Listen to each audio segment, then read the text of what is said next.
On this episode of MythBusters, it's enough to drive you round the bend. One toilet's probably as good as the other.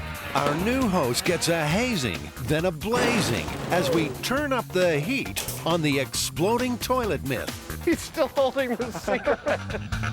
The clothing gets kinky in the quest to answer an age-old weather mystery. And staring down the barrel, Adam and Jamie take aim at the myth of the magic bullet. Who are the MythBusters? Am I missing an eyebrow? Adam Savage. I always enjoyed seeing Adam in pain. Oh! And Jamie Hyneman. Jamie wants a big boom. Between them, more than 30 years special effects experience. Feel kind of sexy. They don't just tell the myths, Farewell, cruel world. they put them to the test.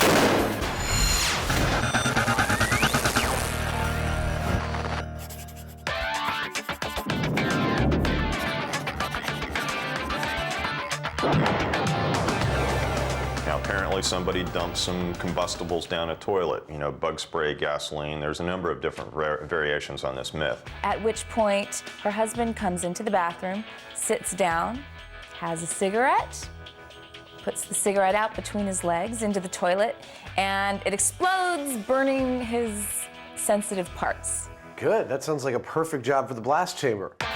It should be easy for the MythBusters to get this one in the can.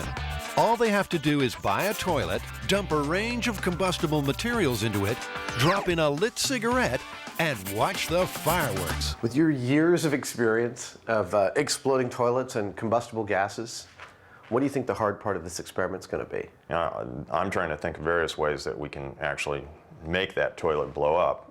And, you know, maybe the gasoline or maybe the bug spray will do it.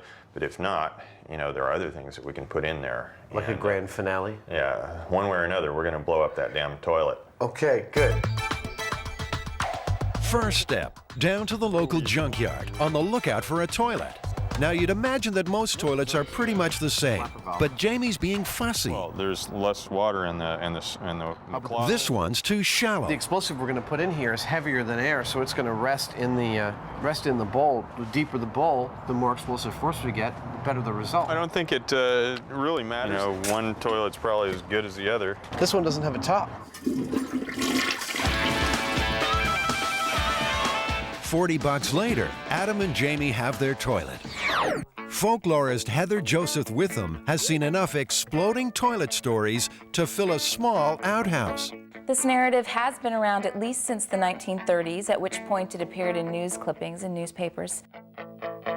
The early form of the story was probably some sort of rural gag.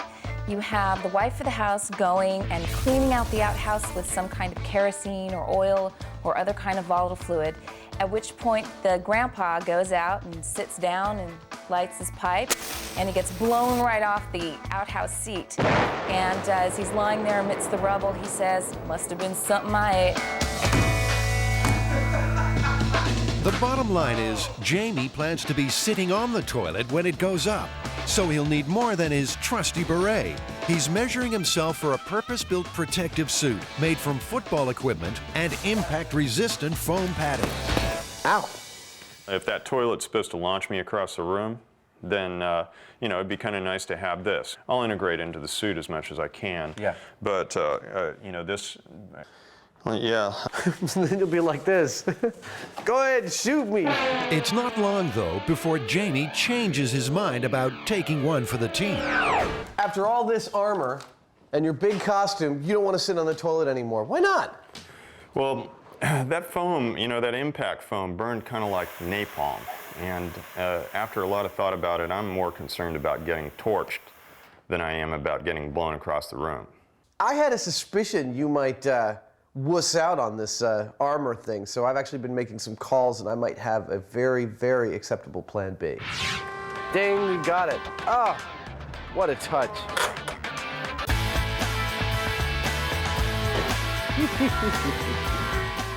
In this box right here is the new star of MythBusters.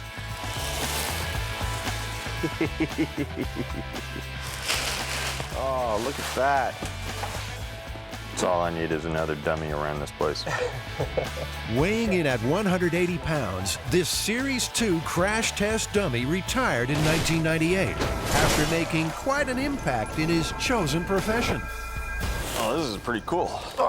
What part of the body is that this? That would be the, goes into the torso. Oh, that's the stomach, okay. Wow. Oh, that's beautiful. This is like a giant-sized G.I. Joe. But if it's the quiet life he's after, he's a bigger dummy than he looks. He's not gonna upstage us. We just kick him back into submission. All he needs now is a name. I think we should call him Buster.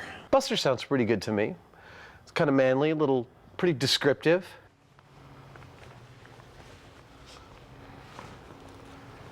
He doesn't have any ears. The next step, Jamie has to build a remote-controlled hand to drop the cigarette.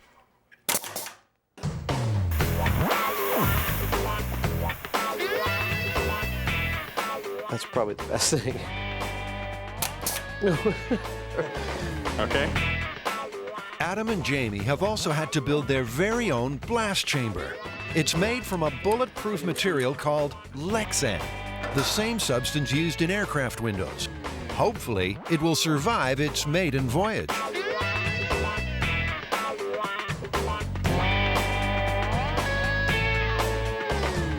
On its first outing, the blast chamber is doubling as the world's most public bathroom. Like an hourglass, the sands of time. Moving inexorably towards toilet explosion. Inside, a high-speed camera has its beady eye trained on the bowl. It's running at 1,000 frames per second, 40 times faster than the average camcorder. The more frames exposed, the slower the picture. Normal camera, high-speed camera. Perfectly. That ought to work. That ought to work. The temperature inside the chamber is already climbing. The hotter it is, the easier it should be to ignite the fuel. While the chamber should easily contain any explosion, the MythBusters have called for backup, just in case. Have you never heard this myth before? No, actually I haven't heard this one. Found a few people on the toilet, but never because of a toilet explosion. Falling off the toilet, a lot of Something like bathroom that, yeah. problems. Falling but off the toilet? Never actually exploding. The local fire marshal's on hand to oversee proceedings. So we've designed this with, it's covered with polycarbonate that won't shatter or go anywhere. It's securely bolted, as well as it's made in 2 separate halves so that if there is any kind of general explosion in there, it'll just open like a flower. So there's nothing holding it together, in other words? No. The first product you're going to test? We've got. If we have an order. You start with your cleanest. Yeah. You'll have your best progression. Is there that much of a difference between, like a coal or an ember dropping into a propellant and an actual lit flame? It depends on how much surface area you have on that coal. So a coal can light like a cigarette Absolutely, butt? yeah, can smoldering, yes. Combustible number 1. MythBusters hairspray. It's what I use to keep my dew in line. How much of this stuff am I supposed to put in there? The myth said that the can of propellant got stuck open. So not knowing what to do with it, she emptied it out in the toilet. So I'd put a whole bunch in there. Oh, yeah? Yeah. Okay. You know, when you start to get dizzy, it's probably time to leave. Okay. A sensor measures the level of flammable vapor inside the chamber. It would seem we have some combustible gases in here. We're loaded and ready for ignition. Come on, say something cool. Release mechanism dropping by. That's it. Okay, 3, 2, 1, go.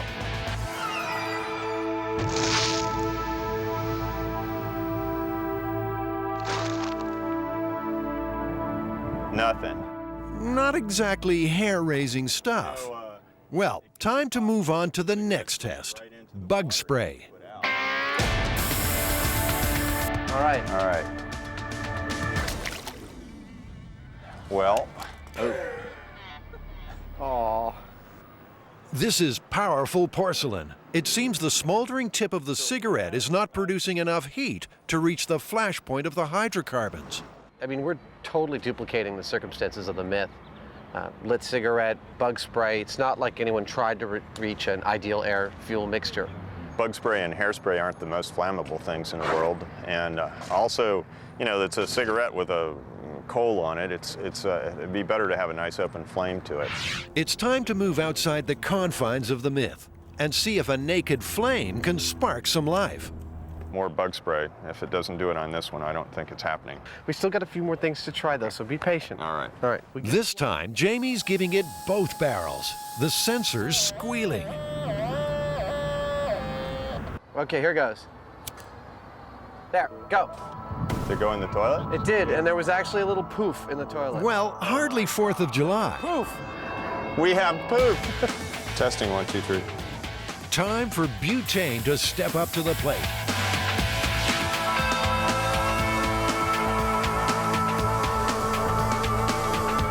Did it go in? It went right in, nothing happened. All right, match. Lighting. Go. There's a poof. Finally. That is not enough to blast somebody off the seat. You don't think so? No. I don't think so either.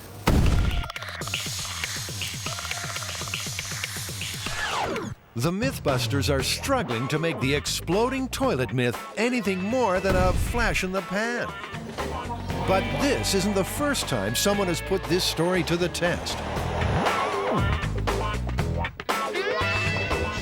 Dr. Robert Slay first heard about the exploding toilet myth in the mid-70s. Intrigued, he conducted his own myth-busting experiment. I myself in Texas in investigating this with a large watermelon, and a full can of spray was only able to singe the bottom of the watermelon, not to have it leave the toilet. Dr. Slay says these stories are invaluable in a field where every day is a matter of life and death. I think they're therapeutic in the sense that it relieves stress. We know that humor used appropriately, particularly in tense work situations, tends to make people perform better. As you may well know, there are studies that show that people are more creative. They think of better solutions when they're working in what they call a fun environment or a place where there can be humor. Undeterred, Adam and Jamie head back to detonate this toilet. The myth is looking kind of unlikely at the moment, although, you know, gasoline is the big one. What do you think? Does that work? Oh, that's beautiful. Surely, dropping a cigarette into a pool of gasoline will produce some type of reaction. Let's get a wet towel ready in case the extinguisher fails. Silly housewife, pouring gasoline down the toilet. Are you ready? I'm ready. Lighting cigarette. Okay, I'm gonna drop it. 3, 2, 1, go. Nada. But the pool of liquid simply put the cigarette out. Try again, this time using the naked flame of the match. Lit, go. Okay, so you'd get a shock and a blackened backside, but it's still not the explosive force mentioned in the myth. So do you think that was enough to blow you off the toilet? No way. No way. It wasn't really like a concussive blast. I mean, it didn't, you know, I didn't see the chamber move very much at all. Finally, the moment the Mythbusters have been sweating on. It's time for Solution X, gunpowder. We have this black powder that, like, there's actually almost a full can of this. You think you could let us put it in the toilet and set it off? Sure, go ahead. Try a capful in a metal container and see what we get out of it. Okay. Now this looks more like it. The turkey basters. Oh, that's beautiful. So that made a nice woof, actually. Yeah, it did make a very nice woof. I saw a movie like this once. Getting him limp. Time for our new host to make his Mythbusters debut. The fire marshal seems to be getting a little nervous. How much? I put it all in there. That's too much. Half of it? That's a hell of a lot. Should give you one hell of an effect. Okay, lighting the match. It left, didn't it? Uh-oh. I thought it went out. No, it didn't. Well, there is no match on the tinfoil. Strangely, exactly what was explained as a possibility has occurred. Well, what do we think? Time 5 minutes or something and then go in? Reasonable? 6:09. Sit tight, Buster. Your moment of glory has been slightly delayed.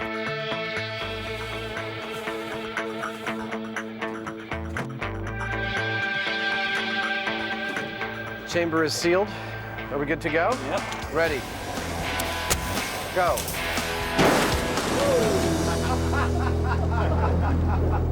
Well, I tell you what, you know, that was great. It didn't even move him. No, he didn't even move. It did blow his pants up, though. He's still holding the cigarette. That was fun. Congratulations.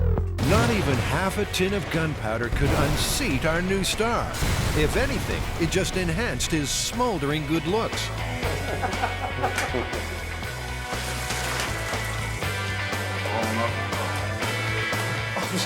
There you go. Yeah, I've had days just like this too. Another myth busted. Jamie and Adam are flush with success. This is perfect amount of carnage.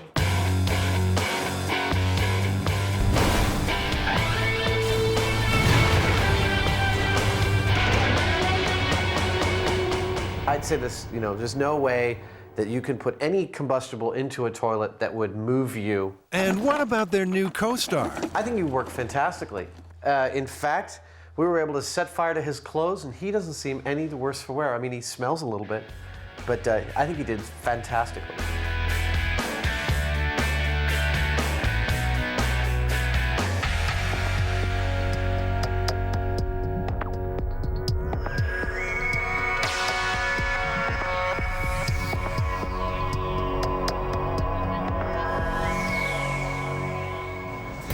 What's this? Adam and Jamie browsing in a sex shop? Your arms are totally inside of it. What sort of depraved myth-busting challenge could possibly call for such kinky clothing? The myth that you stay drier if you run in the rain. Basically, it's a bit of practical advice. Run if it's raining, and you won't get as wet than if you're walking. Seems to make sense to me. Common sense? Since when have the Mythbusters let that get in the way of a challenge? The idea is someone walking through the rain will stay in the rain longer, but the rain's only falling on their head and shoulders. Whereas someone running through the rain is actually picking up rain on their entire front. So what? We just wait for the next rainy day and go for a stroll? No siree. The Mythbusters will need controlled conditions. We're going to have to be really careful about this. It seems like a simple thing. It seems pretty straightforward. Yeah, but there are actually a lot of factors to consider. You've got, you know, the velocity of the rain. You've got the speed that you're running. You've got all these different things to factor in there. The setup, an indoor course 100 feet long, which Adam and Jamie will walk, then run through in a downpour of homemade rain. They'll wear identical cotton coveralls, which will be weighed after each test to see how much rain they've soaked up. Now, all that means they'll have to manufacture some very precise precipitation. I think the hardest part's going to be getting really reliable, consistent rain, something that's realistic. So, you know, it's got to be the right velocity, the right drop size, nice even spread over a big distance like this for us to get a good, consistent run. At this early stage, what do Adam and Jamie think will happen? If you walk, you spend more time in the rain. That's your idea? Mm-hmm. I'm going to disagree with you just for the hell of it, and I'm going to say the person who runs through the rain gets wetter. When it comes time to run the test, Adam and Jamie will have to make sure their perspiration doesn't mix with the rain. So they'll have to wear something underneath their coveralls, something snug and form-fitting. Ah, so that explains the visit to the land of latex. Have you ever worn latex before? I've never worn latex before. Okay. I've heard it takes a lot of powder. This one, you get in through the neck.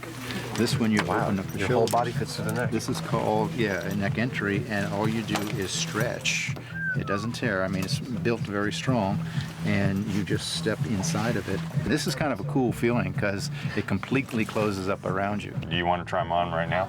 I'm not attached to trying them on right now. It seems like a lot of work.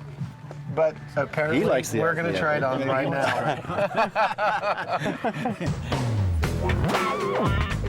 That's enough of that. How do you feel? Feel kind of sexy. It's funny because you bend your legs, you can feel them spring back again. You can? It's like, boink, boink. Though a little unsure at first, Jamie seems quite taken. The next step, buy some piping for their homemade downpour. Are these things sealed just by screwing them in tight? Teflon tape. You'd have to Teflon tape. I'd each rather thread. use the goop. You know, it goes all right. together quick. Okay, I was trying to accommodate you. You were like, we're gonna have to glue all these together earlier. And when you've done special effects for as many sci-fi movies as Adam, you see irrigation equipment in a completely different light. Ah, yeah, here you go. This I've seen in more than one movie as the business end of some kind of big gun. So we need like 40 feet of half-inch pipe and 150 feet of the 2-inch pipe. Right here.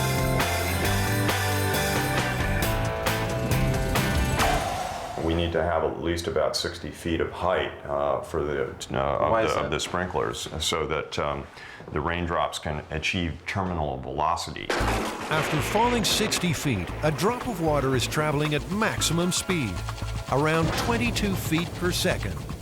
After that, it cannot go any faster, no matter how far it plummets. We just go up there with a hose, you know, and squirt it down. It's not really going to be like real rain. It might be going faster or slower, we don't know. Over the years, several studies have sought to answer the question of whether you should amble or gallop through the rain. Meteorologists Tom Peterson and Trevor Wallace conducted their own experiment at the National Climatic Data Center in North Carolina. That's perfect. They simply waited for a downpour and stepped outside. We measured out an approximate course to try to get 100 meters, but we didn't feel like it was crucial to have exactly 100 meters because we weren't trying to see how much rain we absorbed in 100 meters, but the relative difference between running and walking. Tom walked, Trevor ran. Then their clothing was weighed. We won't reveal their results just yet. Let's wait and see how Adam and Jamie get on. Ironically, the heavens have opened, just as Adam and Jamie find the perfect place to whip up a storm. So here we are, Jamie. An Alameda Naval Base. Yeah, across the bay from San Francisco. You know, they used to paint C-130 planes in this room. It's a big hangar. Yeah. Time to see whether or not Adam's rain delivery system is just a pipe dream.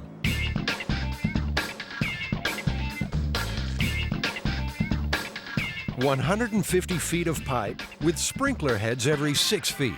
I'm actually really pleased with the way things are going. We've got half up already. I'm going to do the other half right now. And I got plenty of high points. It looks really stable. And as long as Jamie holds up on his end, we shouldn't be here too long. Jamie's working on getting water for the challenge. Not as easy as you might think on a rainy day.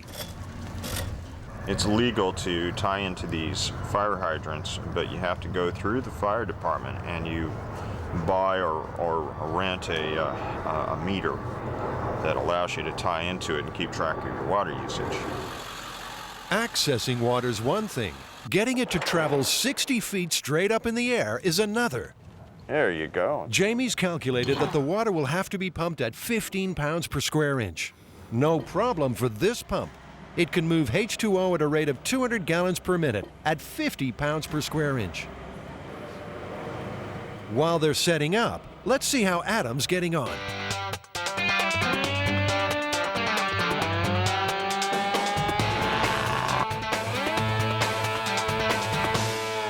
That might be enough, but you know what? I don't think so. Guess that means he's finished the rain rig. With the pipes in place and the water pumping, the MythBusters are keen to give the rain a dry run.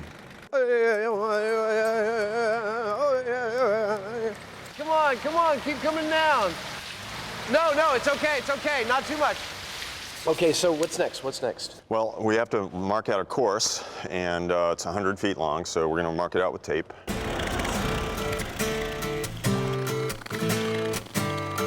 We need to get another roll and attach it to this so we can make it to the other piece of tape.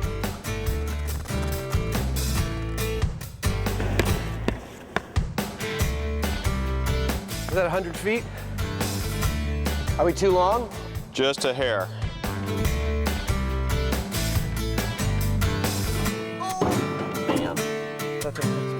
On some of the tests, they plan to add wind as a variable.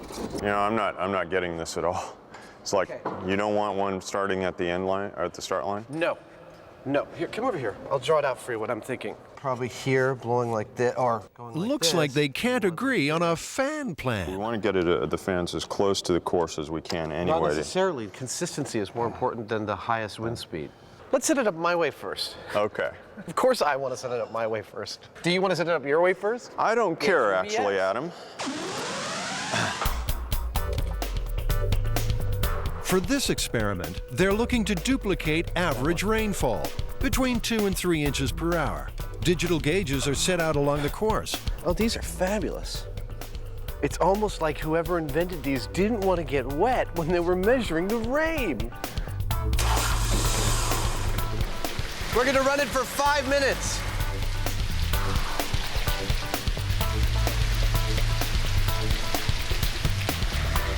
I can't tell how big the drops are. So currently we're getting just about 1 3/4 inches per hour.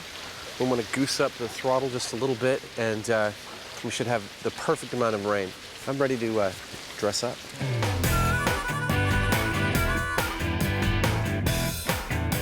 You ready? Ready as I'm gonna be. I must admit, I feel a little funky. Step 1, make the rain more visible. Bubble, bubble, toil and trouble, fire burn and cauldron bubble. Step 2, put on the coveralls. Each pair weighs 757 grams. Step 3, it's time to walk the line and find an answer to this age-old mystery. Walking.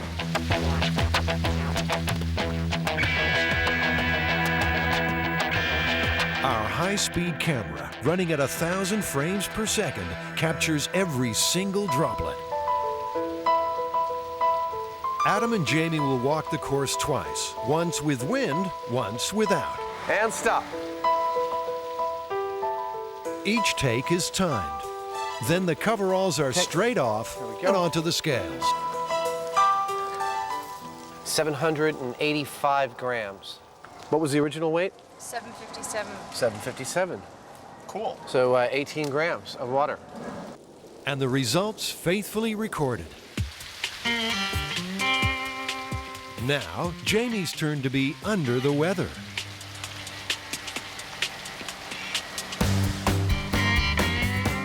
Both walks clock in at around 18 seconds, and the coveralls have soaked up almost the same amount of water.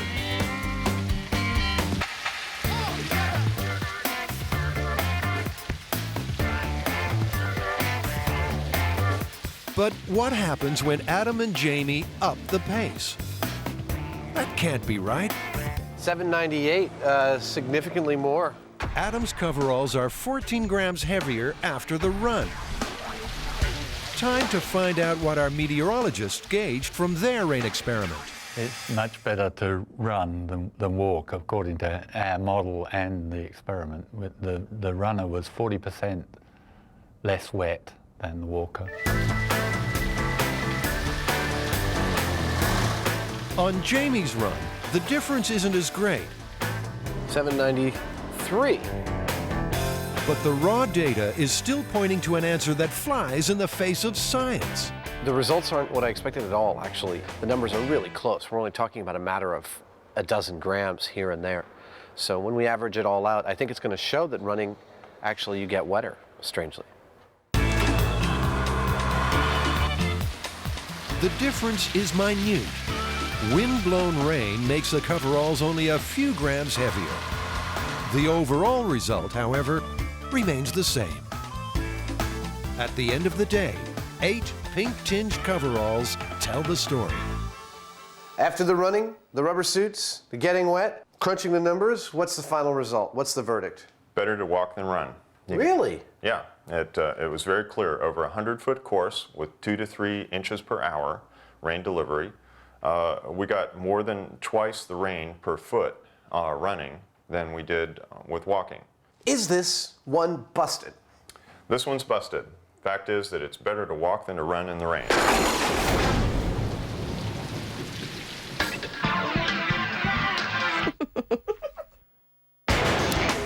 The MythBusters are aiming high. Adam and Jamie are unraveling the myth of the magic bullet. The bullet that delivers a deadly payload, then disappears. It's even been implicated in the death of a president. In the early days of the Cold War, movies and novels hit on the idea of a magic bullet, a bullet that dissolves, leaving no ballistics evidence. Here's your ammo. This is ballistic H2O. It's an ice projectile, velocity of 3,000 feet per second, and an accuracy of up to 500 yards. No exit wound, the bullet's gonna melt inside the target. In the action thriller movie Most Wanted, a bullet made of ice gives the First Lady the cold shoulder. That seems a good place to start. Adam and Jamie will try and make an ice bullet. One of the problems that it seems might occur with an ice bullet is that whereas lead conforms to the tapering shape of a barrel, ice might not, and thus block the barrel, and the gases might explode the barrel itself. Now, it's not going to be easy. The guys will have to make a bullet mold, fill it with water, freeze it, then fire the ice projectile from a high-powered rifle. Step 1. Adam fires off a letter to the CIA requesting details on the existence of magic bullets. Then it's off to the local gun store. The guys want to fire the ice bullet from a Mannlicher Carcano, the same rifle the FBI alleges Lee Harvey Oswald used.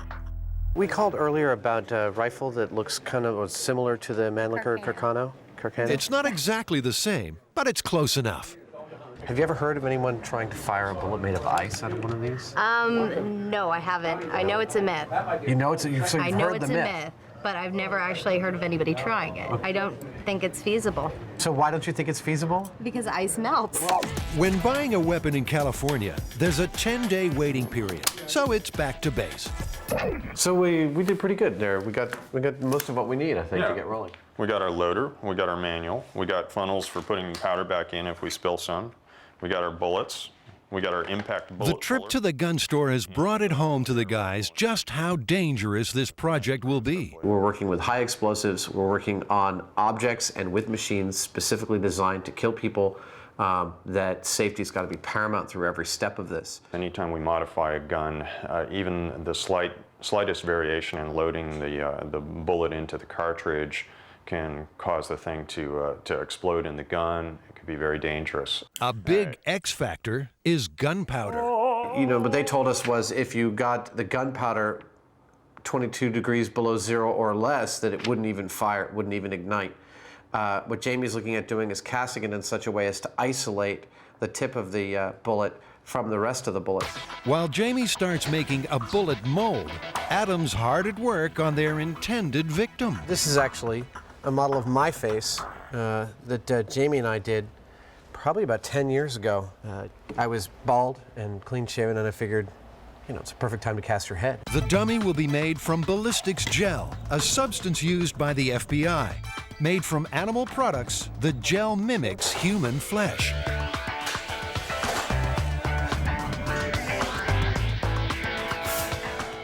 Time to get sculpting.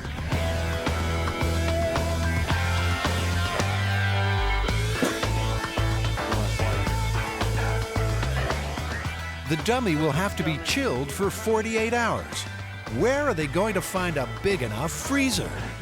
Wow, that's made of Jell-O? That's made of Jell-O, 200 pounds of Jell-O. Ooh, it feels good. Right over there. It's over to the cool room at the local deli.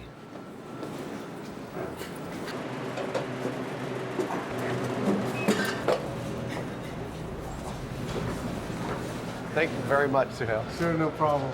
You guys coming for lunch? We got Jell-O on special. How's the bullet mold coming along?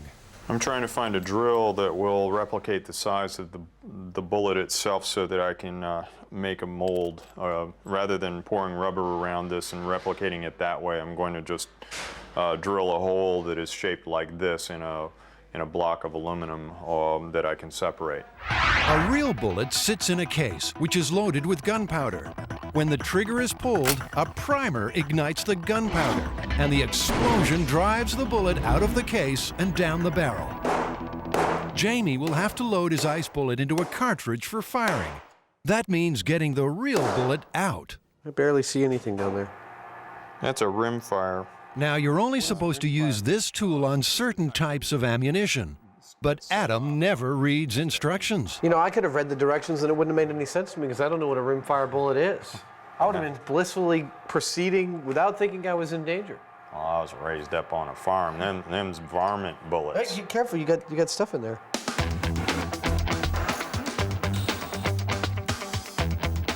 The ice bullet mold is ready to go. The two aluminum blocks screw together, forming a perfect bullet shape. Jamie pours water into the mold and dunks it in liquid nitrogen. Looks good. Looks like a bullet to me. But getting the bullet out of the mold in one piece is proving a problem. You know, it didn't come out all in one piece. I need to put a coating on the inside of the mold so that the ice comes out easily because it's very brittle. We don't want to break it before we get it in the gun. The alarm bells are ringing already. If an ice bullet is too brittle to survive the mold intact, how could it be fired from the barrel of a rifle? A bullet does not stop accelerating once it leaves the gun. It actually gets propelled by heated gases exploding from the barrel. Is it really possible that a simple ice projectile, no matter how cold, could withstand such forces and reach its target intact? This man says no.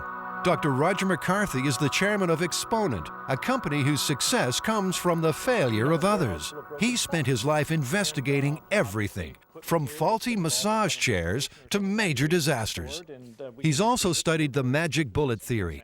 In particular, the idea that JFK was killed by a magic bullet, fired by a second sniper on the grassy knoll. But Dr. McCarthy's magic bullet isn't made of ice. It's metal, hollowed out, and filled with liquid. A liquid bullet was one of the few ways to guarantee that all the energy of the bullet would be dissipated in the target and there would be no exit wound. Because a bullet exiting the target is a complete waste of energy. You never want to see that as a professional assassin. In the wake of JFK's assassination, the magic bullet theory was dismissed for one simple reason. The sniper would have been on the right of the motorcade, but there was no exit wound on the left side of the president's head. But because it has less mass than a conventional bullet, a liquid bullet wouldn't exit the target. I was able to show in my experimentation that the pressure wave being introduced by the bullet into the skull and then bouncing off the other side will in fact expel all the parts of the bullet out. Ice projectiles. What do these people think of next? Fruity flavors? No. What's this? But the MythBusters aren't beaten yet. There's stuff to make a bullet out of. Imagine you're an overworked forensics expert. Would you be looking for a slug made of meat? What did you do today, honey? I made a meat bullet. Is that what the kids are calling it these days?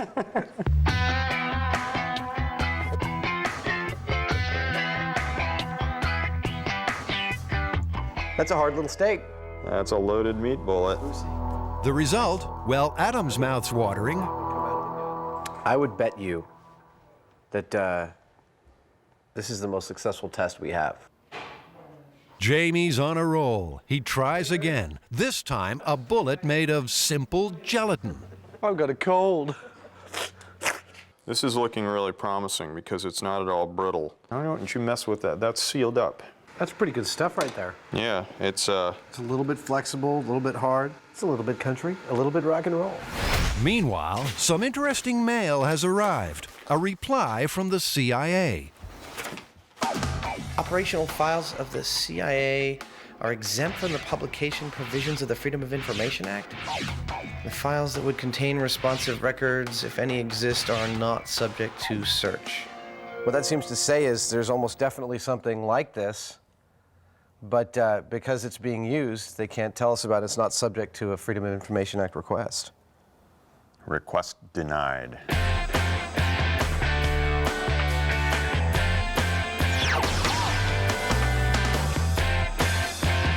Jamie, let's put up a dummy. Time to see if the MythBusters magic bullets are at home on the range. How you doing there, buddy? How you doing? Yeah, you're doing so good. We're gonna shoot you To make sure everything's above board, we've had to call in one of San Francisco's finest to oversee this shoot. I have a concern about what we do if the rifle doesn't fire, actually. If we get the round too cold and when we pull the trigger it doesn't fire, is it in danger of actually going off if it warms up? Yes, it can. That's why just wait a few minutes before trying to take it out. Wait a few minutes, don't approach it, just go back. Okay. Just in case, the guys will fire the rifle using a remote rig. In this case, a piece of string tied to the trigger.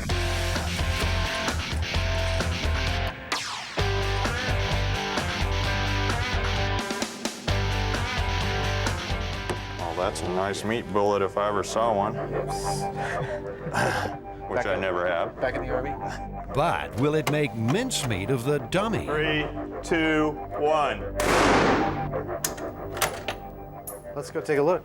The beef bullet exploded. Specks of meat are embedded in the torso. Unfortunately, there's also plenty of ballistics evidence left behind. It looks like half of the cordite didn't even explode, didn't even ignite. Yeah, I It guess was less loud than before. Needs a certain amount of, stay in there-ness. Like needs to plug the cartridge. Stay in there-ness? Yeah. Is that scientific? Maybe a gelatin bullet will have that elusive stay in there-ness. The gel is colored with food dye, so it'll show up in the dummy. Ready to fire, guys. Everybody ready? We're all ready. Let's go. There we go. Good. Grab the cord. And 3, 2, 1. Bullseye. That was a bigger boom. But there's still a problem. The gel bullet struck the dummy at 3 times the speed of sound and with a force of more than 2,000 pounds per square inch. But even so, It went in about an inch. that's not much penetration. If you compare the gel bullet with the effects of a real Carcano or a 6.65 millimeter round fired from the same rifle, you can see that the frozen gel just won't work if firing over a distance.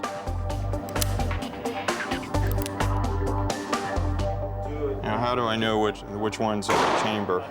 The guys have more success with a smaller firearm at close range. Judging by this, it's the best of all of them. That it stayed intact and went all the way to the bone there. Yeah, point blank range. But if you have to be that close to the target, then you have to fire your magic bullet from something that doesn't look like a weapon. So, Jamie, what are your thoughts about turning one of these into a gun? Well, do we want to shoot it like a rifle, like that? In 1978, an umbrella was the weapon in the sophisticated assassination of a Bulgarian defector.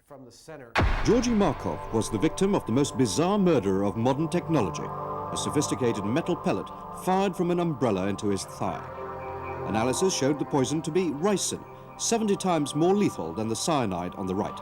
That umbrella insertion was brilliant and much more effective than an ice bullet. The ice bullet, bullets are not subtle.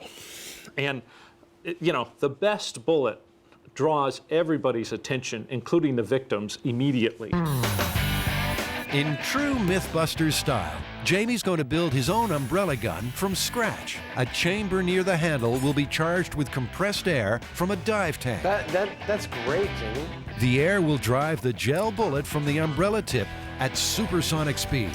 It's a big call. The CIA would spend years developing such a weapon. Jamie's got 3 days. I have no idea how fast that's going to propel something, but... I mean, in the realm of what we've done for MythBusters, isn't this kind of one of the most dangerous things we've tried yet? Probably. I mean, there is a lot of energy in there, and it's not to be underestimated. Like I said, it will remove flesh from your bones. We're making a super high-pressure gun here, and so I'm trying to keep it really simple and also make sure that it's safe. So I'm overbuilding it a little bit.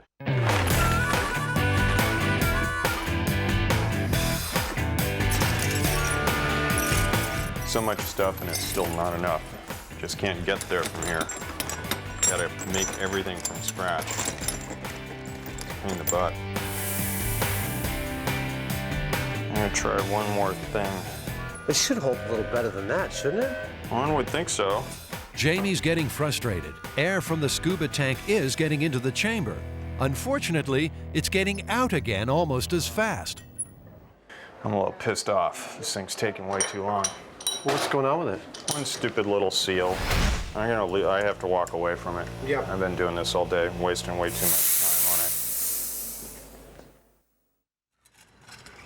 And when the troublesome gunbrella is finally tested with a BB, and watch out, watch out. Adam's far from impressed. Yeah, it's only like 3/4 of an inch in there. Here, we can, okay. About like that? Yeah.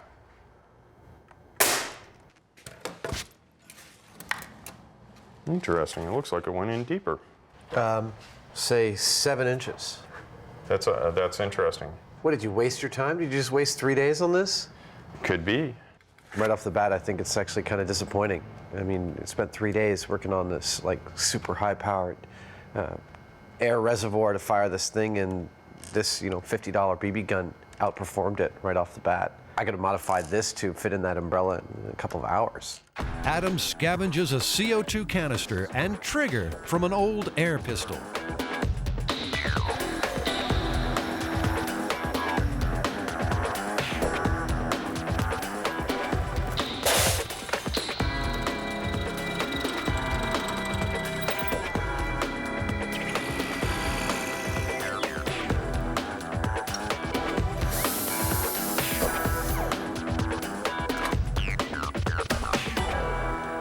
We're loaded and ready to go.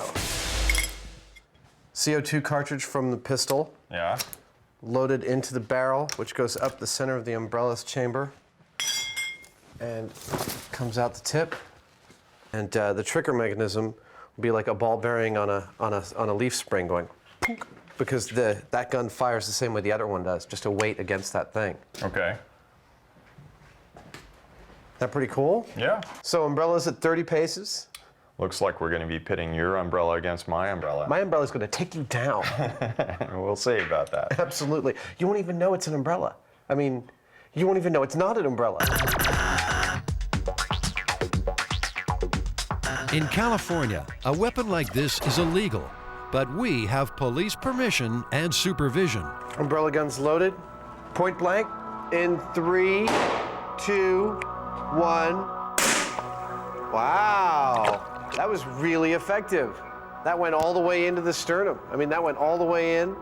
The projectile is tiny, but could easily carry a lethal dose of poison.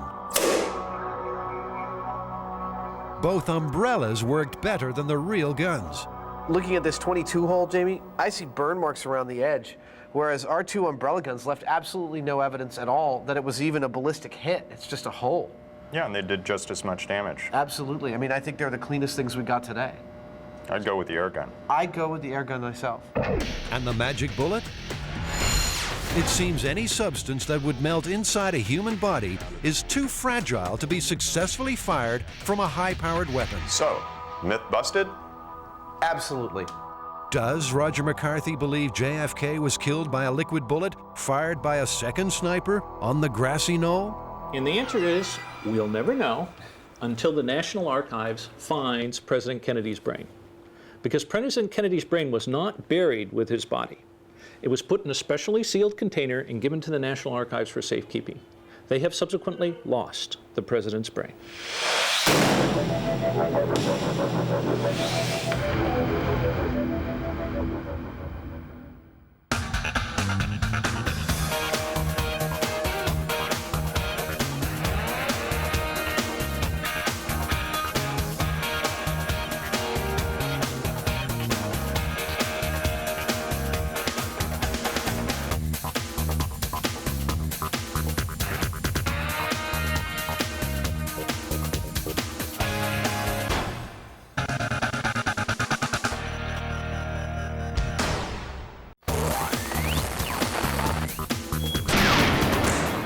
MythBusters. Am I missing an eyebrow? Danger at the gas pump. Are cell phones triggering deadly explosions?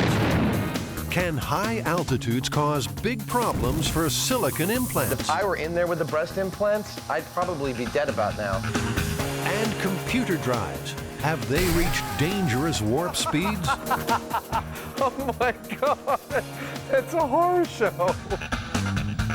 Who are the MythBusters? Adam Savage. That's right, you've got some kind of bogus minister thing. It's not a bogus ministry. I performed a dozen weddings already. And Jamie Hyneman. Farewell, cruel world. Between them, more than 30 years special effects experience. Still kind of sexy. They don't just tell the myths. They put them to the test.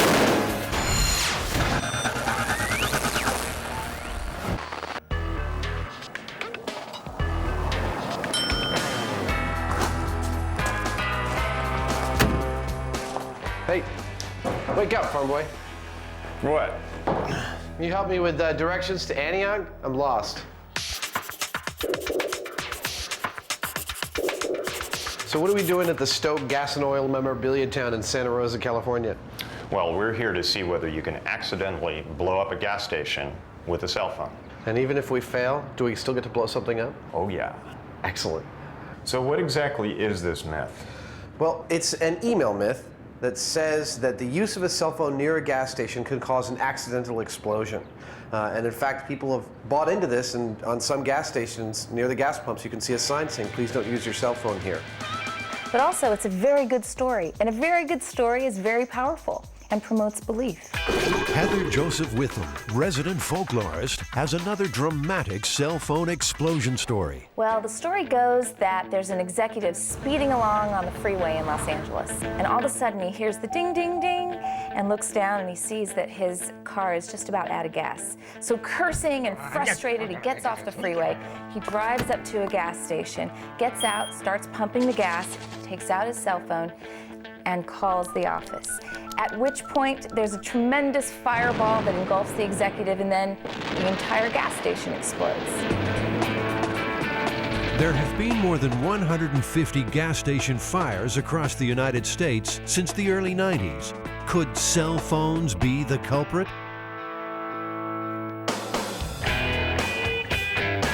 The Stoke Gas and Oil Memorabilia Town is an ideal location for road testing the cell phone myth. What are you doing? It's kind of a lowrider. Fred Stoke used to collect tractor parts until oil cans proved to be more rewarding. Wow. Oh, that's amazing. This is the largest one-quart oil can collection in the world. There's over 10,000 different cans here. I'm going to do my house like this. Well, we're going to need a big blast chamber, something large enough to contain a large explosion and protect us, and also to control environmental conditions like humidity and temperature and that kind of thing. We're going to need gas and a way to get it in there in a vapor form, and we're going to put a cell phone in there and call it, see what happens. The chamber will be constructed from Lexan, a polycarbonate product favored by race car drivers and jet pilots. I find this very appealing. Polycarbonate is a plastic that is extremely tough. You can about fold it in half and it won't break. It'll stop a bullet, it'll stop all sorts of shrapnel, and I just love this stuff. I love it. Anticipating a big bang, the guys are constructing the chamber with a failure point, the center of the two halves of the box. So that if the blast is too big, instead of the Lexan failing or the aluminum welds failing, the box itself will just poof, separate into two halves. Like a clamp. Yeah. The blast we might deal with might be a lot larger than we think, and so, you know, building in a failure point for this so that it can fail safe seems like a good idea. Plus it'll look really cool. Oh yeah, it'll definitely look really cool. Considering Americans pump gas around 12 billion times a year, there are plenty of opportunities for disaster. Electrical sparks and gasoline vapors are a potent mix, and it seems there is much more to this story. You know, I think it's highly unlikely that a cell phone is going to do this. You know, it seems like a dumb idea to me. Well, actually, it turns out that there's another part to this myth. It seems that women are largely responsible for the gas station explosions, specifically because they get in and out of their cars while filling up. And so they'll build up a static charge on their body, and then when they touch either the gas tank lip or the filler nozzle, that will ignite the gas and cause an explosion. That seems more likely. I think so. Over 50% of the accidents occur when a person re-enters her car while refueling. Bob Renkus of the Petroleum Equipment Institute has studied the hard data. 10 years of statistics place women in the most danger. We've had 152 cases now that we've confirmed. 78% are women, 22% are men. The problem comes from getting back into the car while refueling. Electrostatic charges are generated on the seat and clothing due to movement. Getting out takes the charge with you.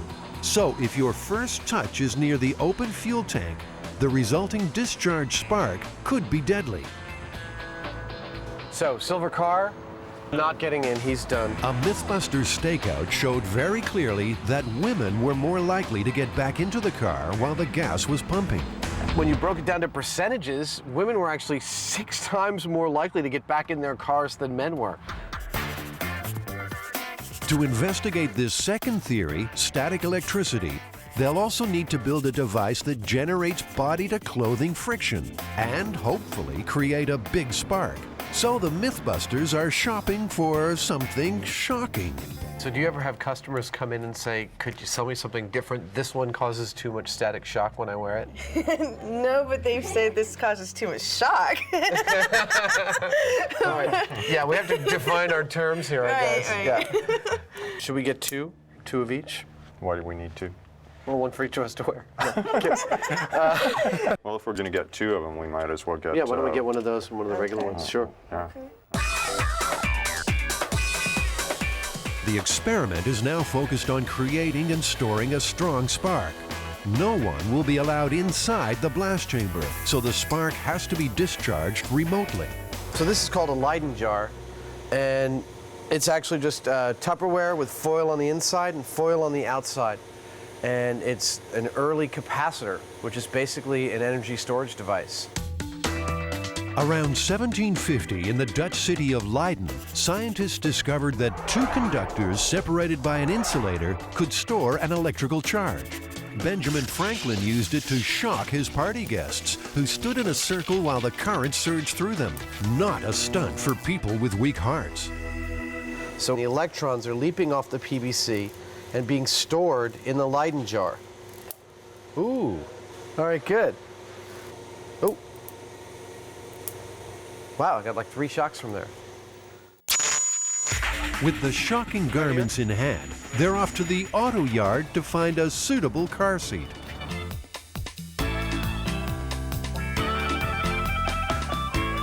You think we could build some panty friction in the bed here? Well, that's what it's for, isn't it? Well, we won't be the first. Oh, ugh. These panties had no idea what they were in for. This is like where panties go when they've been very, very bad.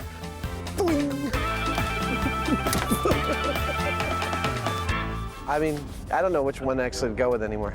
At this point, it's just like a sea of rubbing and vinyl and wet car seats. It's like high school. That's actually good. I got more of a charge off of this than anything yet. They have the seat of choice, but will it provide the necessary charge? I don't see any sparks. Watch this. Ooh. Back at Fred Stokes Gas Museum, the fire department has arrived to supervise the experiment. So, is it cell phones or static sparks that cause gas station fires? Well, let me see. We've got a crash test dummy with his legs removed. We've got a panty-static generator with leopard fur and panties wrapped around it. It's not exactly hard science. Nonetheless, the firemen want a much smaller bang. Too much gasoline vapor inside the chamber, and it becomes a very large bomb. What's the potential? What could go wrong? Break all the windows around here. You know, that'd probably be the worst case. I don't want to see that happen. Jamie wants a big boom. Down, boy. Down, boy. He's being a little conservative, which is his job, and I appreciate that. We will still try to get the biggest explosion we can. Time for the fire protection suit. Delivering the gasoline to the chamber is Jamie's responsibility. He will use an aerosol device to spray high concentrations of flammable fuel vapor directly inside the blast chamber. So I rigged up the cell phone in there. Okay. When I call it, It says detonate. Very cute. Okay, we're gonna start the fuel. You guys ready? For gas to explode, you need the right mix of fuel and air. As the concentration edges towards the flammable level, their gas meter emits a warning. Okay. Go behind the thing. The chamber is primed and ready for the cell phone blast test. Calling now. Hello, explosion. Hello? Hello?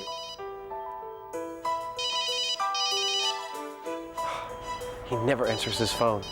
Both Jamie and Adam are confident the cell phone won't cause an explosion.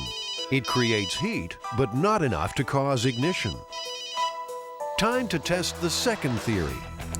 Okay, guys, we're done with the cell phone and we're going to the panty-static generator. Keep as many unnecessary people back. I really have some concerns about that thing. I really do. Okay. All right. I will tell everybody. Thank you.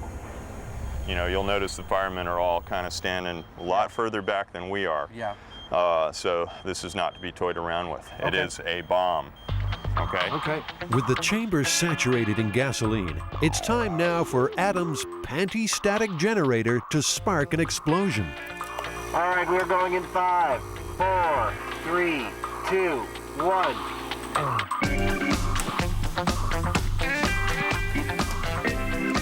We should have had a spark right about then. Come on, baby. Okay, I've gone through what should have been like at least 3 sparks so far. Okay. Even with sparks and the heavy fuel load, the gas will only blow if conditions are absolutely optimal. So far, nothing is happening. How hard can it be to blow up a room full of gasoline? My guess is just wrong mixture. Just that simple. Wrong mixture. That's it. We're packing up and we're gonna go home. With our tail between our legs. So it's back to the drawing board to see if cell phones or static sparks can cause gas pump fires. Ignition is still proving to be difficult, but the personal flashpoint is rising. Wait, hold on, Adam, before you break up all afternoon's work. Give me just a I sec. thought all 4 sides were taped. You're a nice guy and all, but sometimes you're a bull in a china shop. I'm not going to respond to that. Working with a smaller blast box should help them figure out the right fuel-air mix to achieve ignition. You know, all of that spray presents a lot of surface area, and I think it's probably sinking down and collecting right at the ground. My guess is that one of our mistakes with the big chamber was that we had the ignition source too far above the ground. So let's just see whether this works. To get a bigger spark, Jamie connects a device called a Jacob's Ladder. You'll be familiar with its climbing arc from those old science fiction movies. But this is no toy. It's high voltage and potentially lethal. Now be careful on this metal. You know, we've got some pretty heavy-duty currents here, so. All right, shall we lose the spark and get some gasoline going and blow some stuff up in miniature?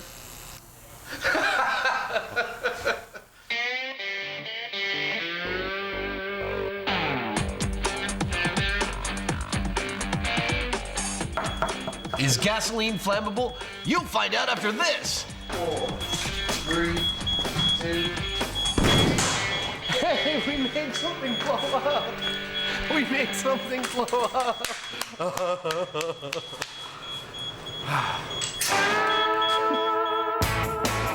Adam has improved his Leyden jar. The heavy-duty version will provide a potent spark. And finally, they are getting an ideal blend of fuel and air. Well, I lost a lot of hair on my arm. How about that? It definitely works. Okay, now I'm afraid. Adding more gasoline won't guarantee a bigger You blast. watch yourself there, hombre. The critical mix needs more air. That's probably it. That's probably all that it takes. Do you think there's anything left of a fume in there? Go, go, go. Okay, here I go. Let's talk more sparks.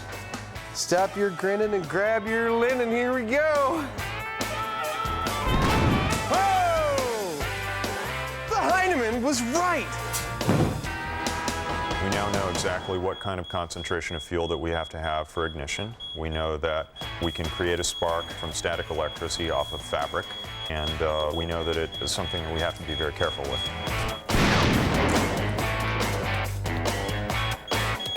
I'm fine. Am I missing an eyebrow?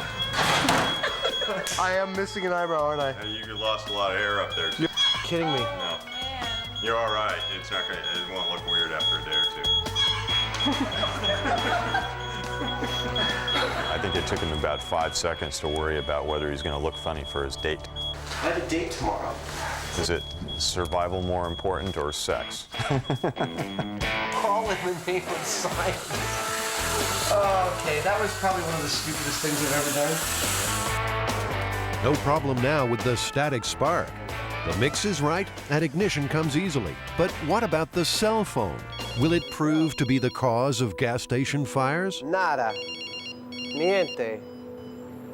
Second call. No explosion.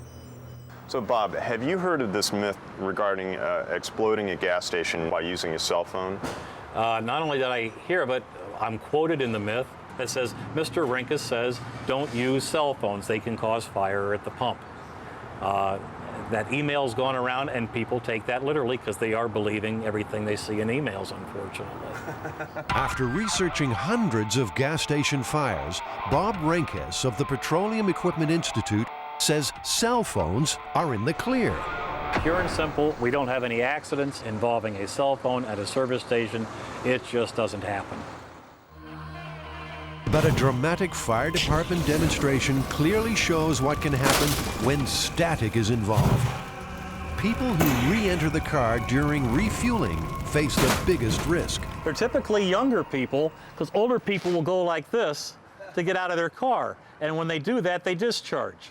So they just simply pop out of the car, not touch anything, not shut the door, not ground themselves, not touch this. They'll take 1, 2 steps. They're wearing neoprene shoes, so they're not discharging, they're not dissipating on the concrete.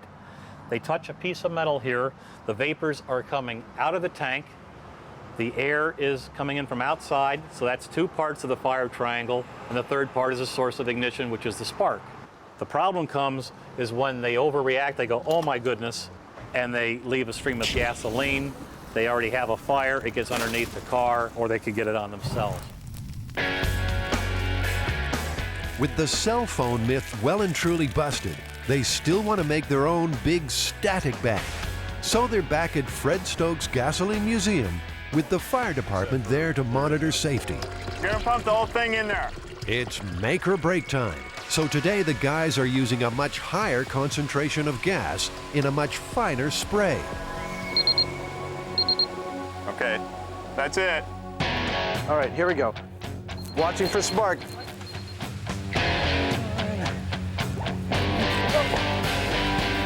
Despite a heavy saturation of gasoline vapors, still no blast. This is a pain in the butt. You know, we got the darn thing so it's foggy with gas fumes in there, and no boom. What are you gonna do?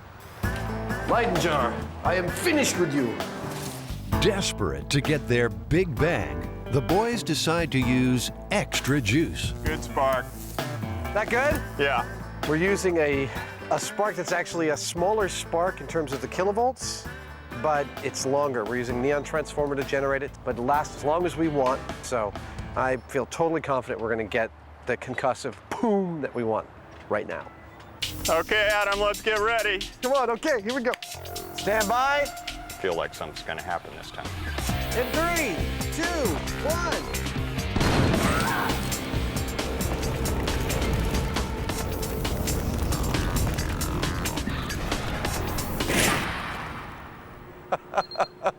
Wow, I forgot to watch. That was really cool. Right on. Whew. Hey, we got it. Yeah. That was a lot of force. Yes, it was. That burst apart this 24-foot seam of metal tape. Well, it's about time, huh? It's about time. Absolutely right. Don't be fooled. Gasoline vapors and a strong spark under the right conditions spell danger at the fuel pump. Bob, what is your recommendation if there is a spark, if there is ignition? What should you do? If you discharge here and you get a spark, don't be a hero. Don't take your nozzle out. Your gas tank will contain the gasoline. We don't want any gasoline spilling on the forecourt or on the pavement. Stand away and notify the station immediately. Adam, what do you reckon? Myth busted? Absolutely. This myth is definitely busted. No cell phone will ever cause a gas station to ignite. Just not going to happen. I agree.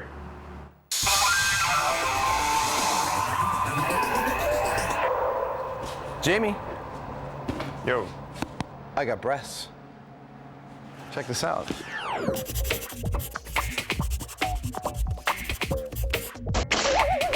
There's a myth that when you go up in an airplane, the reduction in pressure will explode your implants. The basic story is that there's a woman with silicone implants on an airplane, and there's a depressurized cabin because it's a local flight, perhaps from LA to San Francisco. And as the plane goes higher, the implants get bigger and bigger and bigger and bigger until finally they explode as she's walking down the aisle to the lavatory to see what's going on with her implants. There we go. Oh, sample not for implant. One size fits all? There's not like a bigger or smaller one? So we've got the implants, right? What else are we going to need for this, Jamie? We've got to have a chamber that will handle both pressure and, vacuum. So positive and negative pressure. Yeah, and we're going to have a vacuum pump or pressure pump, and to make it look good, put the implants in a body of some sort, maybe The ballistics gelatin would be perfect for that. We could make up a torso out of the ballistics gelatin and put the implants in. Be very close to his skin, so we could probably see, if there was any real movement. And the gel is clear, so we can see what's going on. Yeah. Okay, that's weird. You know what? Since I've never owned a pair, I don't know what they're supposed to feel like, but these feel pretty good. It just makes me feel more like a woman. Right, it's giving me the creeps. Come on, take those off.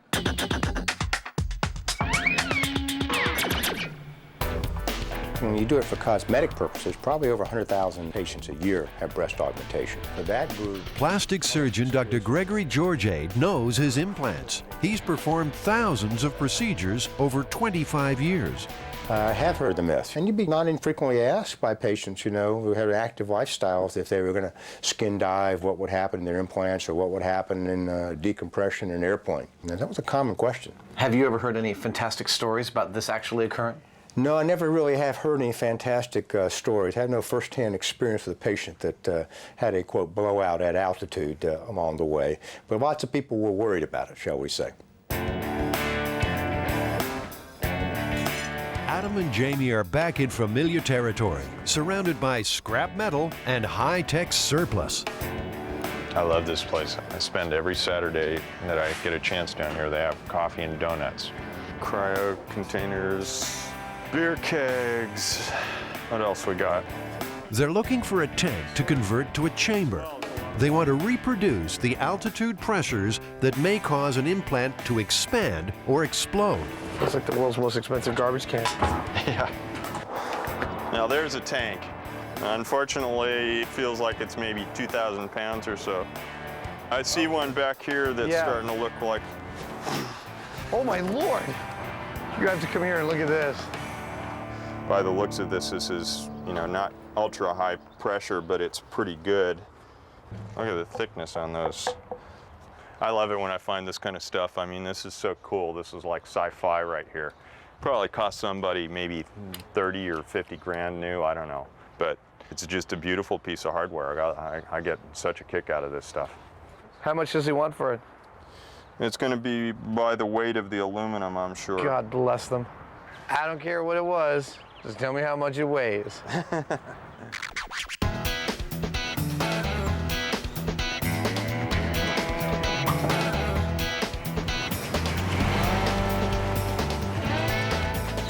So I'm going to try and implant these in a fake woman.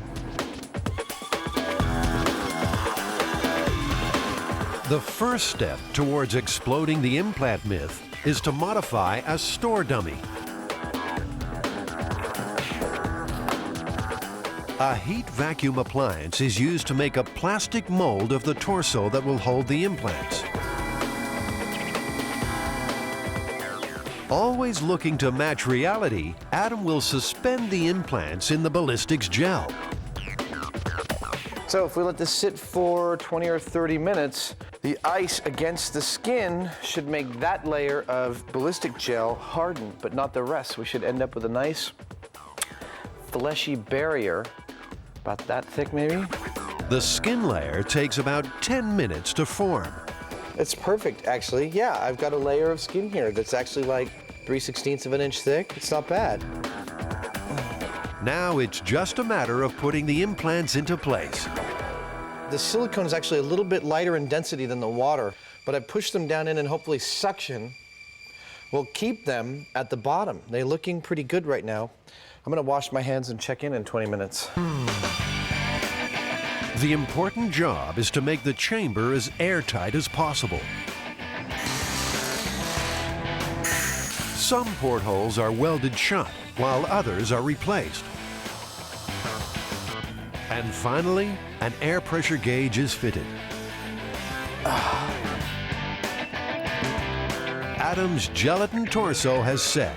The implants are holding. Go. Look at that. It's a thing of beauty. Oh my God, I've done it! All right. As a parallel experiment, Jamie places an implant in a jug of water. Any changes should be easy to see. If we find that the implant is actually expanding, the water level will raise, and we can measure that. Adam calibrates an easy-to-read altitude guide for the gauge. The chamber is sealed. So are we ready to go? For the first test, the implants are subjected to typical in-flight cabin pressure, which for passenger comfort is equivalent to around 8,000 feet above sea level. Okay. There. What I see is the bubbles that were on the surface of the implant have gotten larger, and it's maybe raised the water level a minuscule amount as a result of that. Right. But I don't see any expansion of the breast itself.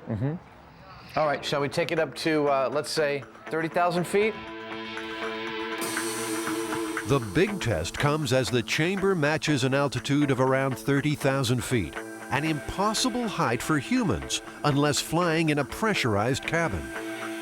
I mean, it doesn't look like much, but if I were in there with the breast implants, I'd probably be dead about now. Your lungs would fill with fluid, your head would, compress. It's just a whole bunch of conditions. None of them are pretty. You'd probably pass away in about 10 minutes at that height. Despite the negative pressure of high flying, the implants appear unchanged. We've seen the implants at about 8,000 feet. Then we bumped it up to around 35,000 feet or so. And in both cases, we've seen expansion of little air bubbles around the things to some degree, but the implants themselves have shown no significant increase in volume. Adam had a theory that injecting the implants with air might force a failure. I added some air to each of the implants. To the right one, I added 3 cc's of air. To the left one, I added 10 cc's of air. There we go. Yeah, we're at about 35,000 feet now. I'm not really noticing any significant change in the air pockets. We definitely know that air can expand really well. We got a balloon in there, and the balloon's been blowing up to twice its volume, but the air inside the implants is not. I didn't really notice any difference at all. Me neither. Yeah, I mean, effectively nothing. Nothing much happening at altitude, so Jamie hooks up a small chamber to emulate the high pressures of deep sea diving. He didn't figure on explosive results. We had a seal blow.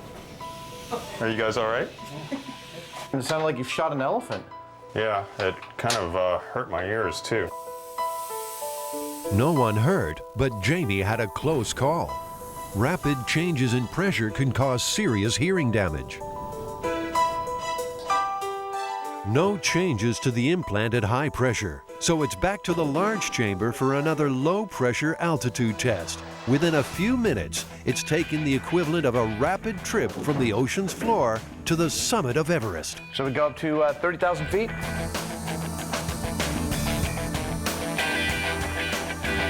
Okay. I don't see nothing. I don't see any air bubbles. I don't see any noticeable difference. So this replicated someone diving in water and then immediately getting into a plane? Yes. So effectively no difference. Scientists at Duke University have been studying the rigors of pressure on the human body for many years. This is the main clinical chamber here. Watch your heads again. And the actual chamber is compressed with air. Dr. Richard Vann from Duke University's Center for Hyperbaric Medicine knows all about pressure and the concerns of people with implants. We had several questions that came in with regard to breast implants as to whether there were any hazards with regard to diving. And as a result, we decided we might do a study, and so we approached some of the plastic surgeons who we'd been working with. Well, we found that basically in anything that the patient could survive, it wasn't going to be an issue.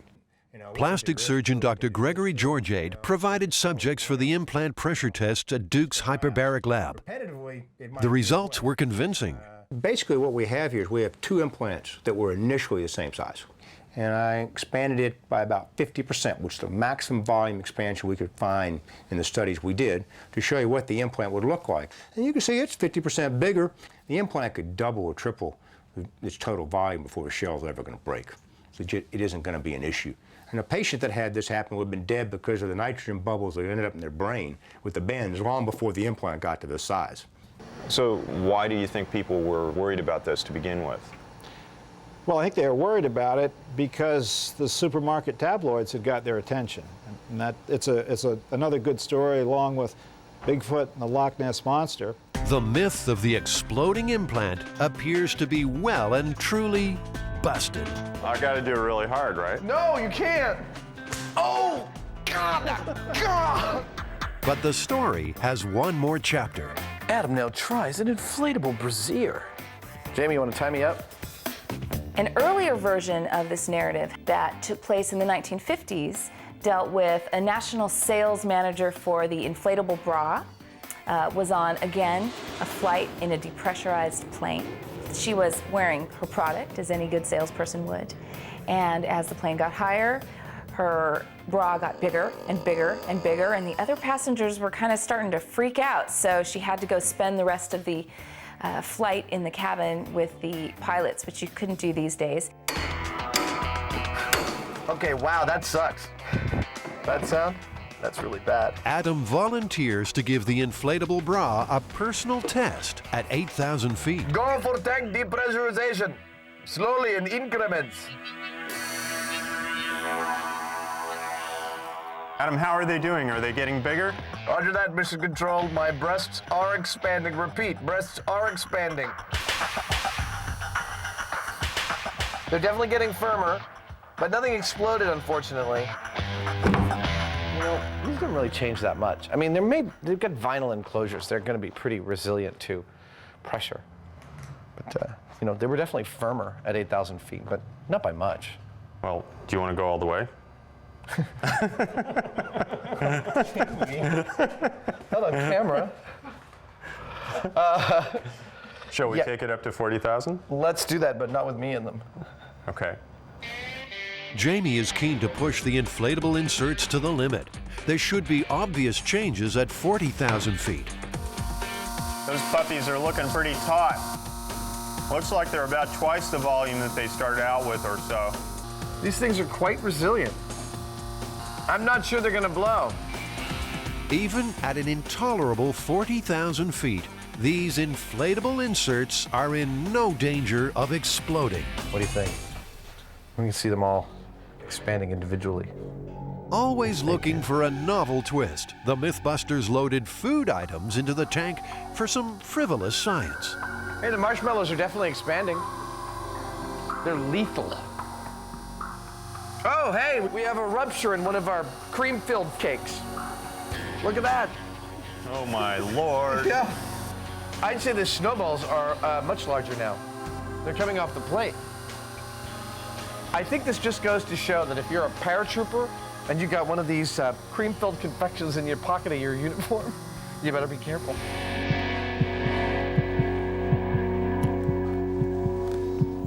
So, Hyneman, exploding implants, what do we get?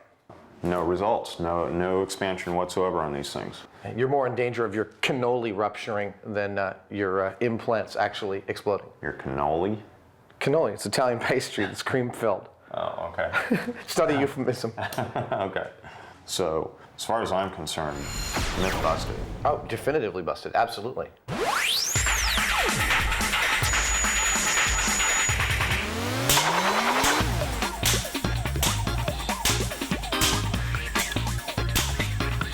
Oh, must test CD-ROM.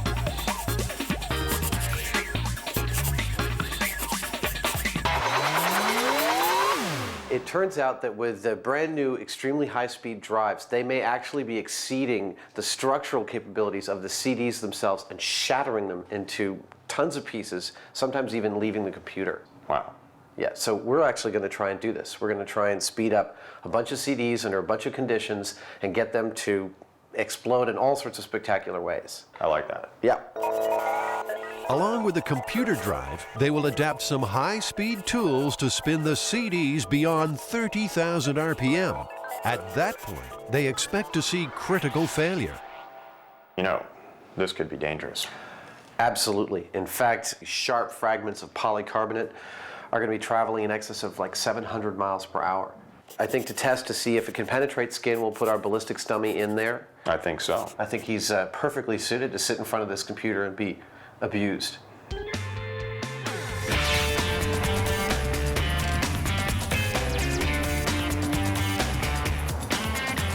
We are driving through Silicon Valley on our way to one of the largest computer recyclers in the Bay Area, and if anyone's going to have a high-speed, like 52-speed CD-ROM drive for us to test, it's going to be them.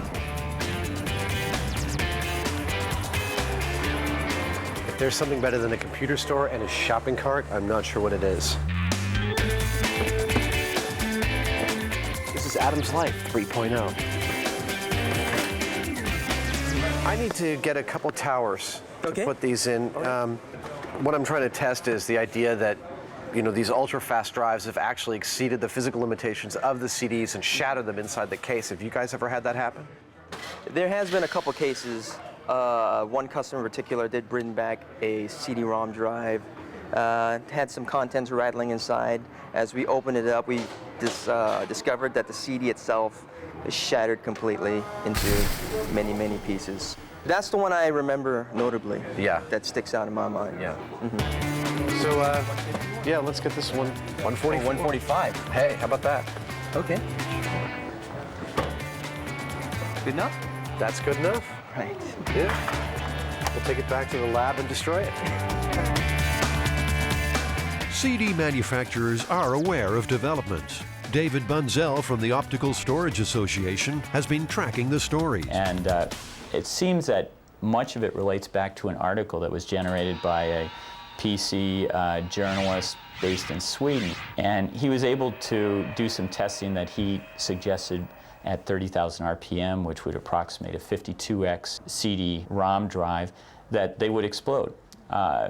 Over time, we've talked to various people in the industry, and it seems to be very difficult to replicate.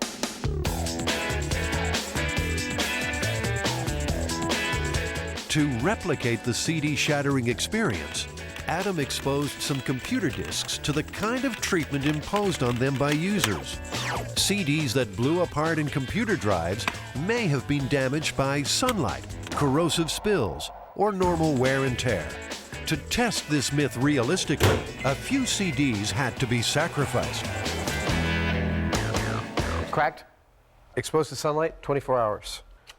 Rubbing alcohol, microwave, off-center label, expensive, name brand, control CD. See how it does.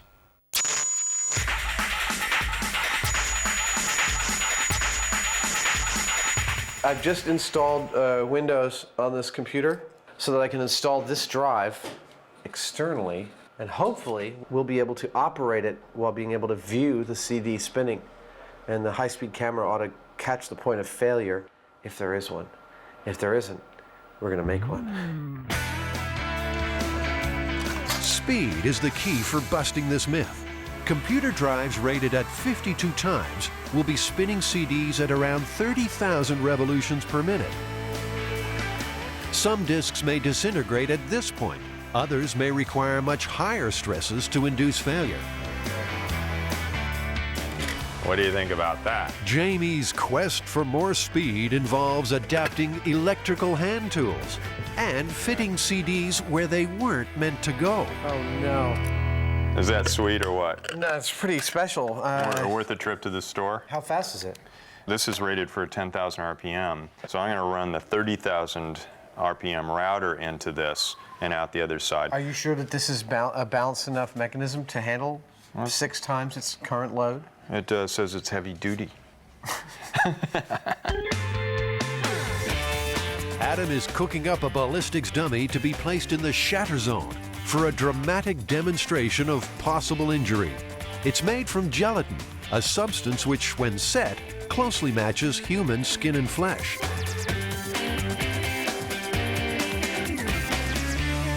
Wish I could understand why we can't get this to spin up to its full speed. We've done everything we can to get it to max out, and it may just be that the computer's not fast enough to read it as fast as 56 speed. The budget computer failed with the latest 56 times drive, achieving only 20,000 RPM, nowhere near fast enough. It should be pushing at least 30,000. Jamie has another plan. Frankly, I'm terrified of Jamie's drive. He's built the equivalent of a 300-speed drive in there. I don't want to be anywhere near it, and I'm really glad we have it contained in the blast chamber because the drive itself may fail catastrophically. Jamie is adding more power to the equation. He's adapted a super fast motor and plugged it into a variable speed controller. And this motor is set up to go maybe 90,000 RPM if not for the drag on it. I'm guessing it might go like 80. Ought to go faster than it's supposed to though. Oh, this is cool. Wow. Look at me, I'm a god. Doesn't look much like you, Adam. Looks exactly like me, look at that. You know, I've always wanted a 6-pack. Closer to the center. Okay, there we go. All right.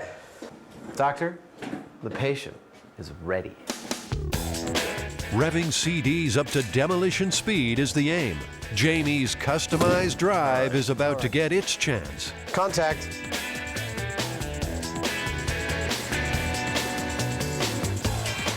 Whoa. Oh my God. Faster, faster! That's all of it? Yeah. It's only reading 20,000. That might be as fast as it can spin something like a CD. The friction with the air makes it have to draw more amps in order to do it. We'd do better direct drive right off of the router, and I know it would spin that up. They're still unable to get to the required 30,000 RPM. But the workshop has other fast tools. Lathe, 2,000 RPM. Bench grinder, 3,500 RPM. Dental drill, 60,000 RPM. Hey, Sherman. I'm not sure how fast it's going, but it's awful fast.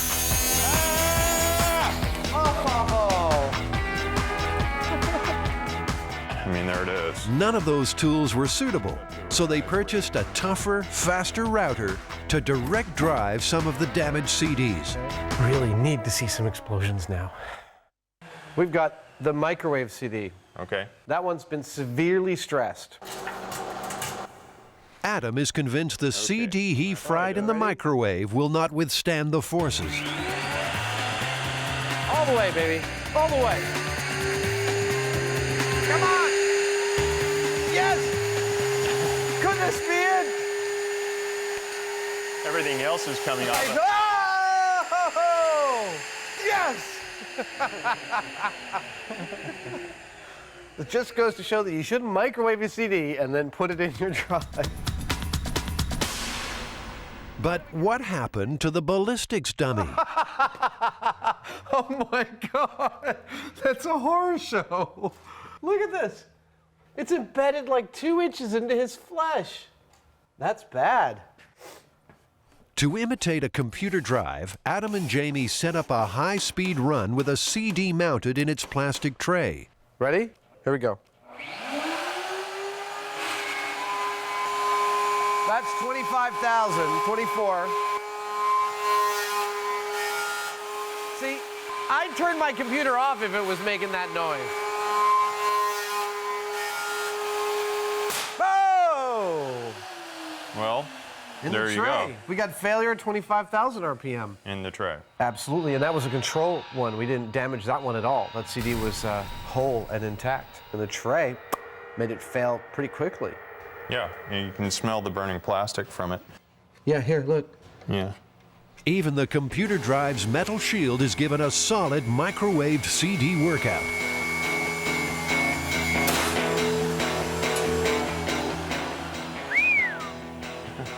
That's spectacular. Look at the damage it did to this case. I mean, it spread the sides out. Yeah, little dent marks. Yeah, it dented the steel. It's like hitting it with a hammer. If the high-speed 52 and 56 times drives are already causing some disks to shatter, what does the future hold? So, David, are we going to see 100x drives, 200? Where's it going to stop?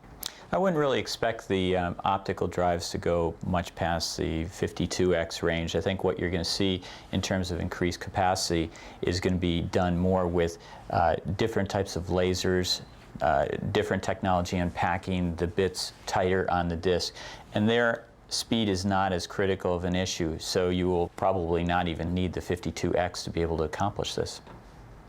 You ready to ramp it up to double speed? I'm ready. All right, let's go, Spin Man. So far, most undamaged control CDs have withstood standard spin forces. Only one disintegrated. Slow-motion pictures show them warping, but not shattering. But Jamie and Adam want mass destruction. They switch from 110 volts to a potent 220. It's party time. You ready, Baldy? Wait. Okay, Ready? And unplug it right after you're done. Yeah. 3, 2, 1.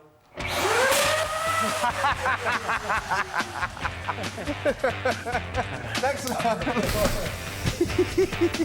It's like lighting a match under the thing.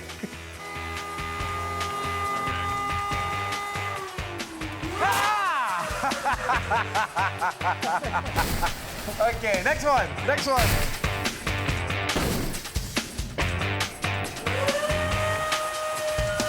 Oh, couldn't take it. Plug it. I think it actually blew the router, though. We're done, I guess. I think we've done a good day's work here. Any day we create that much shrapnel is a good day. That's astounding. I mean, it's like almost like Christmas. So listen, even if one blew up in your computer, would you be at risk? No. Why not? Well, maybe if you open the thing up and put your eye right in there, but... See, that's just the sort of thing I might do. Well, there are easier ways to poke your eye out, I suppose. Now, are you worried about CDs exploding in your computers? No. I have three computers that sit around me, and I don't sit there with any concern that I'm going to have fragments flying at me. Given the millions and millions of CDs that are out there being burned all the time, and the maybe dozen cases that we've heard of this happening, it's pretty much almost a non-event. I agree. It's not something the average buyer has to worry about. Highly, highly unlikely.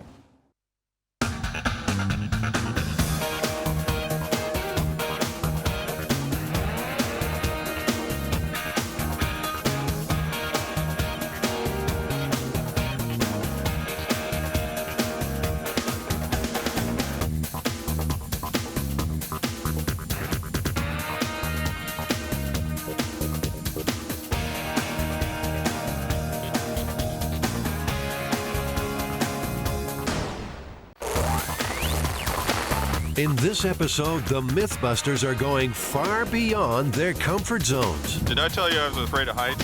Could you survive falling 200 feet into water by throwing a hammer in first? And multiple myths for soft drinks. Does cola have miraculous power? Your side sucks. You might bust a myth from the other side. if you could survive the burial. It's, I can feel it coming in. Roger that. We're going to get you out. Who are the MythBusters? Am I missing an eyebrow? Adam Savage. I always enjoyed seeing Adam in pain. Oh! And Jamie Hyneman. Jamie wants a big boom. More than 30 years special effects experience. Feel kind of sexy. They don't just tell the myths, they put them to the test.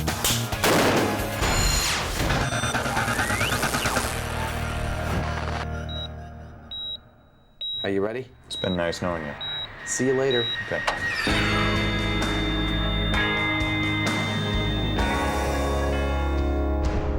She thinks I look great in Naughty Pine. What do you think? How long could a human survive in the confines of a coffin 6 feet under? Farewell, cruel world. Adam's plan is to bury Jamie alive. How you doing, dead boy? Are you okay in there? This experiment is risky, asphyxiation a real possibility. I don't know if I'm gonna like this too much.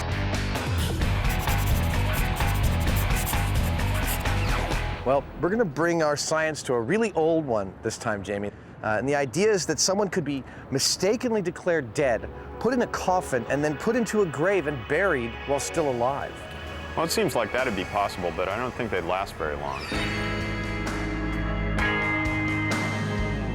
There are multiple legends about being buried alive because apparently there have been stories about this since the ancient times. Heather Joseph Witham, resident folklorist. Social myths are her specialty. One version of the narrative is that your friend's great-great-grandma was very ill, and in fact she was lying in a coma for several days, at which point she died.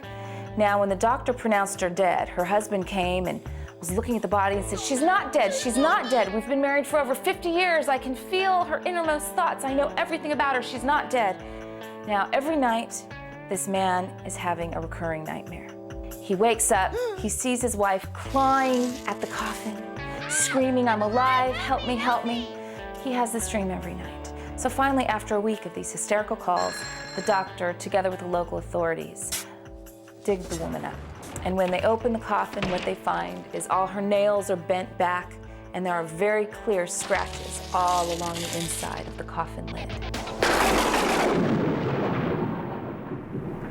First of all, I don't think anyone has ever been put into a closed casket unintentionally and alive. I think that is fiction from overheated Gothic writers.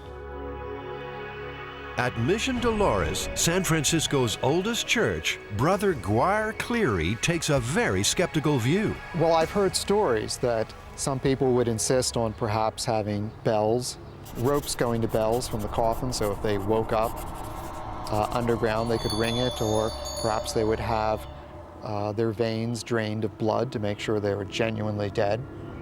So if they weren't dead of natural causes, they'd like... They were dead from their undertaker. Yeah. It makes you wonder also, was this a myth that was encouraged by people who produce and were selling such products? You know, the great American skill is not satisfying needs, it's creating needs. Burying Jamie alive is a dangerous experiment. It requires an above-ground chamber and a casket strong enough to withstand the load of dirt. Meters will monitor his pulse and blood oxygen levels and the amount of potentially deadly CO2 building up inside the casket. And for safety, a night vision camera and emergency oxygen. You know, the CO2 level is going to build up really quickly in the volume the size of a casket. How long do you think the average person might last? I'm guessing around maybe 3 hours tops. How long do you think you're going to last? Well, 3 hours is like on the verge of death, and I don't think I'm willing to go quite that far. So, you know, maybe an hour and a half, I don't know, maybe 2. It sort of depends on how I can control my breathing, I believe.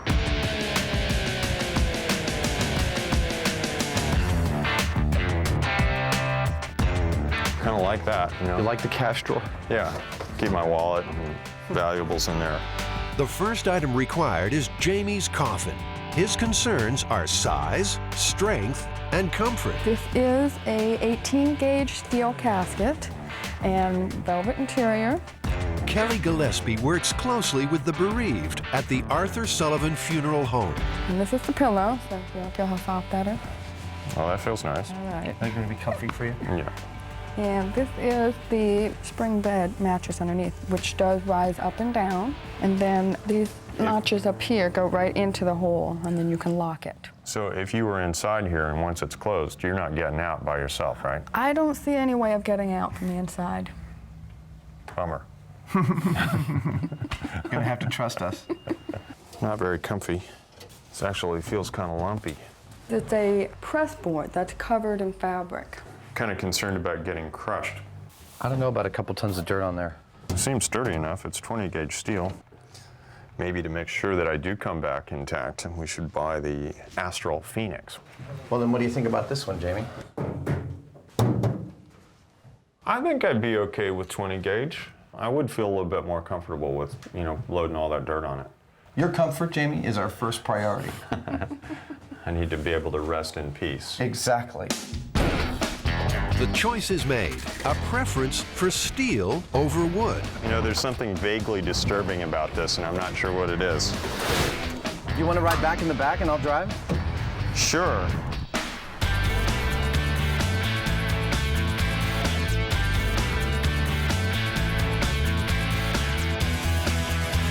This is the carbon dioxide and oxygen meter. This is the pulse oximeter. This is the night shot camera.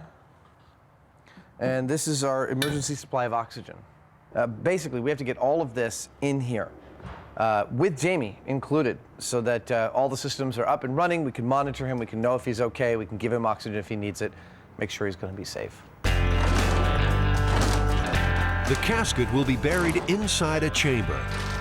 It's constructed to come apart easily for quick access to Jamie in an emergency.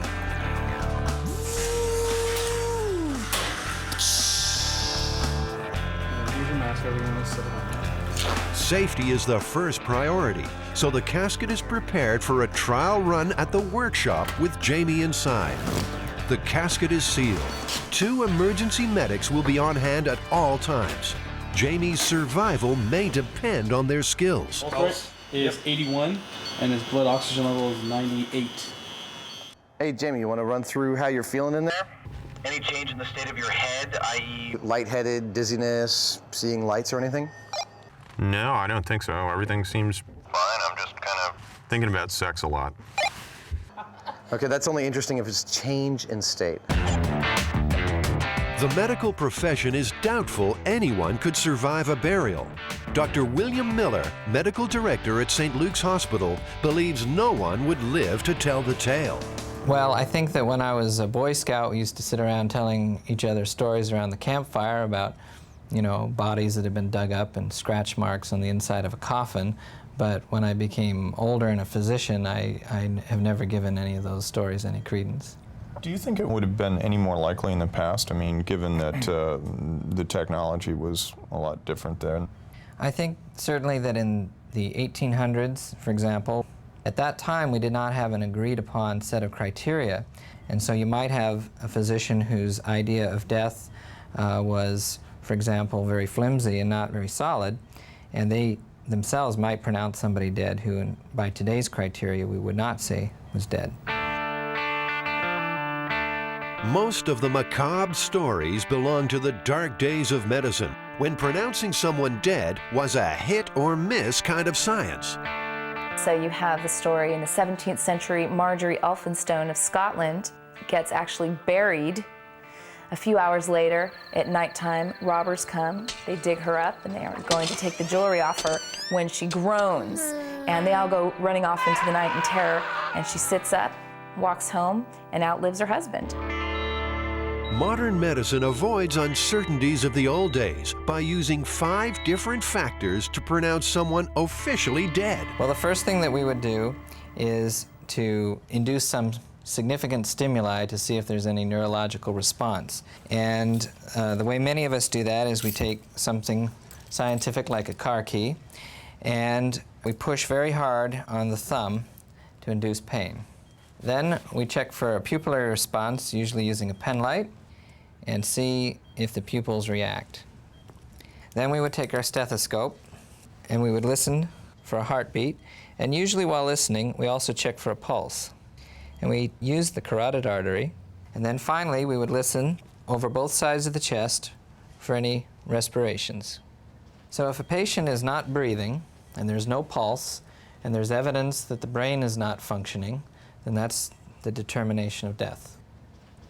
Are you okay for another 7 minutes there, Hyneman? Feel perfectly fine. It's hot. That's the only thing that I don't like. Back at the workshop, Jamie's test run in the sealed casket has lasted nearly 50 minutes. His blood level of carbon dioxide peaked at 3%. 4% is getting dangerous. 10% is lethal. Waking up in a coffin, you know, surprise, I think it would be a pretty scary experience. This stuff is like what gets you. You know, it's all, being in a box is one thing, but you got all the stuff that's supposed to make it real nice and pleasant, and it's actually really kind of creepy, I think. Many of these stories are relatively recent. You have a man in South Africa in 1993 who is pronounced dead after a car accident. He spends 2 days in some kind of metal casket above ground, at which point he wakes up, and unfortunately he's not very happy apparently because his fiancée won't take him back, believing that he's a zombie come back to get her. So the next step is to load this up on our forklift, lower it down into our makeshift above-ground grave, fill it with earth, and monitor Jamie until he begs for mercy.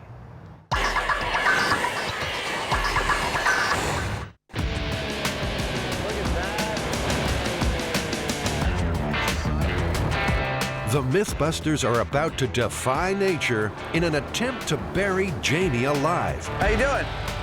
Hey, what the hell are we supposed to do with all this dirt? So buried alive, huh? Buried alive.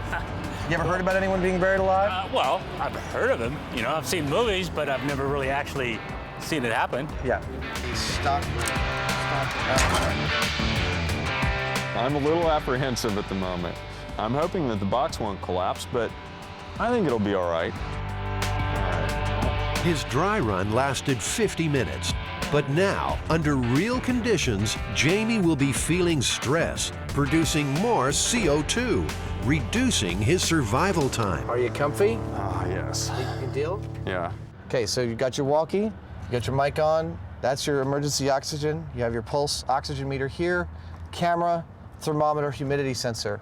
Are you ready, Jamie? Farewell, cruel world. Bye-bye, Hyneman.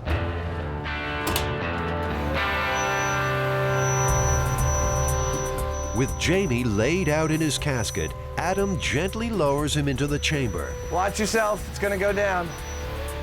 He's about to undergo a rare ordeal. He will be buried alive.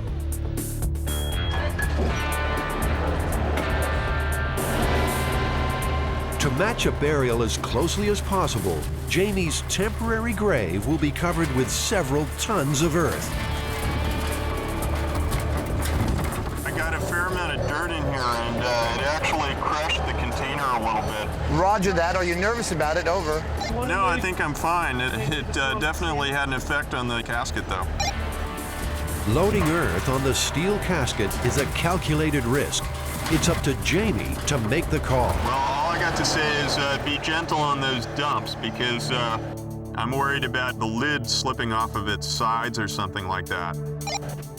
Jamie, would you like me to come in and check the lid out? Over. You're not going to be able to tell anything more than I can at this point. I'd say just keep going. I wish I had a light in here. He's a trooper, man, I'll tell you. Oxygen levels? Oxygen, he's at 98%. The medics are watching his vital signs closely. Any indication of acute stress, and he will be exhumed. I imagine my heart's beating a little faster than it was on the test, over. You'd be correct about that. It's at 95 right now, buddy. You are almost officially completely covered now, Jamie. The casket is getting so warped from the pressure that it's popped up the corners a little bit. Suddenly, the major worry is the very real possibility of Jamie being crushed inside the metal box. This thing's really starting to creak, and it's feeling feeling like it's changing its shape. They decide to halt the Bobcat. They hope the casket can withstand the force pressing from The above. thing is buckling and changing shape on him. Truly. That's the last one we're doing. Because it's, I can feel it coming in. You want out? You want out? Roger that. We're going to get you out. Pull that back. Oh, wow. It will? Yeah, it buckled. Here we go. Just the head. Hey, Jamie. Hey. Here he is. And he's still alive. Did it do anything, or is that all my imagination? No, it definitely was crushing it in. It was just sitting there going.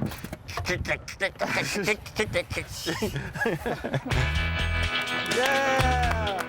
Jamie persisted inside the casket for 30 humid minutes, breathing only the available air. I started to panic a little bit there at the end. I mean, it's pretty scary.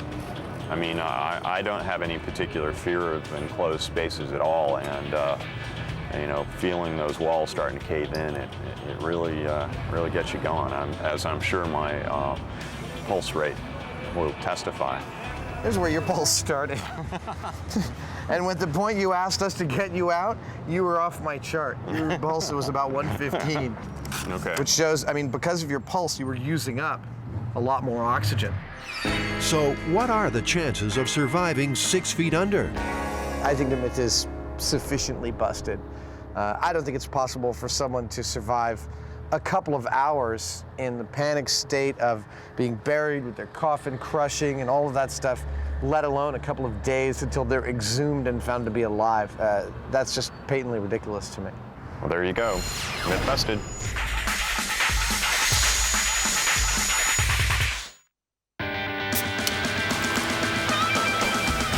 America's favorite drink has always attracted its own share of popular myths. Some of them true, most of them baloney, but all of them challenges for the Mythbusters. Jamie, how many things can we do with cola? Lots. We can clean up blood. You can dissolve a T-bone steak. You can clean chrome. Clean the corroded contacts on your battery. You can free a rusted bolt. You can clean your greasy laundry. Car paint work. Dissolve a tooth. You can clean your car engine. And it also might be an effective spermicide. This should be fun. Some of these sound actually like they're pretty reasonable to me, and some of them just sound absolutely ridiculous. So it would seem.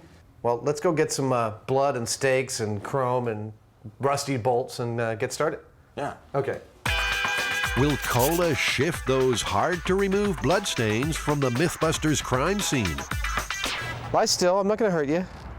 I don't trust you. Well? You realize that this white line thing is all a myth. They don't actually do that. No, you're kidding me. Yeah, it would contaminate the site.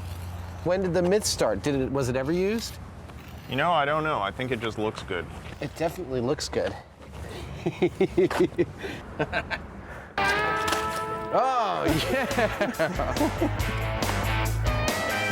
You know, every Thanksgiving, it's the cranberry sauce that makes it special.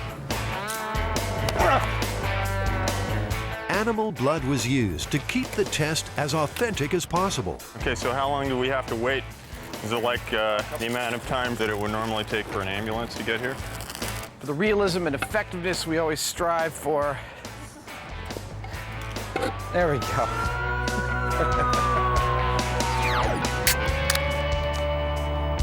After 2 hours in the California sun, only Jamie's crime scene outline gets the cola treatment. It's kind of rejuvenating the blood, isn't it? Isn't that what they advertise it to do?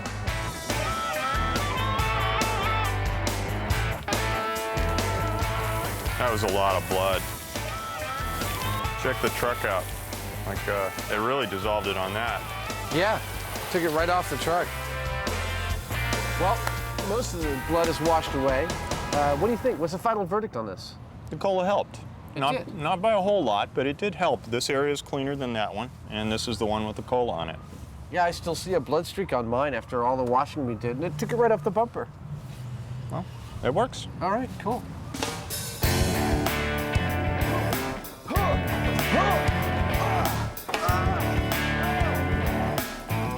No everyone was willing to volunteer their car for the cola cleaning and rust test. So Jamie rolled in a junker to see if it could take all that cola could throw at it. That was good. I didn't know it had brakes until you stopped. I didn't either. Jerk. Will cola and aluminum foil shine the chrome on your car? We'll compare the cola against a leading brand of chrome cleaner.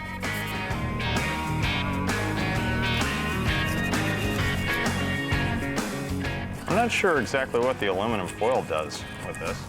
Well, I think it ionizes the cola particles and brings the rust to the surface.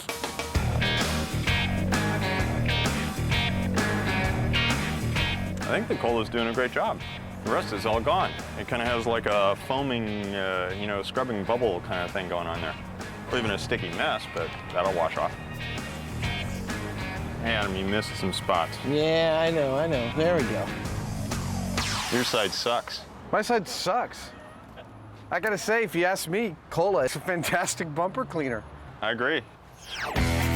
High marks for shining the chrome. But what about freeing a rusty bolt? The myth is that it's a cola-soaked rag. But could cola's low phosphoric acid content be effective against rust? All right, why don't we give it 5 minutes? Okay, let's go drink some cola. I don't see any real way that that's going to do anything. Oh. You want to give it a shot? It ain't moving. I got it, Adam. You got it? Yeah. Was it hard? Yeah. I don't think it really penetrated that well. Well, I think this one was a total failure in that regard. Well, I'd agree. Maybe it removed a little surface rust on it. That's about it. So, what's next? Everyone's heard about cola's so-called corrosive qualities. Time to test the myths with 2 pennies and some teeth.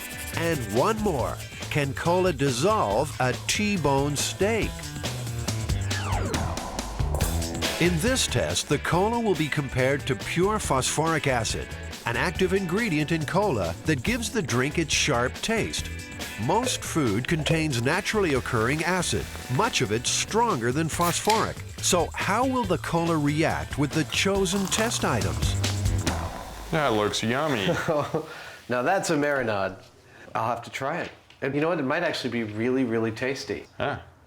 Jamie, I think we've got something really important here. I notice that the steak tends to float in the acid, but not the cola.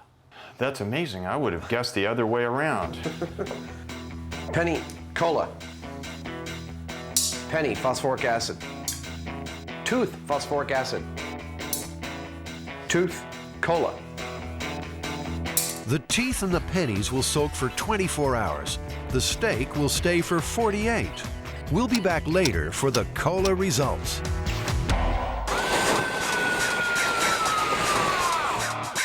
Did I tell you I was afraid of heights?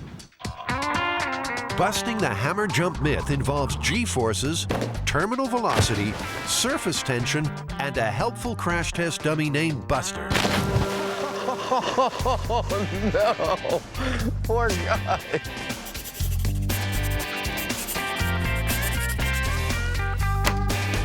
Well, there's this myth that if you fall off a high structure like a bridge or a crane or something over water and you throw a hammer in front of you, that it'll save your life because it'll break the surface tension of the water. No way. This story's been told about the Sydney Harbor Bridge and also about the Golden Gate Bridge in San Francisco, California. The story's told among people who work on bridges, construction workers, people who might fall off of a bridge and like to have the idea, at least subconsciously, that there's something they can do about it, that there's some way to save themselves. I guess this is based on the idea that if you fall from a really large height, hitting water is pretty much like hitting concrete. I mean, it doesn't move out of the way like we expect it to. It actually resists impact at that speed. Yeah, and so by throwing a weight in front of you, you're going to break the surface tension or possibly simply aerate the water to where it slows your deceleration down. You don't stop so quickly because that stop is what kills you. Right. The stop is where you incur all that G-force that like makes your organs go crazy. Yeah. Surface tension is what keeps water-striding insects afloat. It allows them to make indentations without getting wet. The apparently invisible skin is formed by water molecules, creating even greater tension at the surface. And that's why belly flops hurt. In consideration of the myth, I would think it'd be very reassuring to believe that if you're working high steel, you misstep, it would be nice if your tool bell went first, broke the fall, and you survived. According to author Stephen Cassidy, the hammer myth may have originated during construction of the Golden Gate Bridge. In 1937, 12 men fell when a bridge section crashed into their safety net. Only one man survived. Did his hammer break the fall? The tool belts that those guys used had, among other things, spanners and hammers, so they might have 100 pounds of tools around a tool belt. Certainly enough heavy metal at their disposal in the form of tools to equate to a hammer or many hammers. At 220 feet above water, the Golden Gate Bridge would be ideal to test the myth of a hammer breaking an accidental fall. These days, for security reasons, the massive structure is off limits. So, to bust the hammer jump myth, Jamie and Adam need a way to get some serious height. That's what the crane's for. So we'll take the dummy to the top of this crane and drop him into the water a bunch of times? That's it. Dummy's gonna get to go swimming. Oh, I love this job. The MythBusters are at Mare Island, the former naval shipyard just north of San Francisco, where the Pacific Fleet used to put in for maintenance. Mare is the home of the Whirly, a huge crane that can turn through 360 degrees. At full extension, it reaches up around 150 feet, the height Jamie and Adam need to drop the hapless dummy, Buster. Well, we'll always have a rigger with you. And the rigger will signal the operator. I mean, the operator can't hear you. Cooper manages the massive crane and is supervising safety aspects of the experiment. He's a little dubious about the story. I hadn't heard it. I thought it was kind of different. But two of the guys in my office were very familiar with it.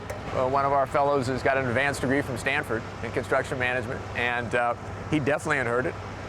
So it seems like it's something within the industry is common knowledge. When the experiment is underway, Jamie will have the job of rigging Buster the dummy and the hammer, all while working hundreds of feet above water. My gosh. Wow. Snug as a bug in a rug up here. This thing ain't exactly flimsy, you know? The view up here is incredible. You know, the simple fact is that when he hits the water, the margin between life and death is going to be very small. Yeah, it's only a tiny fraction of a second, and I suppose this hammer thing actually could make that difference. The critical science requires calculating the force at impact. Adam will fit Buster with an accelerometer, the same type used by courier companies, to see if your packages are being treated gently. It measures the energy generated by sudden stops. We've got to put this in his head or in his torso, wherever it will fit. This is an accelerometer. This will measure the G-force when he hits the water. Oh, look at that. That's really pretty. All right, let's see. Do you want to get hit in the head? You're going to anyway. Buster's cavities are designed to hold smaller instruments for auto industry research. He's a crash test dummy after all. Adam's task is to make room inside the dummy to accommodate a larger accelerometer. I like this. I'm quite pleased with this. Let me get your chest back on.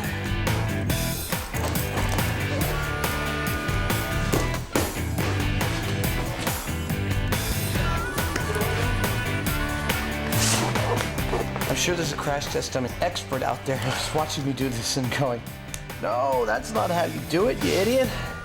Ah! Ha! Yeah. You can do better than me. Hey, this guy's almost ready to throw off the roof. Come on there, buddy. That's it. I get to drop him the next time, you know.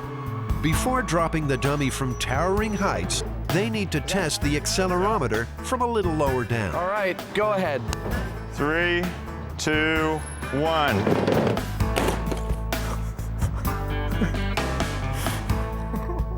That's really horrifying to watch.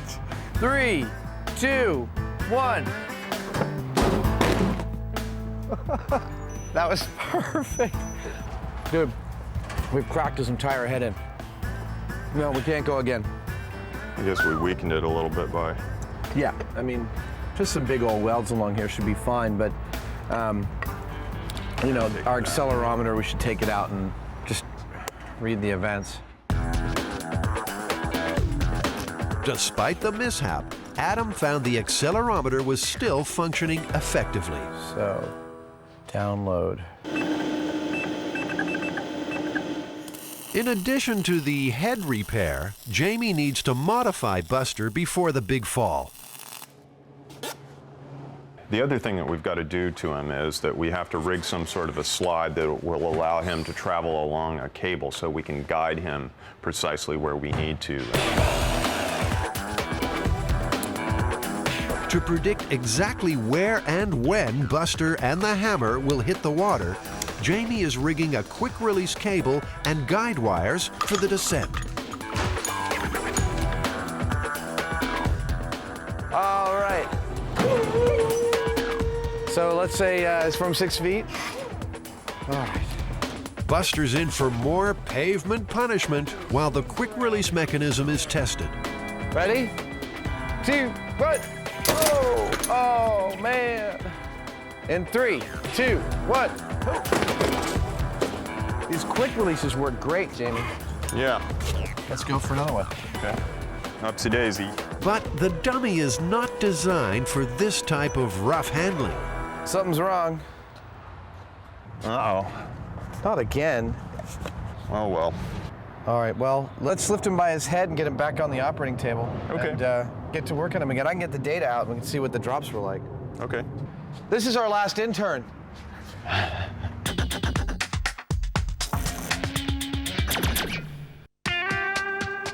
Back at the Mare Island docks, all is ready for Buster's big day out.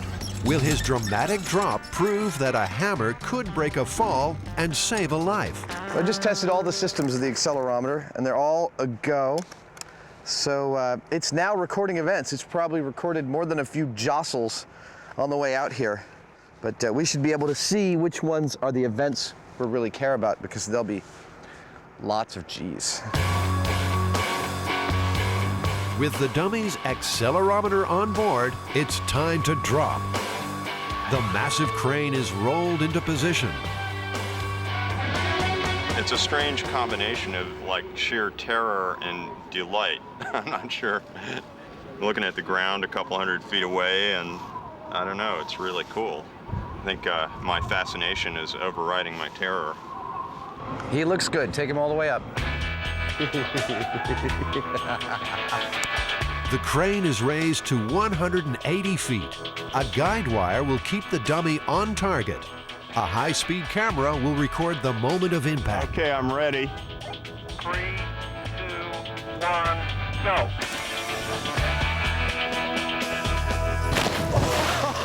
Oh no, poor guy.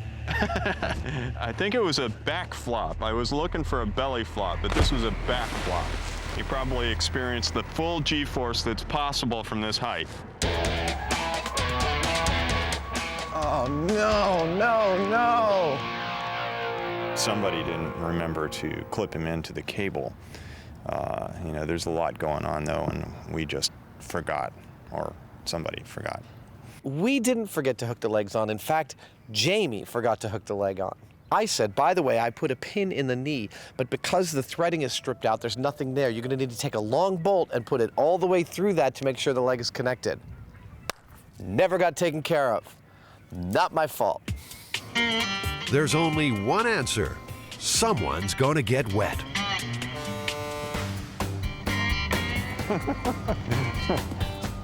Adam will use any excuse to run around in his undies, I think. Oh, God. Probably like 5 feet down in the mud. I had absolutely no success finding the leg. I'm really disappointed about that. I really wanted to come up holding the leg. That would have been beautiful. We would have been able to keep on going. I did a good effort, but it's gone. Despite the setback, they hope Buster's remaining limbs will survive more drops. We are all good to go. Release at your leisure.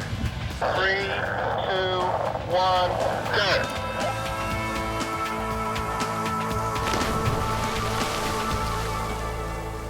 No. Whoa! He's completely trashed. The cast aluminum of his thigh bone right here absolutely just shattered into contact with the water. It's pretty obvious that from that height, you're completely screwed. Jamie, atop the crane, is coping with a personal fear. Right now, he would prefer being on terra firma. It's kind of an intense rig up there. I mean, reaching out and hooking up the dummy to the quick release, you know, seems pretty simple. You're just a couple feet away, but when you're at a 40-degree pitch, 160 feet in the air, it's less than pleasurable. When I'm up there on that height, I'm over and over seeing myself like, whoa, that's all there is to it. And so, you know, I can do it. I don't have to like it, though. Buster has been falling an average of 60 miles an hour. Because of the missing legs, to get consistent data, they decide to start again. Another test, we'll do a control without legs and without a hammer, and then we'll do another one with the hammer. All cameras are rolling, it's a go. 3, 2, 1, go.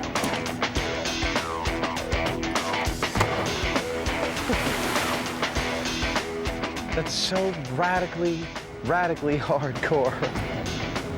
So hardcore, the accelerometer registered a force of 287 Gs, a devastating impact, considering an average car crash rates around 70 Gs. Time to attach the hammer. Will it break the surface tension and help prove the myth? We're ready on your count. 3, 2, 1, go.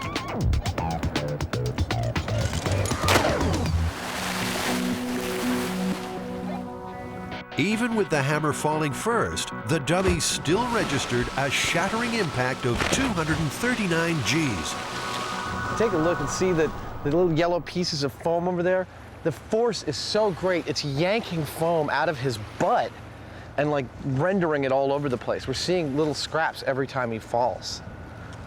3, 2, 1.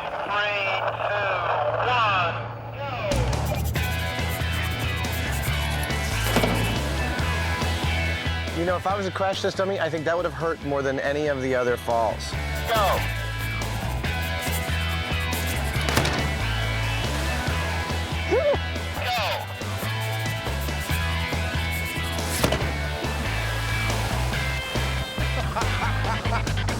I'm enjoying this more every time. You know, I think Jamie's getting a little sick up there. Oh! Oh! I'd say that's a good day's work. I want to get the hell off this crane. All right.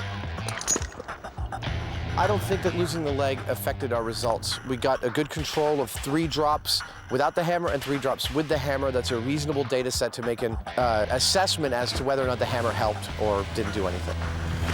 My gut feeling about this is that the hammer is probably having somewhat of an effect on the impact that the dummy receives.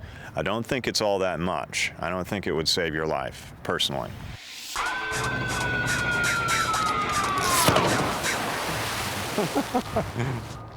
That's our first one with a hammer. Did a face plant at a slight angle, butt first. Back at the workshop, Adam and Jamie are comparing the different impact curves downloaded from the accelerometer. Yeah, there's effectively no difference in the length of that curve, just between 200 and 300 Gs. Even if the hammer helped a little bit, when he hits the water, he's going 60 miles per hour plus, which is like twice the speed that they test auto crashes at. You know, the thought that jumping off something and hitting water is going to like literally rip your limbs off your body is surprising. I never would have thought that. It blew my mind, actually. Yeah, and the bottom line, our data doesn't show any effect of the hammer at all. No, it doesn't. I would say that this myth is busted. I'd agree.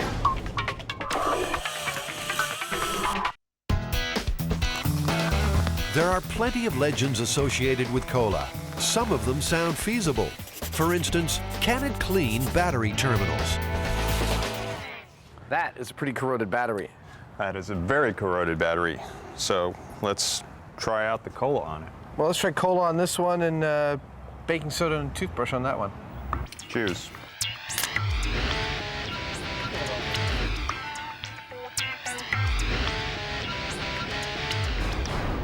So, should we line them up and take a look-see? Sure. Personally, I don't really see any major difference between them. Yeah, but the cola actually does work. Let me see something here. I'm gonna actually just try straight water on this one. See, given what the water does, it might just be that the cola is simply a liquid. Yeah. Not that it has any special properties, because the water without anything just cleaned up that terminal pretty fine. That's true. Is cola the great grease stain remover? So I kind of figured before we clean the engine, I should sort of like get it. If there's an easier way to dirty a pair of coveralls, this is not it. Wow. I must say it's kind of exciting. Oh, there we go. It's only gonna hurt a little bit. There you go. So, one sample in cola and the other in a leading brand of detergent. Both left to soak for 4 days. So, well, we've rinsed these, and I don't know, for my money, the unagitated laundry detergent didn't really do squat. Cola turned the material brown, but it didn't do anything at all to the grease. So, strike another one off the list. Okay. A real cola cleaning challenge. An old greasy engine. So we're the cola on the left side, right? Yeah. There you go.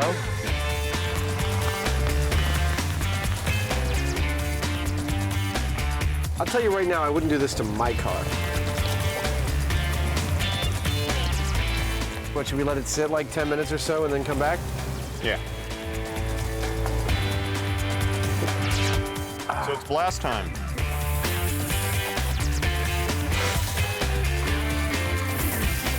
What do you reckon, myth or not? It cleaned off a lot of the dirt, but the grease was all still there, same as the cola as the water. Yeah, I think it removes a little bit of corrosion here and there on the aluminum or certain metals, but not a whole lot. So I'd say that as an engine degreaser, it's busted. Yeah. No way. Will spilled cola damage car paint if it's not cleaned off in 24 hours?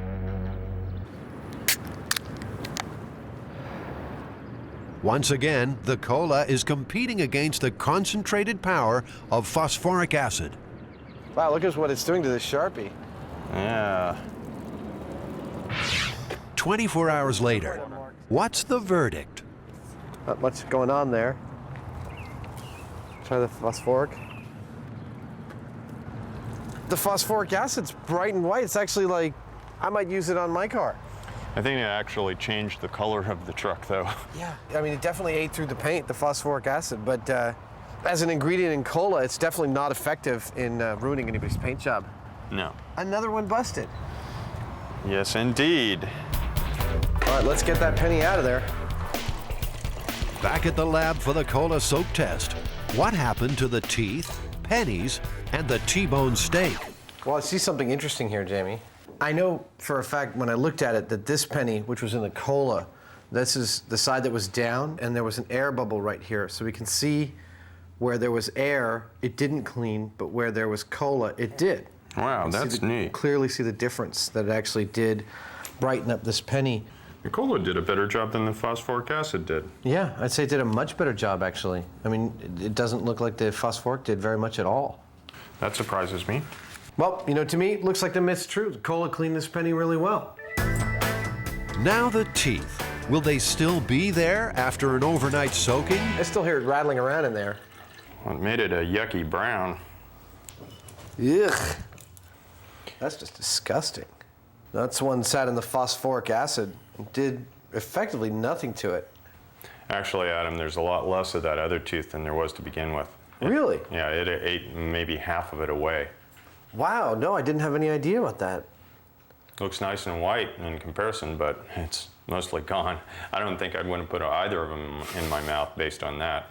Yeah, in a 24-hour period, I'd say cola could never dissolve a tooth. Yeah. Oh, that one's busted. Yep. Okay. What's next? So this is the myth that cola will dissolve a steak in 48 hours. Well, it's done something in 48 hours. Oh, man. I mean, we've given it a little bit longer than that. And you've put the steak in just phosphoric acid. Ooh, did you see that? Yeah, this kind of fell apart. It's totally breaking it down. Ooh. It's funny, it didn't look like it did anything to it, but it did. Ugh. This is the cola steak with our fine glaze of mold. Well, there's nothing remotely dissolved about it. I'm trying to speak through my mouth so I don't have to smell this. It doesn't smell bad at all. It smells kind of good. It might have tenderized it a little bit, but it, you know, because I don't know that I could do that with that if it was fresh. Yeah. And I don't smell anything bad at all. It smells okay. It smells like food. Nah, I wouldn't eat it. I wouldn't either, but. Ah, so, after all your talk, you wouldn't eat it. It's true. So the myth busted. Myth busted. Cola did nothing to a steak. Yeah. Next myth. Could cola be an effective spermicide? They will combine one small sample of sperm with cola and another sample with a control substance. Under the microscope, they will estimate the score between alive and dead. Let's try the cola. Okay. Oh, yeah. Look at that. Wow. I mean, this is really exciting. This is like those films in high school. Maybe they like the caffeine. What do you think? That's amazing. What are we going to use for our control? Well, I have some saline solution here. I think that ought to be kind of easy on the sperm. Okay. There we go. Okay, 2 drops of saline. There it is. Certainly look very lively to me. Yeah, they look great. And 3, 2, 1, count. For 60 seconds, Jamie will count live sperm in the saline. And stop, we're done. How many live ones did you see? 53. 53 live ones in a minute. Okay. And go. And now a 60-second cola count. And stop. 85. No way. Yep. 85. This is an occasion when Jamie and Adam bow to superior knowledge. Dr. Paul Turek is a male reproductive specialist at UCSF. He's heard hundreds of similar claims. I think it's a great myth. To summarize, I think the experiment kind of shows what I thought would happen, which is cola will serve as a diluent. It will dilute the sperm, but it won't be necessarily toxic to it. And a spermicide is different. A spermicide actually stays in there, so it doesn't really dilute anything. It just kills the sperm on contact. 3, 2, 1, and done. 96. 96. Clearly, cola is not an effective spermicide. It's just not. Well, so I'd say this myth is busted too. Absolutely. Cola's going down.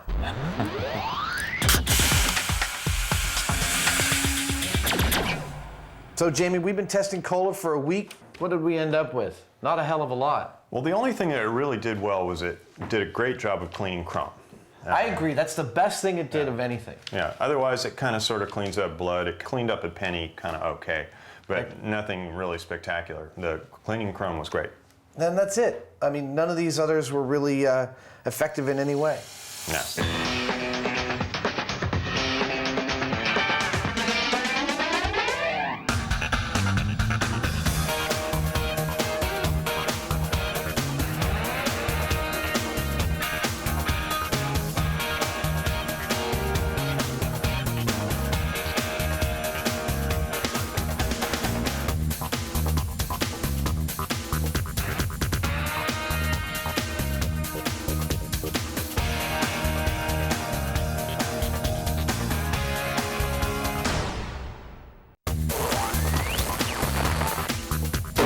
This episode of MythBusters. There may be bricks everywhere. A barrel of bricks and the world's unluckiest builder. We gotta go now. Answering nature's call. Oh man, warm. On an electrified third rail. You've got the lights almost full. It's a total disaster. And the eel and the credit card. The ultimate smackdown. Electric eel's looking at me right in the eye. He goes zap. Knocked backwards off the rail. Oh, that's disgusting. Who are the MythBusters? Am I missing an eyebrow? Adam Savage. I always enjoyed seeing Adam in pain. Oh! And Jamie Hyneman. Jamie wants big boom. 30 years of special effects experience. Feel kind of sexy. They don't just tell the myths. They put them to the test.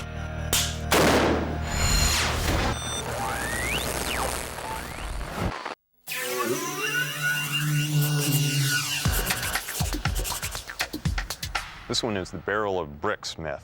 Oh, this is the one the guy is trying to take bricks off of a roof and the barrel's too heavy and it drags him up, hits him on the way up. Cracks his skull, injures his collarbone, keeps shooting straight up until he's about 2 knuckles deep into the pulley.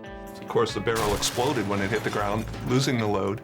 Then his weight was obviously heavier than the barrel's weight. The barrel goes back up and this guy goes back down.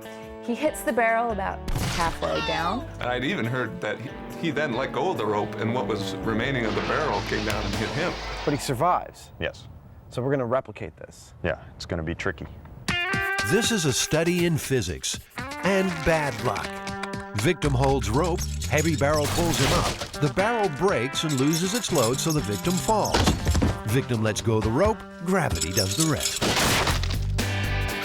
To test this myth, the guys will have to create a building site scaffold 30 feet high. They'll run a rope through a pulley at the top with a 500-pound barrel of bricks on one side and the victim on the other.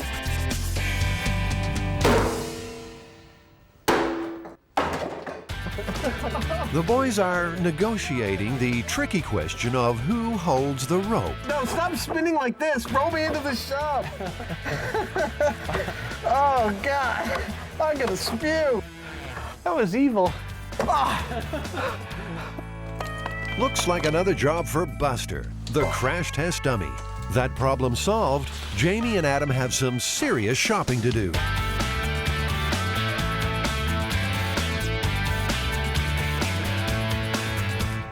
First, they need a rope and pulley capable of lifting 500 pounds. This is a roofer's block. So if you have a 500-pound load of bricks and you're pulling that load of bricks 500 pounds on the opposite side, but with the rope, you'll be putting 1,000 pounds of capacity on the block. This is a more traditional rope. It's manila. It's made out of tree fiber. Of course, it's a little rougher on the hand. Manila rope. That'll hog tie this myth, which just might have some truth to it. So is the myth widely known in the rigging industry? I mean, a lot of people know about this one? I think so. I think that's, yeah, I recall it. I remember hearing the story a couple of times, so it's quite a calamity. Over at the Brickyard, Kevin's heard about this one too. I think I may have seen it in a trade magazine where he had put in a claim to workers' comp or something like that. Truth is stranger than fiction. According to folklorist Heather Joseph Witham, this story regularly pops up in print. It purports to be an accident report or a workers' compensation claim or something like that. So it's by showing the written form of it, it has more veracity and seems more truthful. It's almost like Wile E. Coyote on one of his adventures, getting hit here, getting hit there, dying here, dying there. For some reason, we think that's funny or interesting. It's interesting enough to have the guys testing the rig back at the workshop. Nothing is left to chance. This is serious business. There we go. That's what I knew we could do. Okay, stop. Buster has been fitted with a quick release hand, so the guys can make him let go of the rope at the right moment. In this myth, precision is everything. We get to see what happens when you fall from 8 feet. Okay, go ahead. The quick release failed its first test. Adam, it's a good thing to figure all this out before we get down there with 500 pounds of bricks on the end of that line. I have some ideas about how to fix that. I gotta say, that looks like it hurt. Unfortunately for Buster, there's more to come.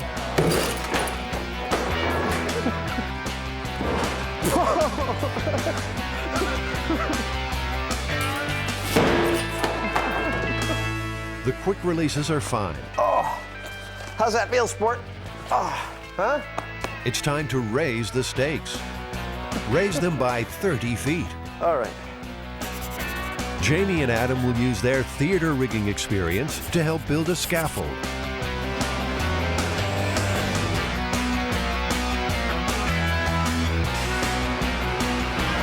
You got any idea what these are for? Oh, okay. Am I about to feel really, really stupid? Probably.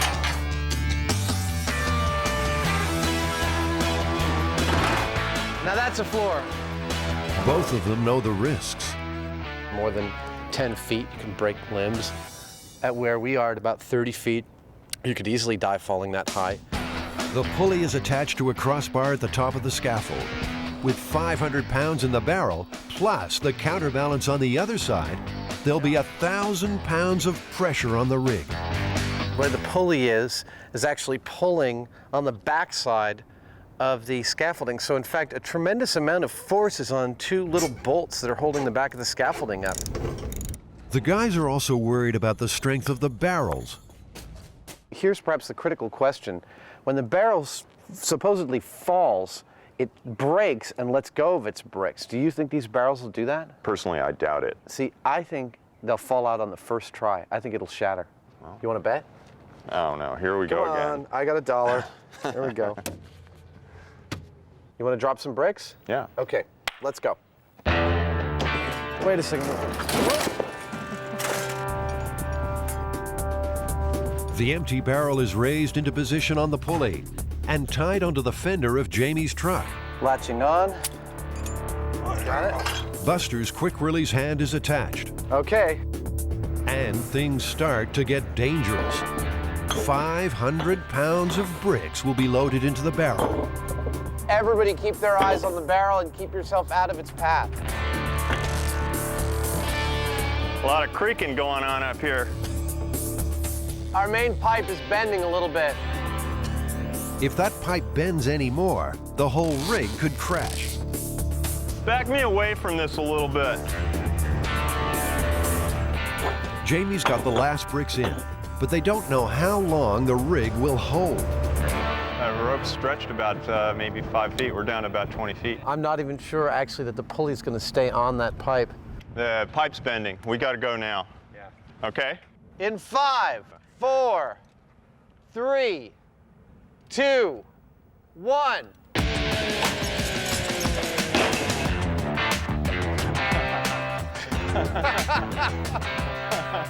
Barrel didn't fail. All right, I owe you $1. There you go. No, that's a 5. I'll take that. Even with 500 pounds of bricks falling from 20 feet, the barrel stays intact. The barrel is supposed to spill the bricks, fly back up to the pulley, then fall when the rope is released. Instead, Buster is left hanging.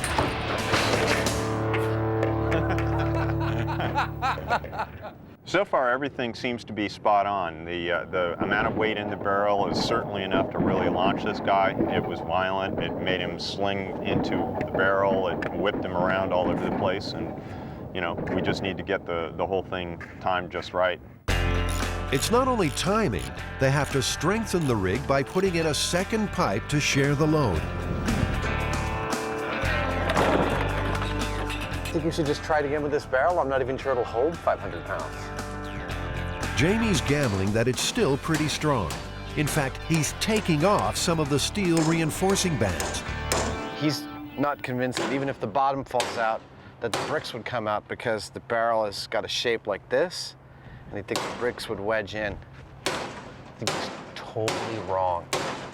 He's on. They'll soon know who's right. The rig is holding and ready to go. 3, 2, 1. Oh! Damn barrel! It didn't do squat. What is this? This barrel is too damn strong. You know what? I was right. All right, you were right. This 2,000-year-old technology is proving a tough nut to crack. Unexpectedly, the problem isn't the bottom, but the sides. You know, I'm starting to believe that the myth didn't happen because of the nature of the taper and these steel bands that are on it. It just doesn't want to let go of those bricks.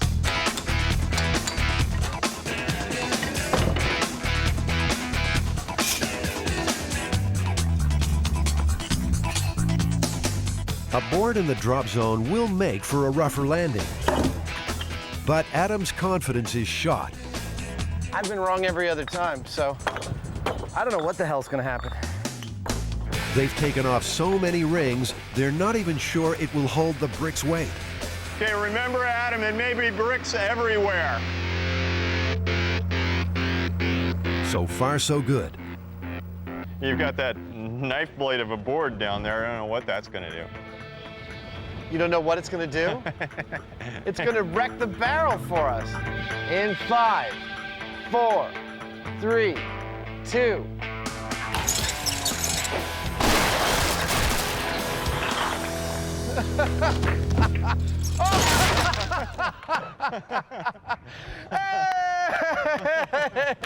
It worked perfectly.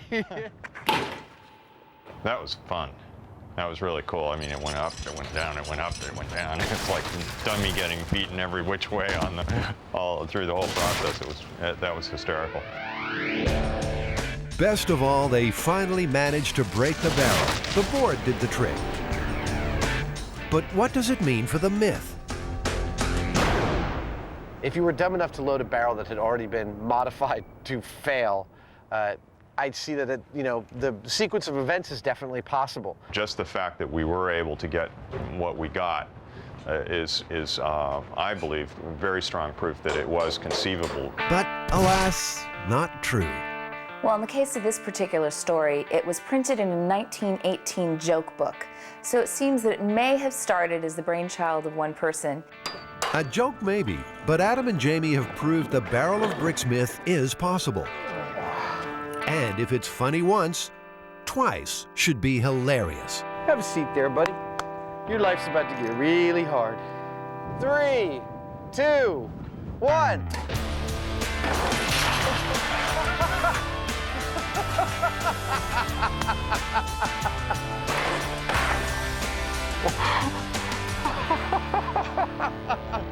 Buster is busted. He was designed for testing inside a car with seat belts. Smashing unprotected into the barrel was just too much. We broke a crash test dummy, man. I think that's a red letter day. Yeah!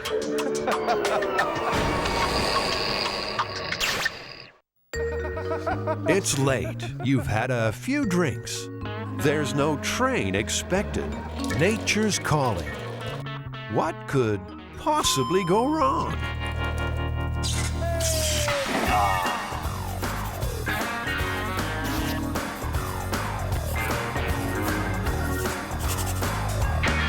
Where are we? We're here at the Golden Gate Railway Museum in San Francisco, and we're testing the myth about peeing on the third rail. Oh, this is the one guy found himself late at night in a train yard, peed on the third rail, the electrified rail, got electrocuted and died? That's the one. Some subway systems are powered by an electrified rail on the track. A steel paddle slides along the top of that third rail, arcing as it draws current.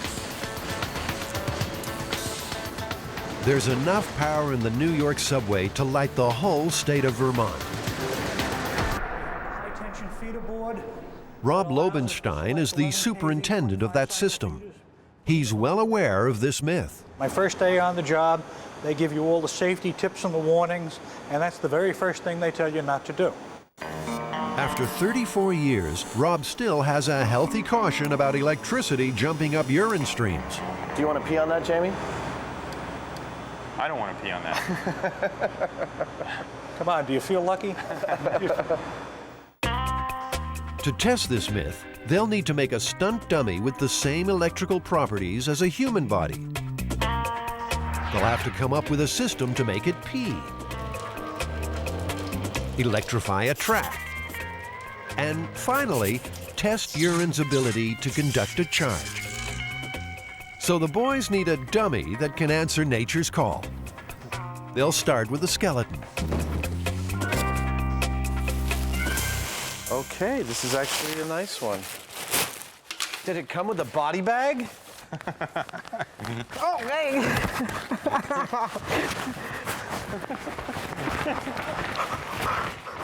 Stop. I'll always miss my old skeleton. It's too bad. He got his head blown off with a Mannlicher Carcano rifle. In the past, they've encased a skeleton in a product called ballistics gel, which is used to test bullets. The guys think it might work well here, too. It has nearly exactly the same electrical resistance as the human body. They just need to mold it into shape.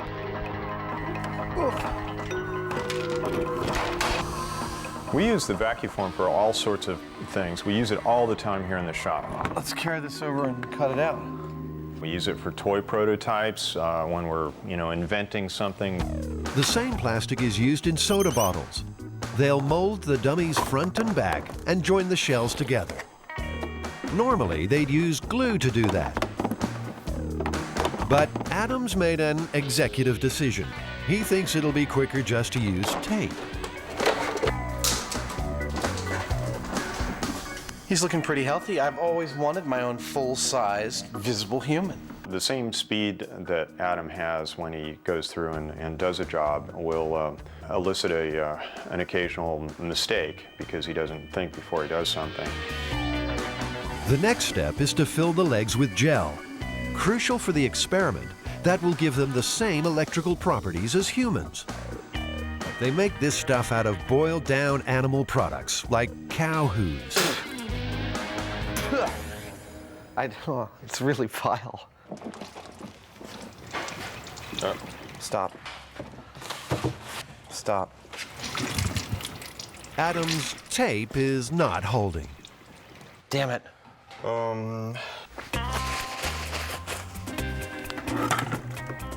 It's leaking from everywhere. We didn't glue that at all, huh? No, I didn't. Adam. Yep.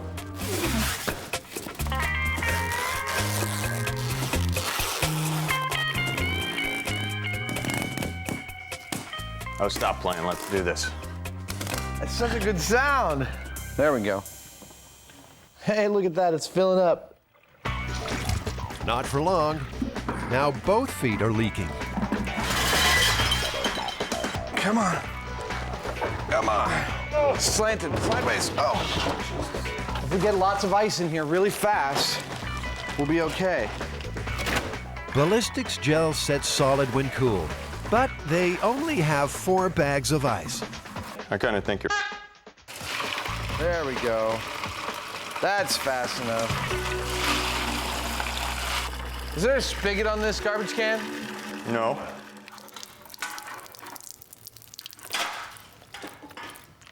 Total crapola.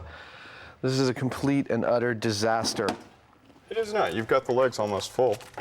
It's a total disaster. I mean, the tape not only didn't hold, but the gelatin acts in a completely negative way upon the tape to render it, like, useless. He just kind of forged ahead because, he wants to get the job done, and I normally applaud that, but it's clearly a situation where we need more speed, less haste. At last, a break.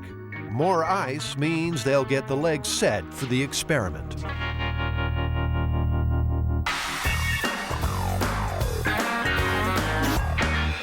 one thing that keeps bothering me about this is that, you know, urine itself is probably not going to conduct all that much. I mean, we don't really know, but I can't imagine that you're going to be able to conduct current like you would with a wire. Yeah. And so the dirty work begins. Oh, it's warm. What this boils down to is how much current can we actually carry through about a 1/4-inch diameter stream of urine? And is it enough to kill you? The guys know it's not just the number of volts in a shock that hurts you, but rather the amount of electricity that actually flows through you, called the current. They can work out how much current will zap a third rail victim if they know 2 other facts. They need to find out the electrical resistance of urine. So it's about 10,000 ohms, which is just what we expected. And they know a subway train runs on about 650 volts. Your home sockets are 110. They'll match the subway with a transformer from a fluorescent light. If you had a rather robust stream of urine and you were able to spray it up on the ceiling in a, you know, into a fluorescent lamp, you would probably receive the same effect as peeing on the third rail. A famous electrical formula called Ohm's law says the current equals voltage divided by resistance. So 650 volts passing through urine at 10,000 ohms resistance means there'll be a current of 65 milliamps. Just 30 milliamps is enough to paralyze your breathing.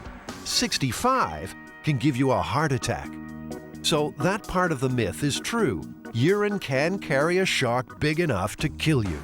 In this dry run, they'll try to pass that current through a tube of donated urine, through ballistics gel, and into a relay switch triggered at 65 milliamps. We'll be cooking with gas. And I think we should hear the thing click if it's going to work if I plug it in right now. There you go. That's fantastic. Something actually worked for a change. So they've got the body built, tested the urine, now for the bionic bladder. Well, here on MythBusters, it seems we'll do just about anything for science. Got 250 milliliters there. It took about 18.5 seconds, and that's what we're going to try and replicate with our rail rig. Here I go.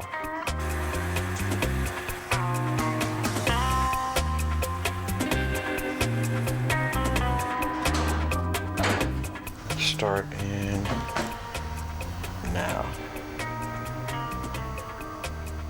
5 seconds. 10 seconds. 19 seconds, that's perfect. That's a relief. But Adam's still got bladder problems. So the question is pressure, I think. Yeah. Personally, I don't let gravity do my trick. You know, there's some pressure involved. So the question is how to add pressure to the system. What better way to pressurize a fake bladder than with a whoopee cushion? Yeah, that's holding pressure. Better still, it fits perfectly. But, of course, that's only half the equipment. If you make the stream really small and narrow, the surface tension is going to tend to make it go into a spray or a droplet. Yeah, I've gone as close as I can to the real thing. You got to fill it up? Yeah. Are you ready? Ready. Commencing. Wee-wee.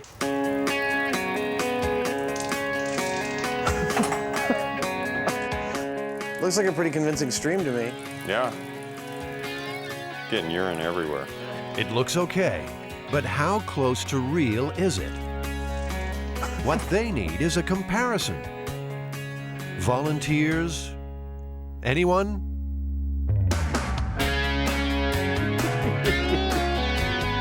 Once more, Adam is forced to offer his bladder and dignity to science. Here on MythBusters, we're prepared to put our pants on the floor for you. The moment to remember will be captured on high-speed camera. I think I got 100 mils. You ready? All right, here we go. This is not our ballistics dummy that we're looking at here, right? It's a real live dummy, is what it is. All right. We have a match. Finally, Adam has a leak he's happy with. You know, the science is good. We know why things are working and why they're not working, and we're getting some really good results. I'm having a great time, as dirty as the work is. Okay, there we go. The MythBusters are ready to ride the third rail. That's good. Where's the wee bottle I have to go? I guess I can hold it until we're down there. Oh, man.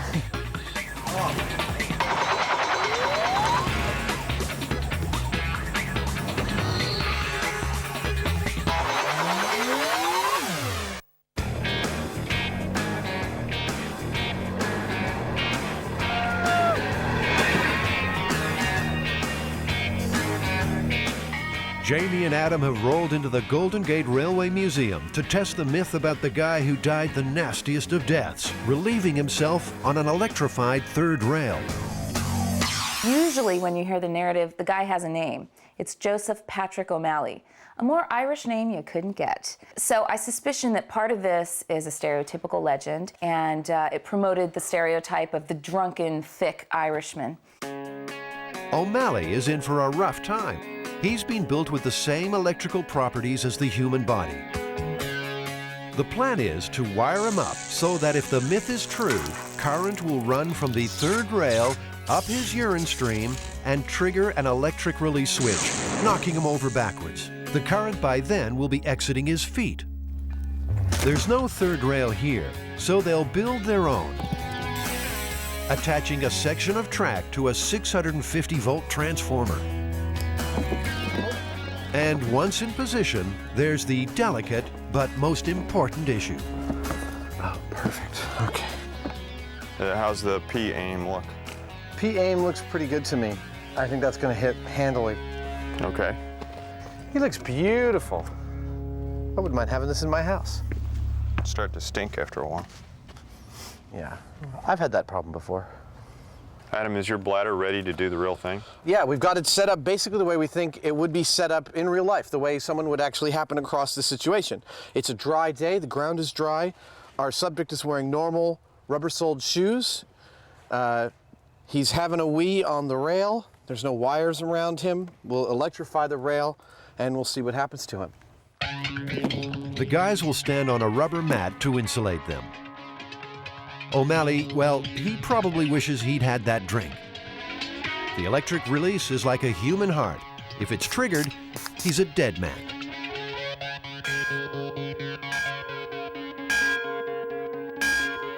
Let's make the set hot. Hot set. 3, 2, 1.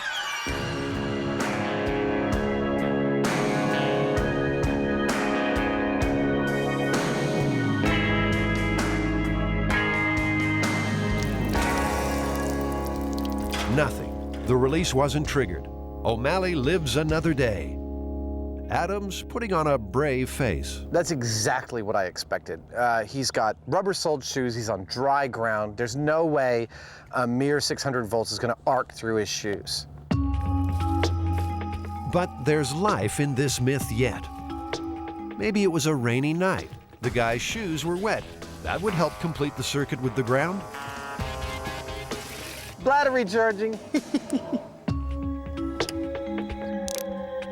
Hot set. We're electrified. Here we go.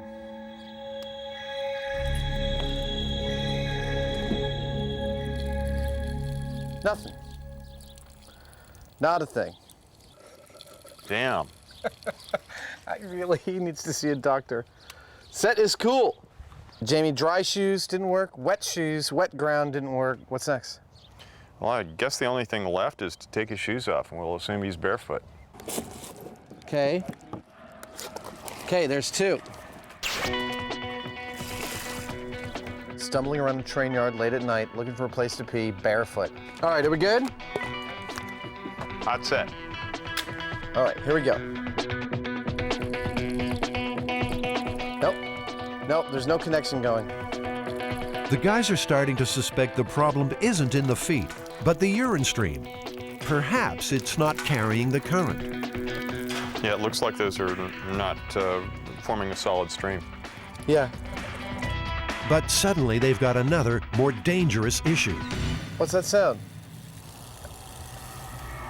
The wet ground beneath their mat is live with electricity. Yeah. Off. Turn it off. Again, it just shows what we knew, which is that the urine is highly conductive, and that couldn't have been a continuous stream of urine, because if it was, we would have activated the relay, right? Yeah, we should see that on the high speed. Yeah. Sure enough, by the time the urine reaches the rail, it's broken into separate drops. It needs to be solid to carry a current. The guys might have a solution for that. The only thing we have left is to try a larger stream of urine. You know, maybe that'll be more likely to create a continuous connection there with the ground. That's what we started out with, and that's where we're going. This could be the best day in O'Malley's life, or the worst. But it's not safe to power up until the ground dries a little. While they're waiting, there is another rail yard myth worth testing. Legend has it you can derail a train just by putting a penny on the tracks. Guys have actually graciously allowed us the use of their engine to test this. My guess is they don't think it's going to derail the train. I would agree.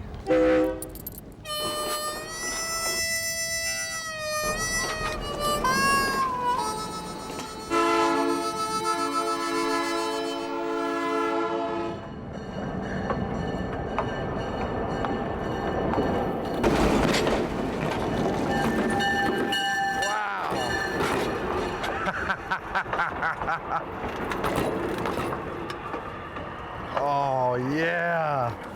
Look at this. Oh my God, they're really hot. This myth isn't just busted, it's flattened. It's very rare that you'll get more. Rob, the engineer, is not too surprised. So, Rob, do you think a penny can derail a train? Absolutely not, unless it's lodged in the engineer's eye. That's good.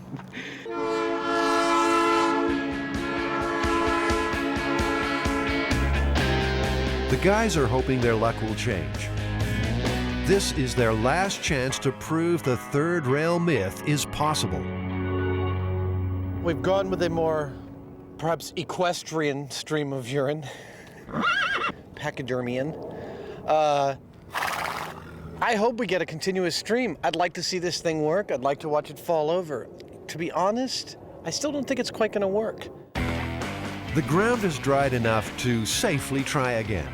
The larger, anatomically dubious stream will stay solid longer. And they decided to give the myth another helping hand, moving the rail closer. I always like to hold on tight to whatever I'm pissing on. The bladder is full, the rail is set, the electrics are good. We're good for the close-up test. Powering up. Powering up. If this setup doesn't complete the circuit, trigger the release, and kill O'Malley, it will certainly kill the myth. All right, and 3, 2, 1. Hey! It worked. Yeah, it's 6 inches away from the It just rail. goes to show, do not grab the third rail with both hands and on it from 3 inches away. Oh man, wait a second. I gotta take a leak. Woo! That'll never make it in the show.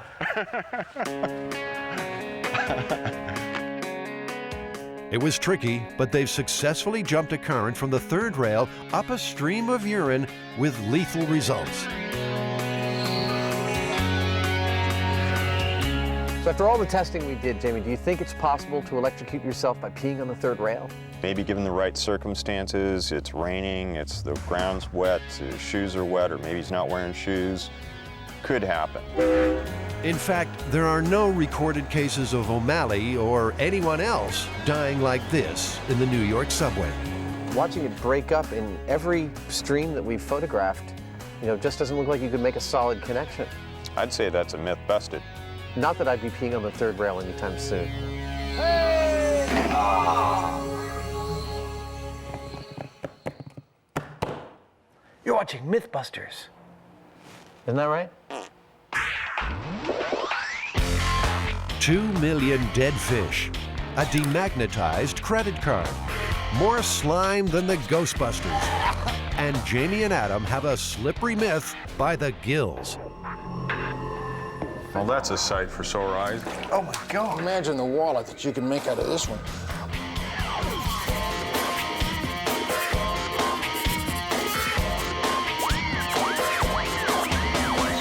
The myth here is that in 1986, reports started to surface that there were problems with credit cards due to eel skin wallets. Apparently, the rumor was that the eel skin wallets were coming from electric eels, and therefore electromagnetic currents or something were causing problems with the credit cards. Eel skin wallets wiping out credit cards? A fishy myth if ever there was one. There's only one place to start. John McCosker is Dr. Eel. He just loves them. And there are plenty among the 2 million specimens at San Francisco's Steinhardt Aquarium. I was called about eel skin wallets and the fact that somebody who owned this had on more than one occasion found a credit card didn't work. So she asked me, is it an electric eel? The eel skin myth slipped out of the deep. It was soon shocking readers coast to coast. Electric eels really pack a wallop. This is an electric eel right here. Yeah, it got about 400 to 500 volts. It sure puts you on your keister. Turns out that there is an electrical discharge in you and me and every fish when they move a muscle mass. But they have concentrated this in muscle packs so that it builds and stores a very large discharge. And it's able to release it all at once. And when it does, it just stuns everything in the water around it, and then it just gobbles it up. The guys know flowing electricity creates a magnetic field, but surely leather from a dead eel can't hold a charge. Their mission is to put a lid on this myth once and for all.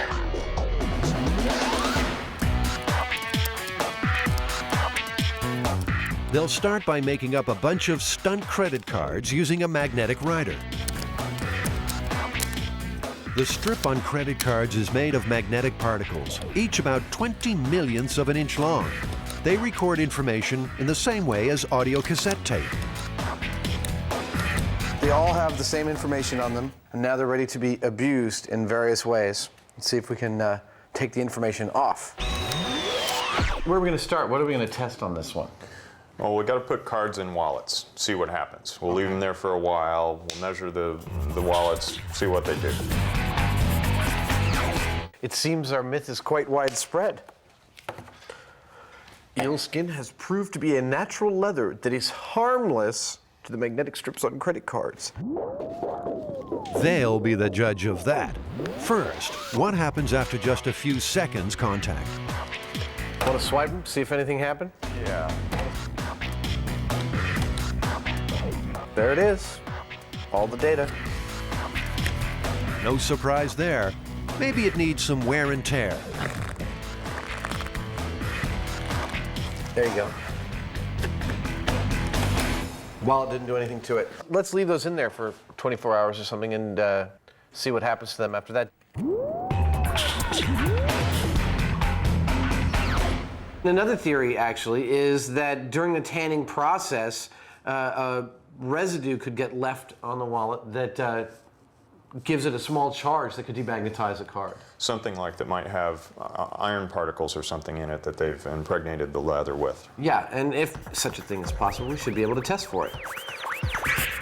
I can't help myself. I need some satisfaction. Yee! It's like a bad television effect, but it's happening right in my microwave. Oh, that's the best. The microwave arced the metal in the disc. If the tanning process leaves metal in the wallet, it should do the same thing. Well, normally we'd see some kind of sparking going on, wouldn't we? Normally we would. You think it's hot? Might be warming up a little bit. No sparks, no metal. The guys need to find another explanation. It's warm. That's about it. You know, Adam, there's a common theme to all this. You're putting it in and out of your pocket, you're creating a static charge maybe that the wallet's retaining, and then it's messing with the credit cards. Yeah. You know, I don't know, but it's a common theme with all of the stories. So, can Adam use eel skin to generate enough static electricity to wipe out a credit card? The charge is stored in this capacitor. Oh, okay, I am able to generate a very small amount of static this way. Maybe some nylon underwear will do the trick. Let's see what we get. It works just fine.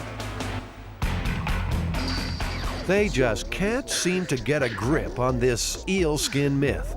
Maybe that's because there's a twist in the tale. So eel skin wallets aren't actually made of eel skin at all, right? Well, not electric eels, not moray eels, or any other kind of eel. Actually, made from a disgusting fish called a hagfish, called the slime eel. Now this is a slime eel. You gotta be a little odd to like slime eels. Somewhere, somehow, a fisherman discovered this skin makes great leather. You know, I wouldn't look at this and think, wallet. No. This is Adam and Jamie's lucky day. The aquarium has live hagfish. They just look like snot in the bottom of the tank. Look at this! Wow! Look at this thing. Looks like the mummy. Isn't that great? I'd rather put my hands in formaldehyde than in a tank full of hagfish. The slime is a defense mechanism in the wild, which seems to work pretty well in captivity too. Oh, that's disgusting. Yeah, that's really spectacular. Move. Oh, Oh, please get it. there we go. There we go. You guys are hired. I warned you. Yeah, no, I know. They are no closer to busting this myth. The slime eel left them empty-handed. Or did it?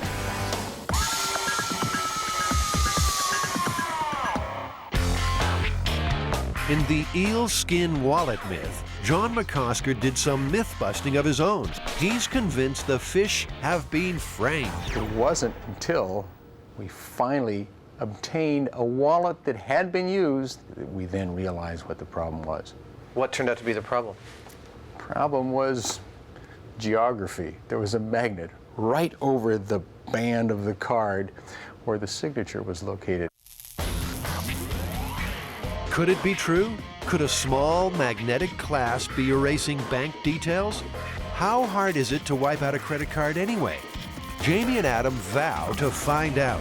We should point out that the way this holds the bills together is magnetic. Yeah. Okay. Shall we try and read it? I read it just fine. I'm actually really surprised how robust these cards are. So am I. I would have bet money that they would have messed with them. So why don't we leave this one for 24 hours as well, along with the other eel skins.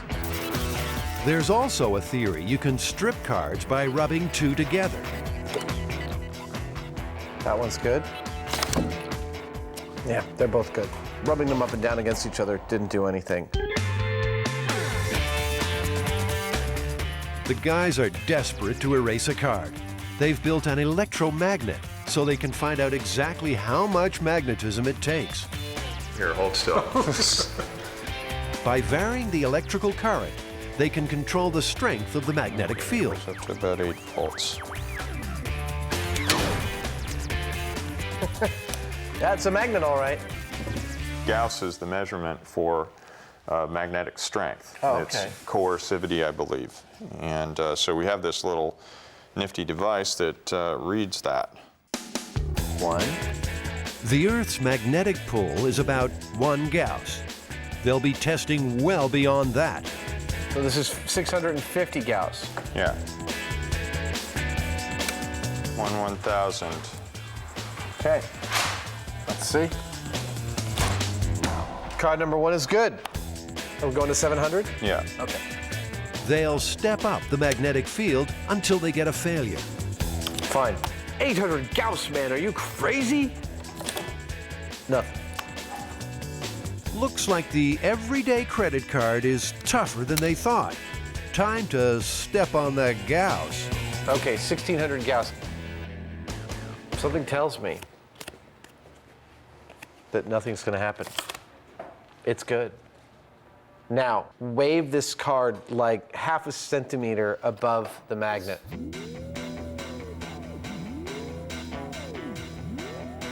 Let's see what that did.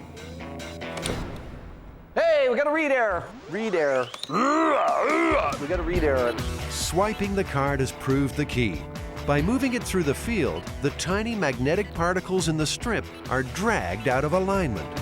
1,000 Gauss. Number 4 is totally screwed. Number 4 is bad.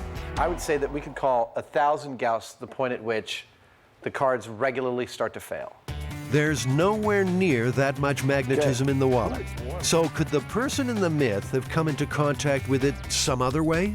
Calling this cell phone, I didn't get anything above 30 Gauss. Nope. Nothing. It's going up to around 16 at most. That's a speaker. That's about 70 Gauss. Nothing comes close to 1,000 Gauss. That's a wallet with a clasp? Even after a day's exposure, it's doubtful a wallet could generate that sort of field.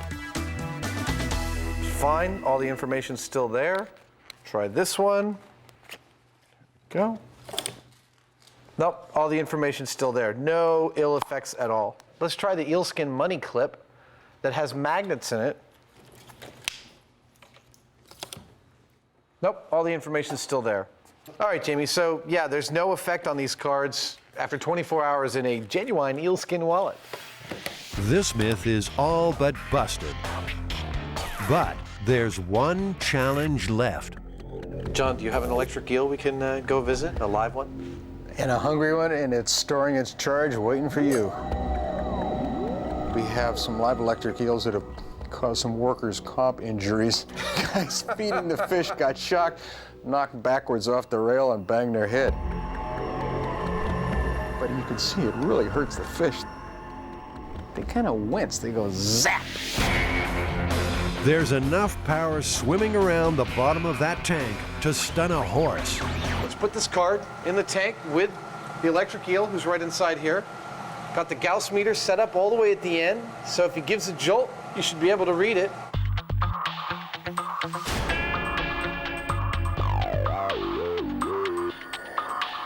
An electric eel is looking at me right in the eye. Are you getting any kind of reading at all? No, I'm just getting minuscule variations, nothing at all really.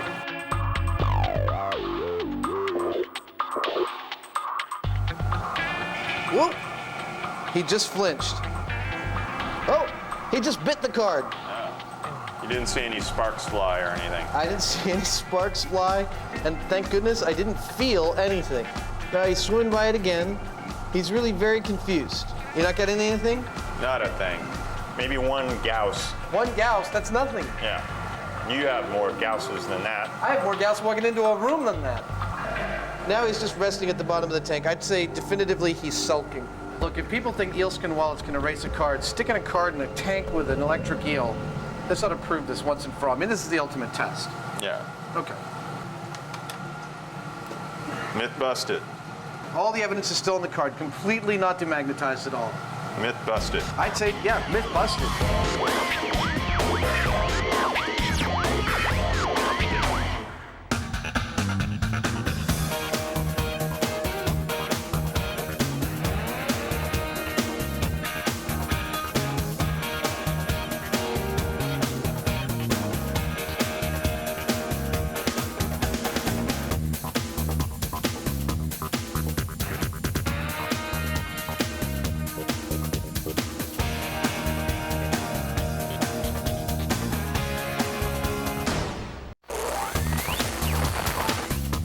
In this episode, Whack 'em! the MythBusters are busting out. Count on getting very, very cold. Can they escape from Alcatraz? Quack, damn you. Science or quackery? I want you to do this. Got it? Does a duck's quack echo? And out of their skulls, have we all been injected with mind control chips? I feel perfectly normal now. Who are the Mythbusters? Am I missing an eyebrow? Adam Savage. I always enjoyed seeing Adam in pain. Oh! And Jamie Hyneman. Jamie wants big boom. Between them, more than 30 years special effects experience. Feel kind of sexy. They don't just tell the myths, they put them to the test.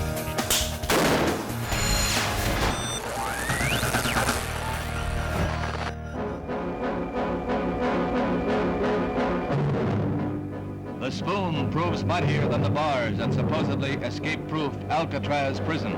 The men the walls couldn't It's Alcatraz's greatest mystery. What happened to these men? Frank Morris and the Anglin brothers, Clarence and John, bank robbers and escape artists. One night in June 1962, they busted out of the rock and dropped off the face of the earth. Whatever their fate, the three convicts have apparently accomplished a feat that many have tried with no success. The authorities presume the three drowned, but the myth says they got away clean on a homemade raft. 40 years later, Jamie and Adam aim to prove it might have happened.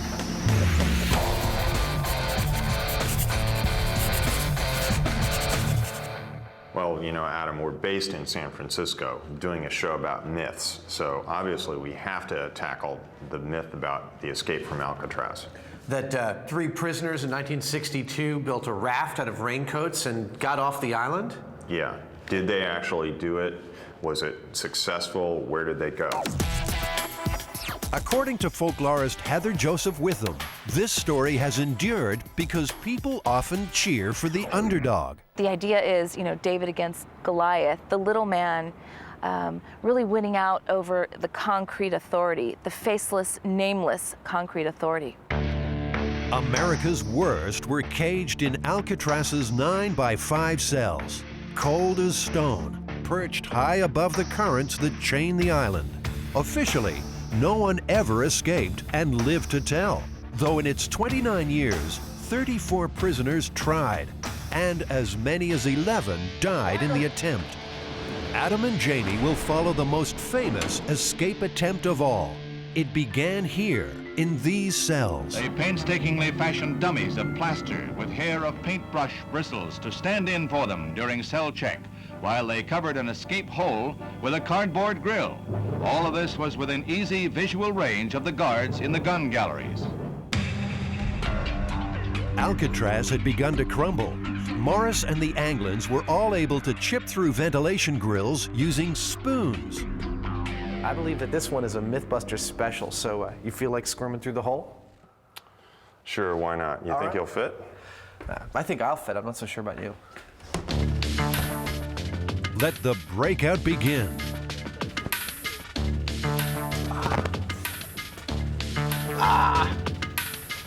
Well, I don't know.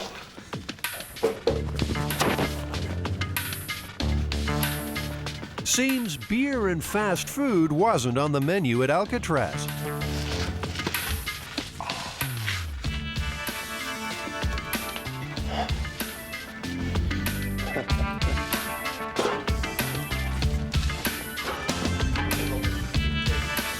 Incredibly, the escapees found themselves in an empty service shaft. You know, Jamie, note to myself, if I'm ever designing a prison, I don't think I would ever design it with a huge, secret, unmonitored walkway behind every cell. Leaving dummies behind in their beds, night after night, the plotters climbed undetected into this service corridor. I think I tweaked my back. From there, they climbed the pipe's 3 floors to the cell block roof. This is where it all happened. This is actually where our story begins, Jamie. This is where they got to with all their equipment and actually built the rafts over a period of months. Prisoner Alan West was in on the plot. He told the FBI the trio had managed to steal more than 50 raincoats and, undetected up on that rooftop, turned them into a pontoon raft. You whisper, and Everybody can hear it. You can't like drop a single bolt or nail. You can't kick a piece of wood without everybody on the cell blocks hearing you do it. Imagine that every night for months in pitch black. The night they were finally ready, the three broke out through this vent onto the rooftop, then climbed 50 feet down to the ground.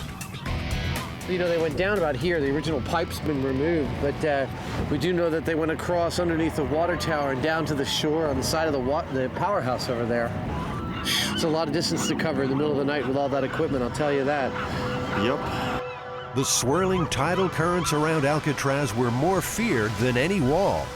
But at the water's edge, Morris and the Anglin brothers pumped up their raft, jumped in, and disappeared. The escape triggered the greatest manhunt in San Francisco's history, as agents of the FBI, Coast Guardsmen, Highway Patrol, sheriff's deputies, and local police join in the search.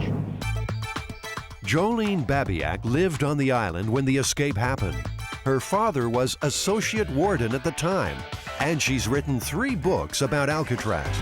Do you think that they made it? Well, they could be here today on the tour, but I doubt it. Alan West told the FBI the plan was to paddle the raft north to Angel Island, then onto the mainland. Jolene thinks that was optimistic at best. I don't think there was any physical way they could ever get to Angel Island, and if that was their goal, it was not well thought out, because when you get in the San Francisco Bay, it's not about currents, it's about tides, and if the tide is going out the gates, so are you. It seems too simple an end. Frank Morris was no fool. He spent his life in and out of reform schools and prisons. But he also happened to have an IQ of 133. He knew how to escape, and he must have known about the dangers of the bay. So you think they were clever enough to have counted on the tides, using them to their advantage? Well, they were clever about the whole thing from the get-go, like, how they got the materials in the first place, where they assembled it, right under the nose of the guards. It was all very well planned out. So it's only logical to assume that they gave a fair amount of thought to the currents as well. Maybe Morris figured a way to ride the feared tides to freedom. It does look like it's more aggressive on this side. He could watch the ebb and flow and plan his route for months. The MythBusters don't have that long, but they do know a shortcut. Joe, grab onto the pylon. Come on. Oof. The Bay model was built in the mid-50s to test the environmental impact of a proposed development in San Francisco Bay. It's a perfect scale model covering 2 acres and replicates a full day's tidal movements in just under 15 minutes. If we took a small model boat and put this in here at Strategic Point, would it actually tell us what would happen to that boat in the currents? I think that it would. Up until the year 2000, it was primarily a scientific research and engineering facility where many, many experiments from A to Z were conducted daily. And I think it replicates very accurately the tides, currents, and motions of the bay.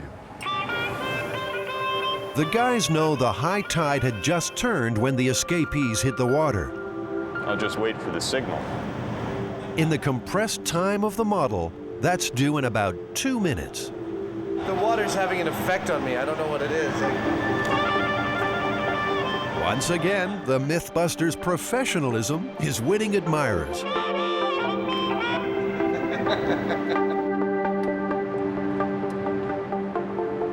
Oh, we're good. Drop it. Nicely done. Remember, the myth says Morris and the Anglins were heading north to Angel Island. The current tells a different story.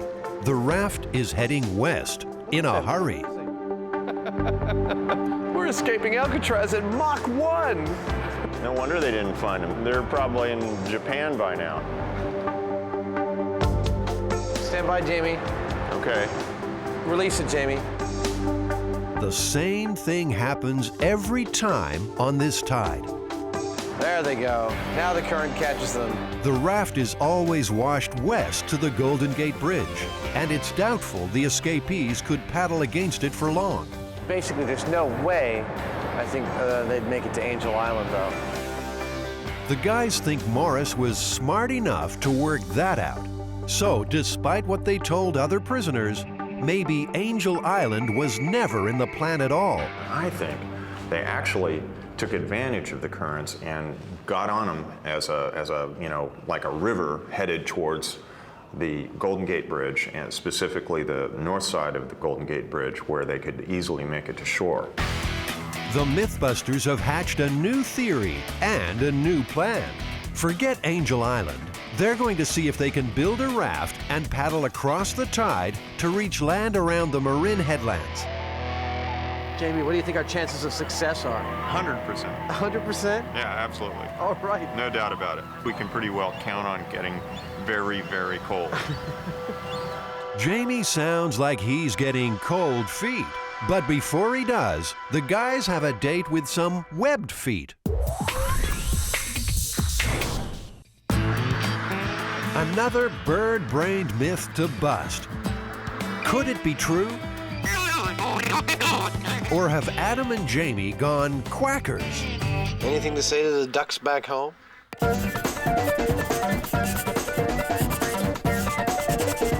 So, Jamie, what are we working on? Why are there ducks pooping all over your desk? Well, the myth is that a duck's quack does not echo. That sounds kind of simple. Well, I guess we'll figure out a way of making it complicated, won't we? This really is an internet story. Not even a story, just a little factoid. And it generally comes out on these internet lists of facts that are very odd. In the past, they would have circulated as Xerox lore or fax lore. The boys will take the lore into their own hands down on the farm. Adam, don't let their looks deceive you. These are actually quite deadly. If anyone can answer this myth, it should be Jim Reichart, part of America's oldest duck farming family. The Reichardts have been listening to ducks quack for more than a century. But there's one thing they haven't heard. Jim, have you heard of the myth that a duck's quack will not echo? I've never heard that. I've grown up on the ranch, you know. I've never had anybody ask me. It's pretty hard to ruffle Jim's feathers. He's agreed to help the Mythbusters with some test subjects. I asked for volunteers this morning, and I came up with a couple, you know. Meet Bob on the left and Roy. I'm gonna go in from this side. All right, you go down that side. I'll walk him down this way.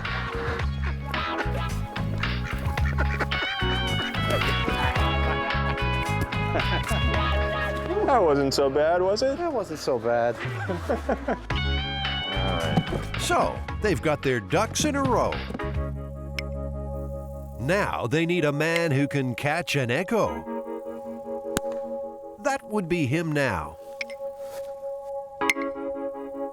Roger Schwenke is an acoustician, which means he knows a thing or two about noise. Roger, have you heard the myth about whether a duck's quack echoes? I have heard that myth. Mostly I see it in these lists of factoids and jokes that you get in emails. Roger's agreed to help catch a duck's echo. The science is simple enough. Sounds are just vibrations in the air.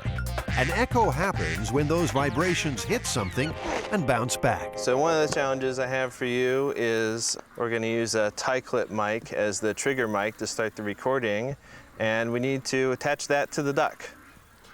Duct tape. Yeah. Oh. That microphone acts as a trigger. It'll hear Bob quack and switch on the main mic a few yards away. That will record the initial quack, then listen for echoes bouncing back. The whole shooting match plotted by a computer. You know what happens to ducks that don't cooperate, huh? Yeah. Got it. That was a test.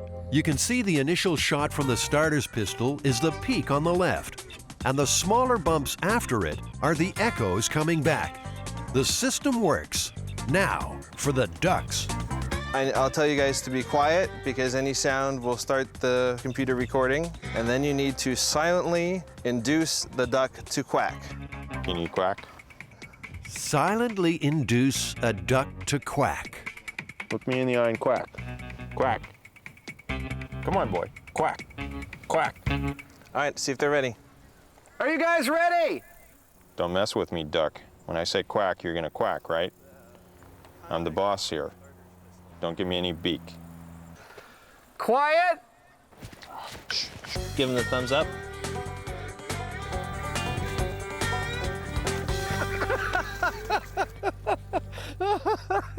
It's like he's trying to collect a loan from the duck. Duck Loan Collection Agency. We want to talk to you about some outstanding feed. Who'd have thought ducks get cold feet? Oh boy. There's nothing but wind noise. Clearly, Bob's got stage fright. I want you to do this, got it? Quack. Quack, damn you. Done. I'm gonna swap him out with the other one. All right, I'll bring him over to you. Bob's out. Roy's in. But a funny thing happens in the changeover. Oh, maybe bringing them together. Yeah. They just needed someone to talk to. Seems obvious now. The MythBusters are back in the hunt.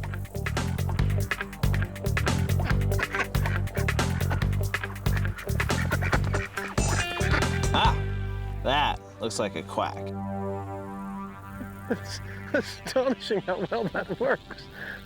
There's something else astonishing. They've got the quack, but they don't have an echo. Not a one. But then, there's not much here for the sound to bounce off. In terms of trees and plants and so on, you don't get very much of an echo, certainly not off of leaves. Roger thinks if there were any echoes, the background noise drowned them out.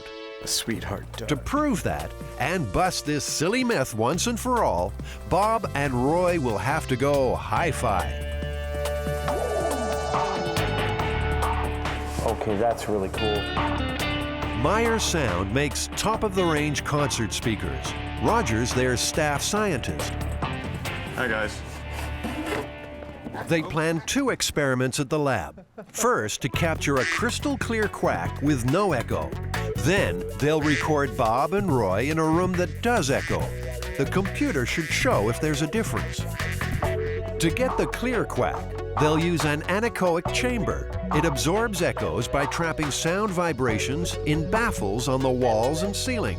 All right, let's take them in the chamber. There we go. Bob and Roy are game. I noticed there's a hole in the screen. Maybe I can goose the duck.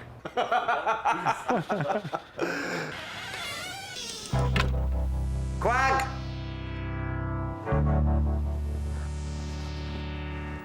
Nothing. Bob and Roy have wised up. Jamie, I have an idea.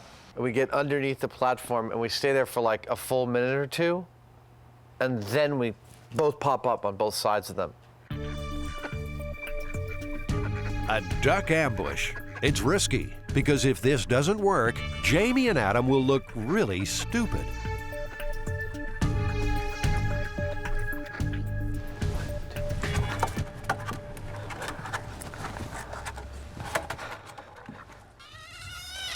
Anything? Nothing. Nothing at all. Peep. Not a peep. It's all starting to look like a high-tech waste of time. When, for no apparent reason, Bob and Roy get chatty. Got something. It's a pristine quack. And it turns out there is something different about it after all. Well, I never, he's saying.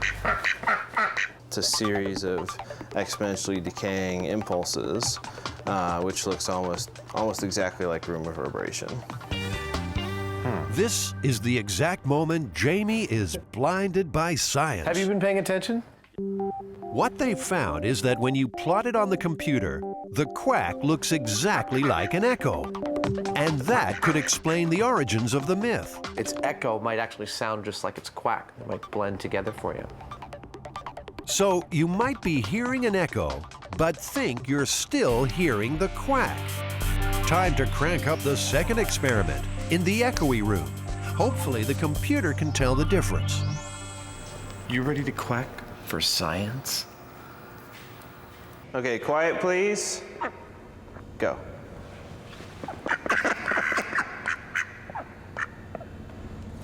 Got it. You did really, really good. Good job. No, you did excellently. Finally, Bob and Roy have produced on cue. This cavern of a warehouse is perfect for echoes, if there are any. The moment of truth has arrived. Okay, so you want to see our quacks? So here's the duck quack that we recorded, and I think this initial part here is the quack. Yo, well, does that mean it echoes? You know what? It's just hard to tell.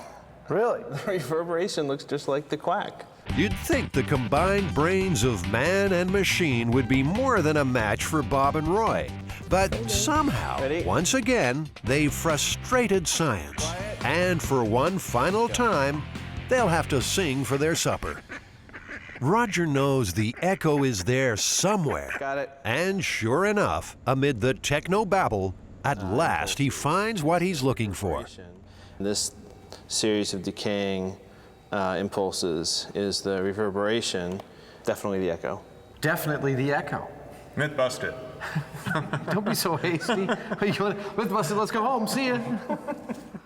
They've conclusively shown that although a quack's echo might be quiet and tricky to hear, it does exist. So how does it feel to be riding the absolute crest of urban myth busting? Busterific. And for their contribution to modern science, Bob and Roy have earned a rent-free Bayside home for life. Well, what do you think? Looks good? All right. Where were all those quacks when we needed them?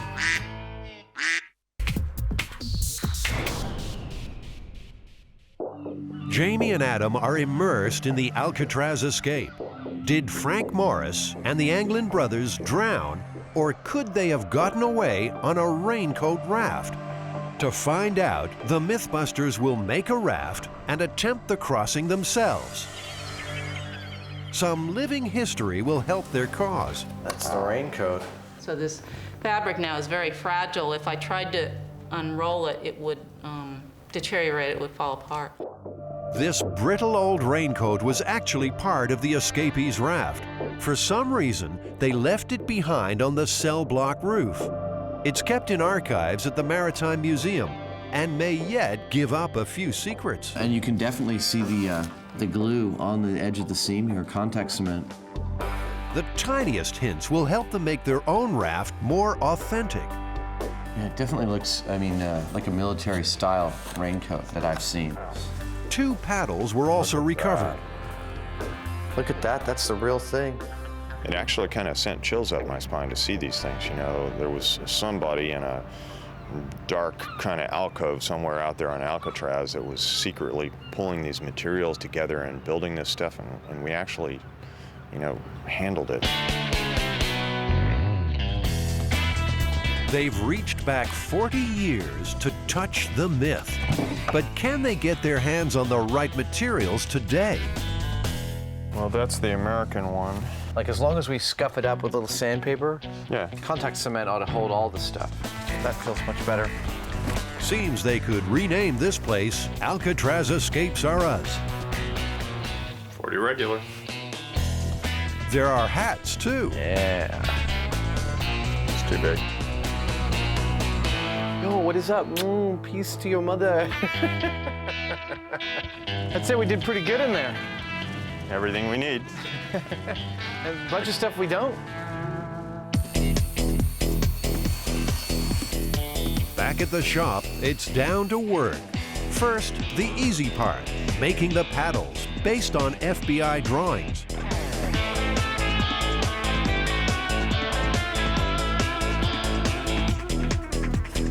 One prison escape paddle. Jamie, you want to come over here and bend over? I think we could have a little prison hazing ritual. Whack! There's a bigger pain in the backside ahead. Now our wannabe jailbirds have to make the raft. I actually am feeling really confident about how this boat's going to do. Of course, the very next cut in the show will be us flailing in the bay in the dark, freezing and screaming. They might not even get that far. 2 seconds into construction, and they've discovered their raincoats are PVC, not rubber. No. Stuff isn't remotely airtight. The plan is coming apart at the seams.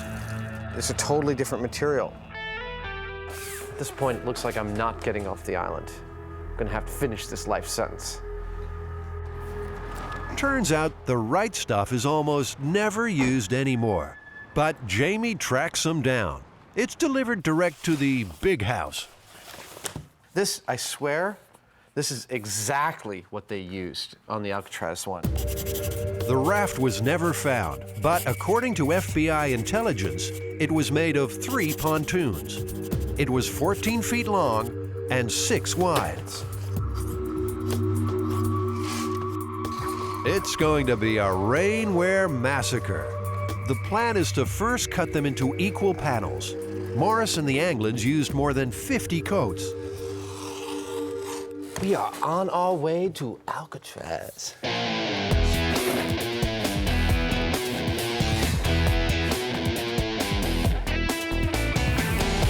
According to the FBI, the escapees had access to contact cement in the prison workshop.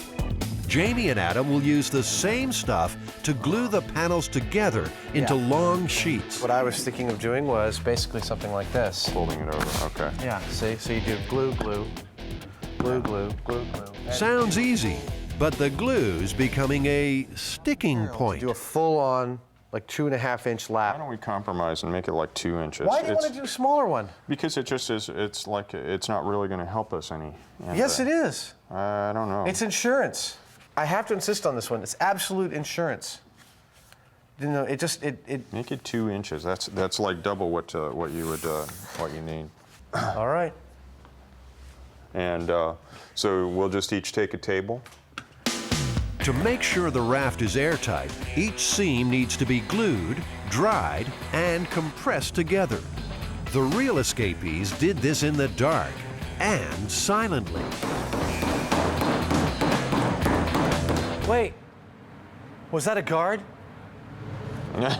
No. Yeah, check it out, man. 1, 2, 3, 4, 5. We're at 5. We're just over 6 feet here. That's big enough for the first pontoon. Might help. They just have to roll it up like a rug and seal the ends. I'm a little worried. It looks a little too good. And it's almost going to be like, no, we swear it was raincoats. Hey. The fact that they even made something that was remotely inflatable for a period of time, got it up the roof through the blower, down to the shore and into the water is astounding. If they get this done, it'll be quite an achievement for the MythBusters, too.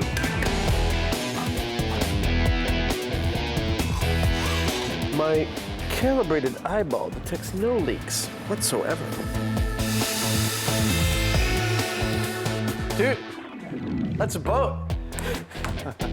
I'm really impressed with these prison guys. Come on, get in. Hurry up, they're coming. The last step is to build in the floor. Just a thin skin of raincoat between them and the sharks. But before they do it, there's a distraction no prisoner ever contended with. It's a little hot. They're needed for a Discovery Channel photo shoot. They've got to stop playing at bank robbers and start pretending to be stars. Ow! I don't do makeup. They get near me with you know, some powder and some scissors for my mustache. They're going down. Well, maybe just a little touch-up for the tough guy. You want to look your best. Is it okay if I trim this as a tidbit? No. No, it's not? Just a little bit. Put it around Put these guys in there? Yeah, he's tough, all right. It's a good thing they're not in Alcatraz now. Oh, baby! Here comes the other lady of the evening. Man, you look so beautiful. How about? They say these guys can make anyone look good. Sometimes they just have to try a little harder.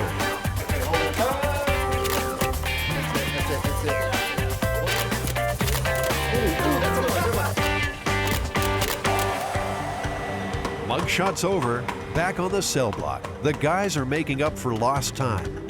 Lower your end a little bit. You drew the line, so you have a good idea about where the whole deal sits, yeah? Just do it one a section at a time. It's gonna wrinkle. Yeah. They're nearly done. Just a last check for leaks. There's one. See that? That's a leak. And a rousing sea shanty to get in the mood. Oh my God. According to the FBI, the gang modified an accordion to pump up their raft. As always with these instruments, silence was golden. I am your father. Using a ping pong ball, Jamie engineers an ingenious one-way valve so the thing will blow air in but not suck it out again. Works beautifully.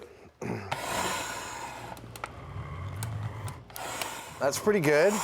Working. Yeah. It took 30 raincoats, but the MythBusters have their raft. They're ready to use it to escape the rock. Based on the information that we have, I think the raft is very similar to what they had on Alcatraz. I give us a 60% chance of making it, 20% chance of immediate catastrophic failure, and 20% slow descent into the depths of hell. Hell will have to wait. It'll be a few days before the tide is right to make their attempt. In the meantime, the MythBusters have another mission. Adam and Jamie are about to go deep undercover, armed with only their wits and a large television production team. You're really sensitive. You've got a sensitive kind of belly button there, don't you? They plan to tear the lid right off a scandal that could rock the Western world. And see if we can determine when exactly the government installs their mind control chips. These guys laugh at danger if there's a myth to bust. And they know this one must be true. After all, they found it on the internet.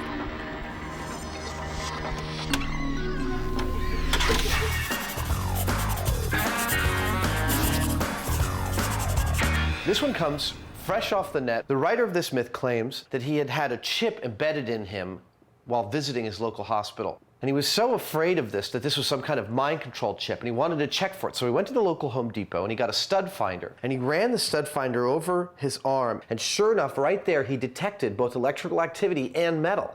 This legend also links up with the idea of alien implants. The idea that aliens are implanting us with some kind of chip to control our minds or to monitor what we're doing and what we're saying. Stud finders, aliens, and mind control chips. Chuck Hager can help with the first part. He's a stud finder stud. It sounds like something that might be right out of a science fiction novel. Chuck designs and makes stud finders. Well, Chuck, can you give me a demonstration about how the stud finder actually works? You bet. Let's see what happens. I'm going to place the unit against the wall. Let's turn it on. Now I'm going to slide it, and as I approach the stud, there's the first edge. All right. Stud finders are used by builders and home handymen about to punch holes in walls. The finder uses an electrical field to detect wooden studs, metal beams, and wiring hidden behind the surface. There must be some metal back there. But can it find a mind control chip buried in someone's arm? If there were metal embedded under the flesh, in metal sensing mode, again, if the metal were large enough and not too deep, we could certainly sense that. Adam and Jamie will be counting on that back at the American Red Cross. They're still answering questions. The name Kennedy was not mentioned, nor were any other political officials. No questions about my political affiliations, not that I could determine. In fact, the only questions were health-related. The guy's cunning plan is to give blood. and everyone is screened before making a donation. Oh, that's nice. Wow. They can't drop their guard. According to the myth, the IV needle they are about to receive could well contain a mind control chip. You can proceed, but we're watching you. Okay. Before going undercover at the Red Cross, the Mythbusters needed to be Jedi masters of the stud finder. Jamie's making a builder's nightmare, a wall with more studs than a Saturday night, wiring in between, and a sprinkling of microchips. So I'm supposed to use these things to try and find the wood, the metal, the conduit, and the microchips, hopefully? This is like a big grown-up version of Battleship. That's cool.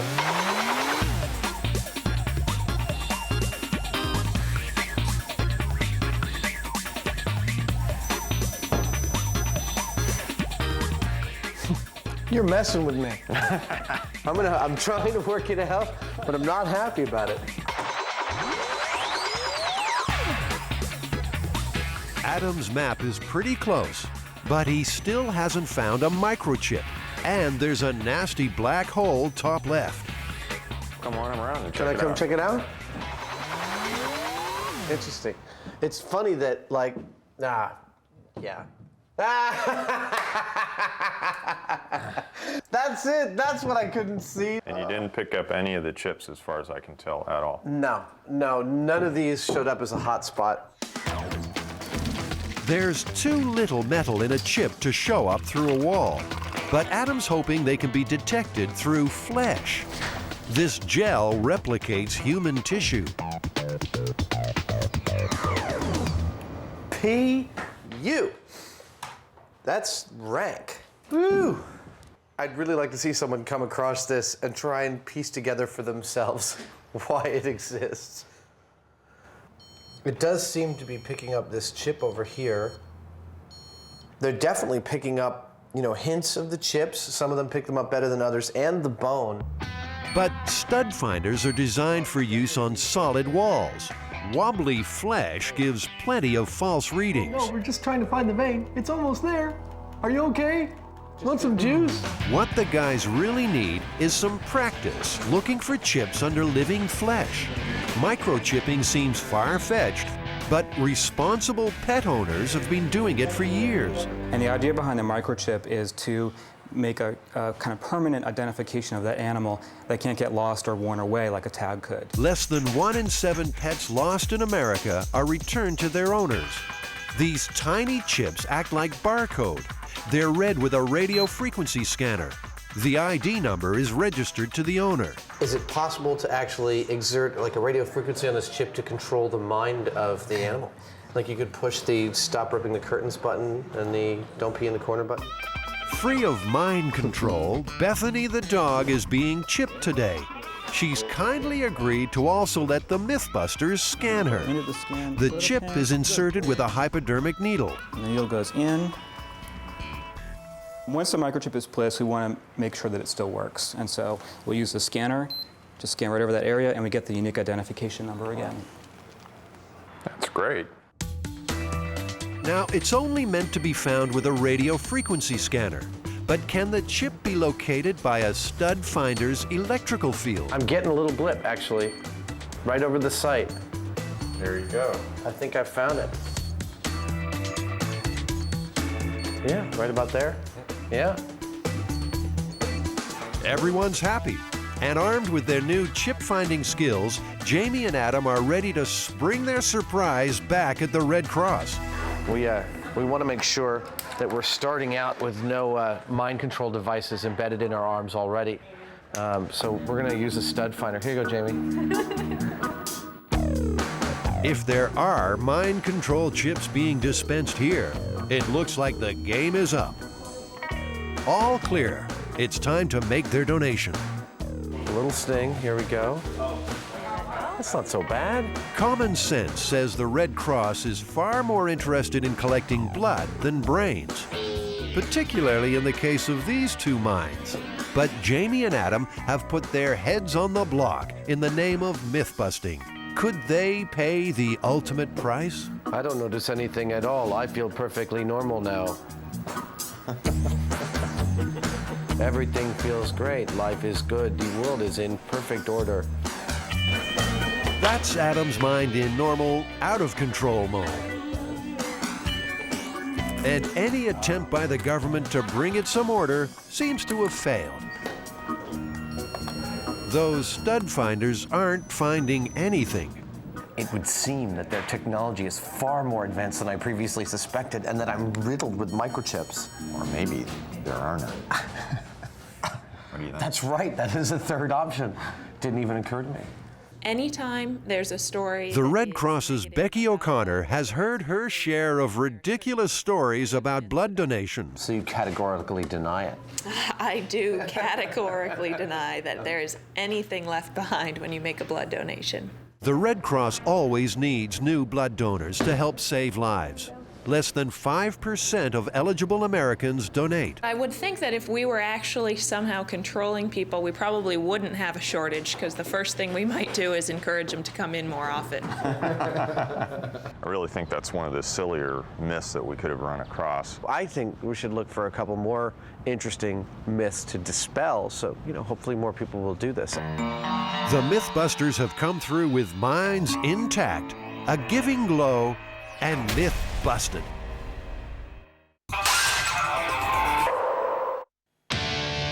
The night of June 11th, 1962, 3 desperate men break out of Alcatraz and trust their lives to the black water. They are never seen again. Frank Morris, Clarence Anglin, and his brother John.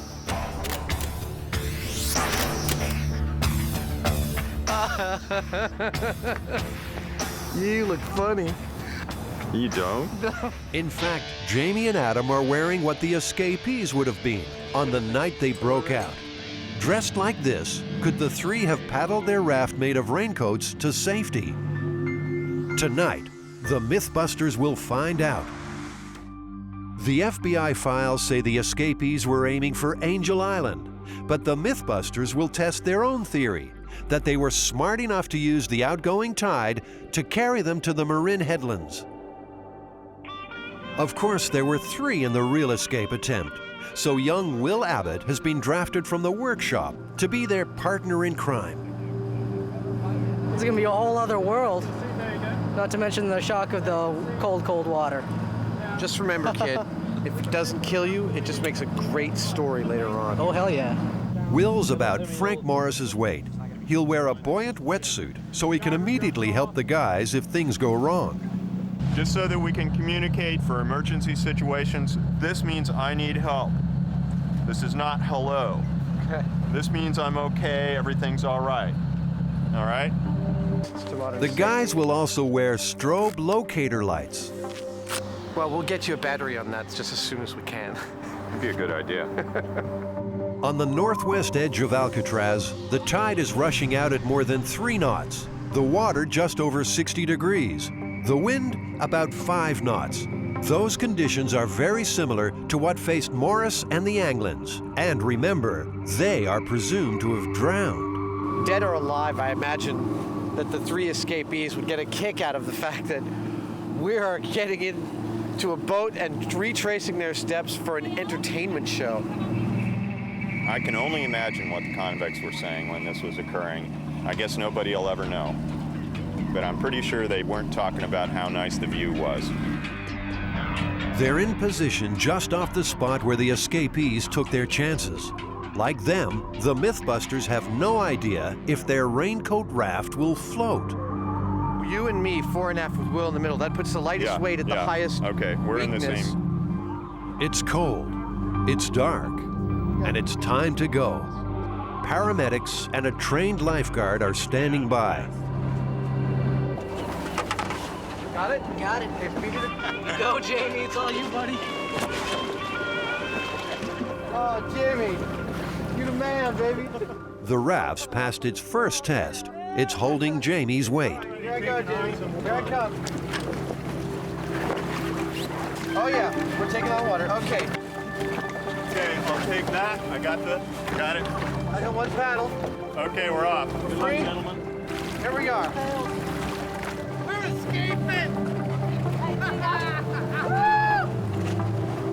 Somewhere around here, no doubt, Morris and the Anglins celebrated too. They'd escaped Alcatraz. But what lay ahead? If that raft sank, they were swimming. If they were swimming, they would be in trouble relatively quickly. It was 9 or 10 hours before they were found to be missing. If you're still in the water that long, you're not going to make it. I have no idea where we are. Adam, Jamie, and Will are paddling across the tide. If they've miscalculated, the current will sweep them under the Golden Gate Bridge and out to sea. I can't see Alcatraz because there's some damn big boat in the view. Our legs are falling asleep. The raft is getting weaker. Every 10 minutes, they have to add more air. And the tidal rip is getting rougher.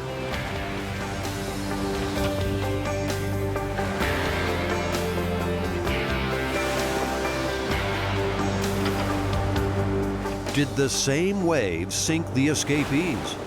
No signs of them were ever found on land. But the water gave up clues. The most important thing was a packet of photographs. Also, there were 9 slips of paper with names and addresses of people they were going to contact.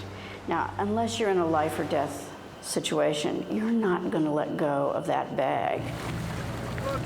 Hey, Adam, we can see Alcatraz straight behind us right now. Wow! We've come quite a ways, haven't we? We have. After about 40 minutes, they're closing in on the bridge and the shore. If the real escapees made it this far, their spirits would be starting to lift by now, too. This is so cool! It seemed impossible, but the MythBusters are almost there. Paddling a raincoat raft more than 3 miles across a rushing tide, making landfall just east of the Golden Gate Bridge. We made it! If the escapees came ashore here, they'd stepped lightly ever since. There were no stolen cars, no phone calls home. Frank Morris and the Anglin brothers disappeared without trace. In doing so, they created a great myth. There were sightings in New Orleans and Washington, D.C., and I personally had a guy tell me that the Anglin brothers were down in Florida playing golf, and they were not the type of guys that would be allowed on a golf course. As for the MythBusters, their running days are over. Beautiful, man. Good job, guys. Yeah, good job. Good job, Jim. Given a reasonable amount of intelligence, I think it's entirely possible that they made it. Again, I think the most damning evidence that they didn't is the fact that no one's heard from them since. Unless they find any specific evidence that these guys, lived happily ever after or something after they got ashore, we won't know whether it was true or not. But we know that it could have been done, which is cool. Here's something to ponder, though. The tide carried an oar to Angel Island. That tide came directly from the Marin Headlands. How did the oar get there, if not with the escapees? The mystery remains. I'm king of the world!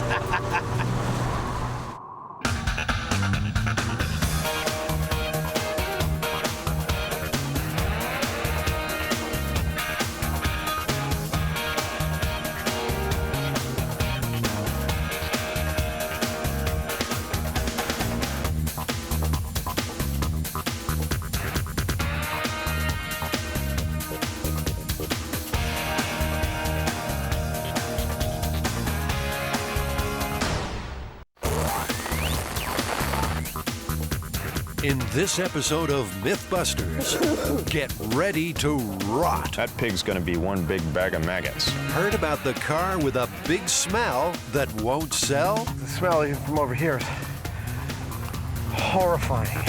There's a terrible stink as an experiment goes too far. Plus, Dummy and Dumber.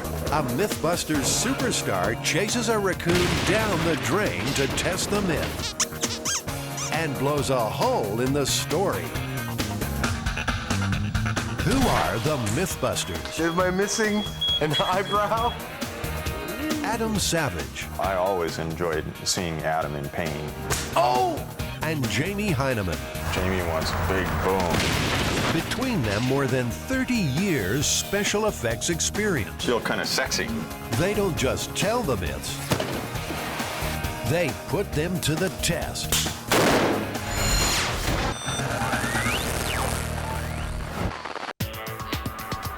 For our myth-busting heroes, testing tall tales is a mix of danger and stupidity. Oh! Shocks and shakeups. And a liberal dose of their old favorite, explosions. Well, I tell you what, you know that. Usually it's a laugh and a test of wits, with the occasional tantrum. I don't care, actually, Adam. But are they about to meet their myth-busting match? All hands on deck. This experiment will take them into a world of putrid pain. Christ, now I just got a really bad whiff of it. Adam and Jamie want to test the myth of the stinky car.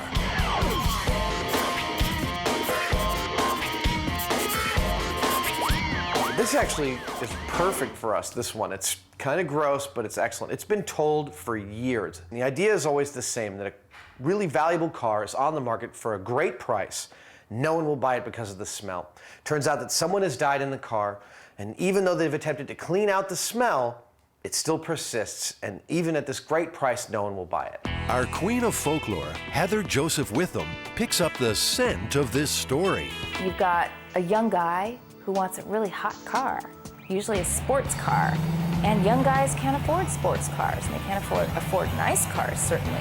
So this is the only way that this sort of blue-collar, working-class young guy is going to be able to get such an awesome car. But sort of the moral of the story is that the blue-collar guy never can get something that he won't be able to afford like this unless it literally stinks. So what are the ingredients in this recipe for rankness? We need a car, and to simulate a rotting human, a pair of pigs that have died of natural causes. The method to the madness is simple, on paper anyway. Put pigs in car, leave to simmer for 2 months, then see if you can clean up the mess and sell the car. I expect that this is going to be pretty bad, actually. I'm not looking forward to it, and yet I am. Let's work on the least disgusting part first, buying a second-hand sports car. Boy, are you guys on schedule or what? Are you Tom? Yeah, I recognize you two. Tom has an '87 Corvette for sale that looks about right. This is my baby. Looks pretty good. This is Tom's 5th Corvette.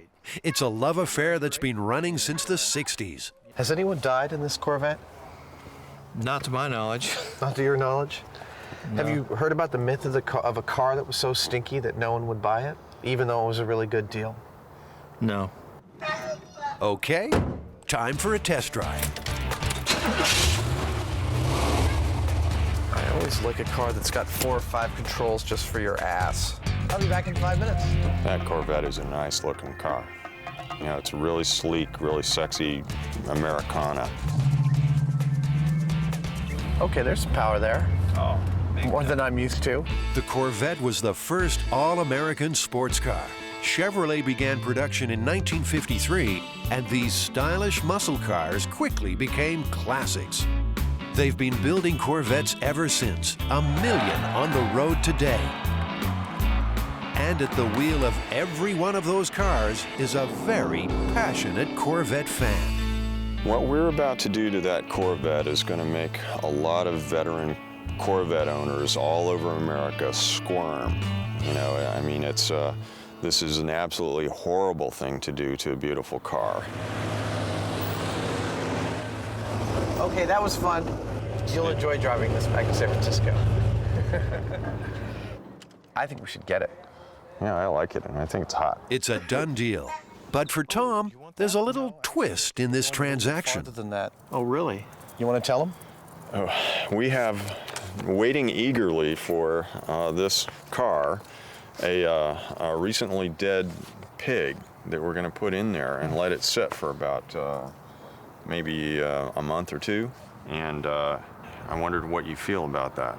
Well, not real happy, tell you the truth. I mean, because it's a really nice car. What do you think all the other Corvette owners across America are going to be thinking about this when they see it on air? When you put a dead pig in here, they're going to think you're nuts. They may be right. Yeah, baby. Time to take this machine back to the MythBusters workshop and get it ready to rot. Adios.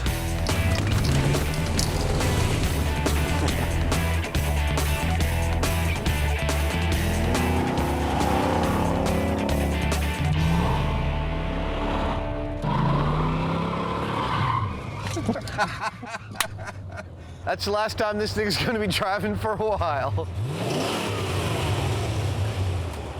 Well, we've got wheels. Now we need squeals. To find a pair of pigs, Jamie and Adam have to go on safari. Welcome to Bischoff's, taxidermists to the stars, supplying stuffed stuff for films and TV. Gary here has an animal for every occasion. Have our jaguars and our leopards here, and our whole bird area. Some of our favorite stuff is our stand-ins, like this little guy over here, one of our stars you might recognize from one of the movies. It's our little pug. This was Men in Black 2. He's been taxidermied and preserved for the movie industry. So these things, by and large, are dying of natural causes, then? Yes, yeah. These animals are all natural causes. We don't go out and get animals and kill them for the movies at all. He's got little pockets in his claws. This is a scary freezer. Do you keep a separate freezer for, like food? Popsicles. Yeah, does anyone have their lunch in there? Ice cream. No sign of the other white meat in there. Maybe it's time to pop the question. We need to get a hold of some pigs for this project that we're doing. Pigs that have died from natural causes. We'll put in a call and say we need 2, 3 pigs, whatever it is, and they'll search and they'll call us when they come up with it. We ask Gary for the whole pig. That means the guts, the animal, everything that a pig naturally dies with. Because as it turns out, it's not all that easy to get a hold of that through like a butcher or other things. We want to replicate what a human would be like if that person died in a car. It's a whole new fashion statement. A week and a half later, the pigs are here. I've got a dead pig in the truck. They have just died of natural causes on a farm. The funky phase of this experiment is about to begin. No, I'm gonna tape these up, man. I don't want this touching me anywhere. I'm ready to put on a second painter's suit.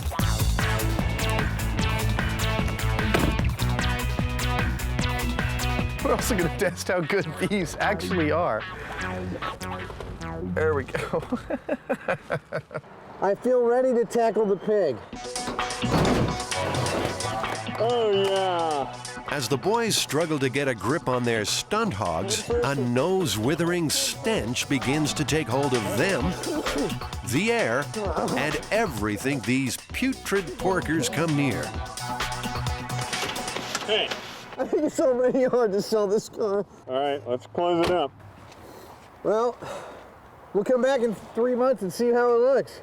Not so fast, Adam. There's still a few little ham-fisted hiccups coming your way. How come the lights are on? Are they pressing on a brake or something? Yeah, that's exactly what it is. The pig is pressing on a brake. In fact, I'll say that there's nothing we can do about it. Rather than face the horror of more pig wrestling, Adam decides to disconnect the battery instead of moving the pig off the brake. It's a shortcut that will come back to haunt him. Next step, seal the vehicle.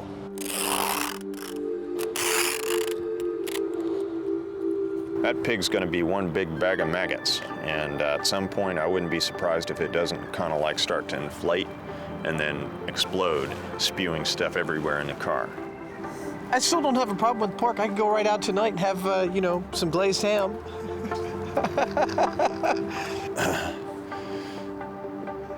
Damn, it still stinks.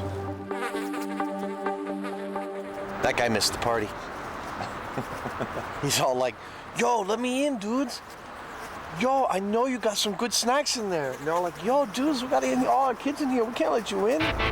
The Corvette is finally locked and loaded, but there's still a hint of trouble in the air. Yeah, now, Christ, now I just got a really bad whiff of it. My main concern is that the cars seal them up. I really would just as soon not have that horrific odor in front of my shop for the next 6 months.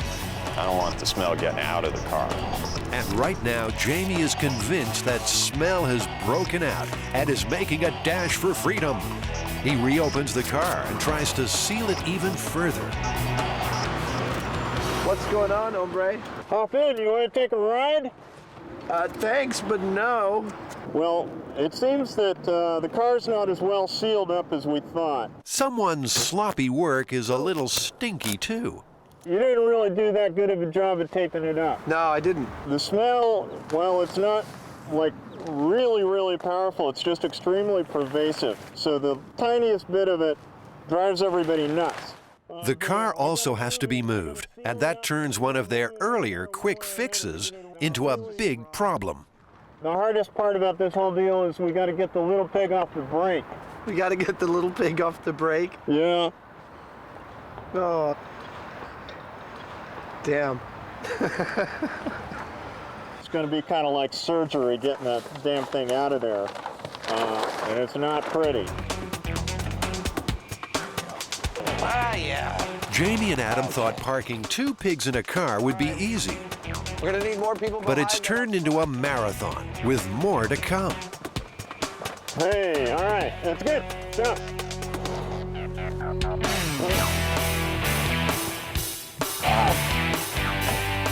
Okay, Elena, I'm going to be lifting that up. You're going to be licking that up? Yeah, that's it.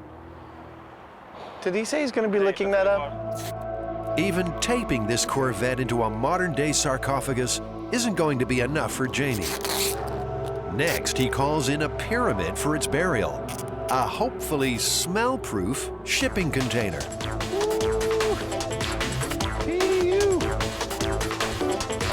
We're just turning it hard. Push it back a little further.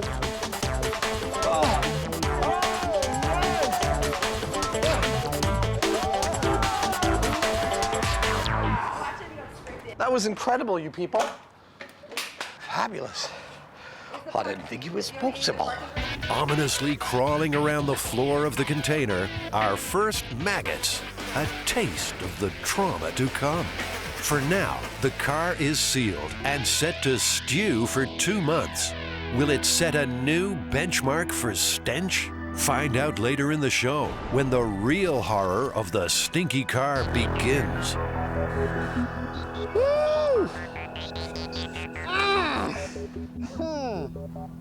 This is horrifying.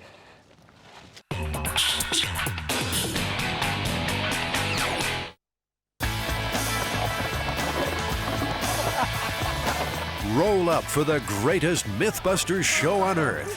How could a rat up a drain pipe, a roasted toy raccoon, and a sharp-dressed dummy turn into a disaster area? Take your seat as we ride the Raccoon rocket.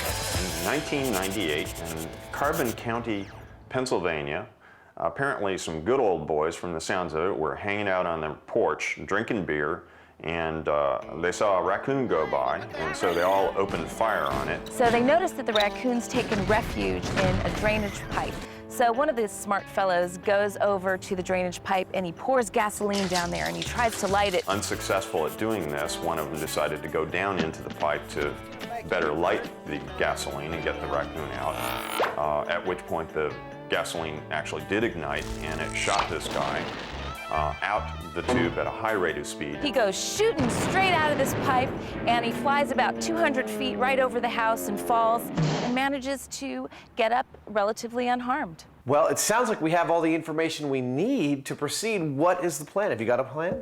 Well, we need a big-ass pipe, I guess a sewer pipe. It's got to be 20 feet long, 3 feet in diameter. We got to have 5 gallons of gasoline. We have to have some means of igniting it safely from a distance. I have one more question about this. What's that? Which one of us is going to get launched from this pipe? Well, you, of course. You know, much as I'd like to do it, it sounds to me like it's a job for Buster.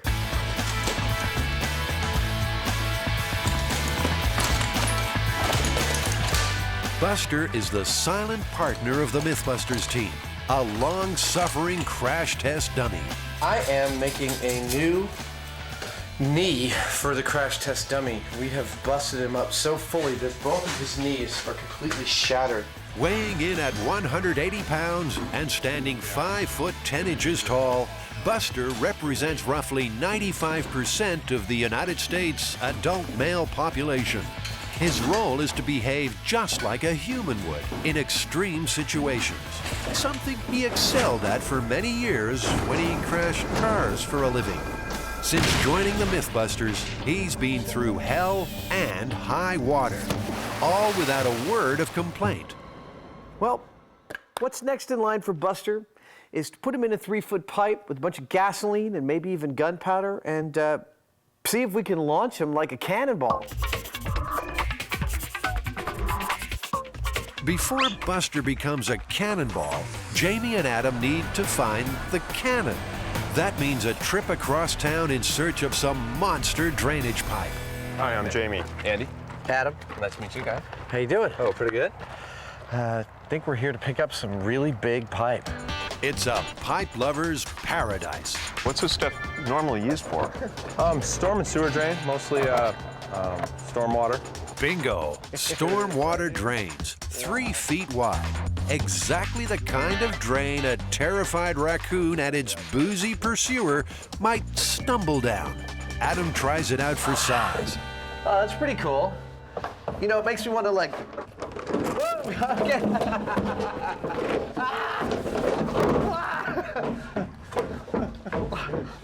All right, that's enough of that. After a peek at the pipe, Jamie's mustache is twitching. It's all a whole bunch of stupid stuff. The more he thinks about this wild raccoon chase, the more he thinks it's the truth that's gone down the drain.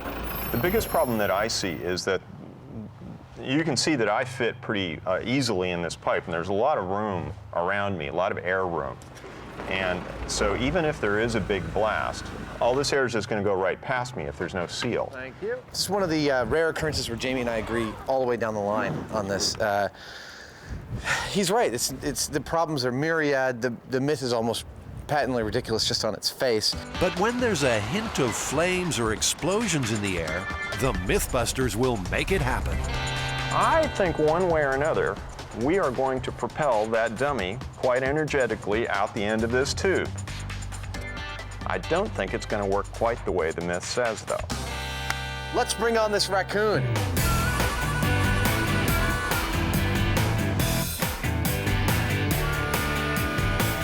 Back in the workshop, Adam creates a remote you won't lose under your couch. I've got this lighter rig, which we've used before on MythBusters. It lights a lighter remotely, and in the past I've always used cable, like bicycle cable, and it's never been quite reliable, so this time I'm going to actually go with a small pneumatic cylinder, which will go and light the lighter that way. This will let him light the gasoline in the pipe from a safe distance. It works. Excellent. So, it is the world's most complicated lighter. Now, fully recovered from knee surgery, Buster needs to be dressed for the occasion. This stylish woolen sweater and slacks outfit will protect our dummy from looking unfashionable and save him from melting. The fabric of choice for firefighters and Formula One drivers, wool is one of the most fireproof fabrics you can wear. It does not melt and it does not support a flame. Yeah, you know, I don't think Buster's ever looked so fashionable. I mean, dude, you are looking sharp. Time to grab a $25.98 toy raccoon and put this myth to the test.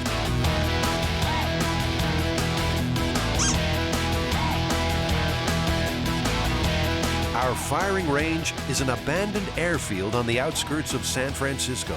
Job number 1, get that pipe into launch position. For this, our boys will need a nice new toy. I think this is the biggest thing we've driven yet. Very, very, very cool. Yeah. But does anyone know how to drive this thing? So did you get any instructions on it? I did not. A few quick tips from the backhoe delivery man, and Adam is an instant expert. This goes side to side to side. You can drop this pin in the center. Okay. And it'll lock it. Yeah, it'll lock it from going like this.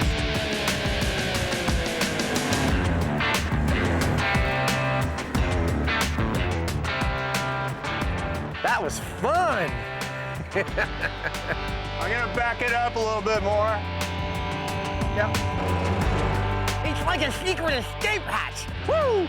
Ah!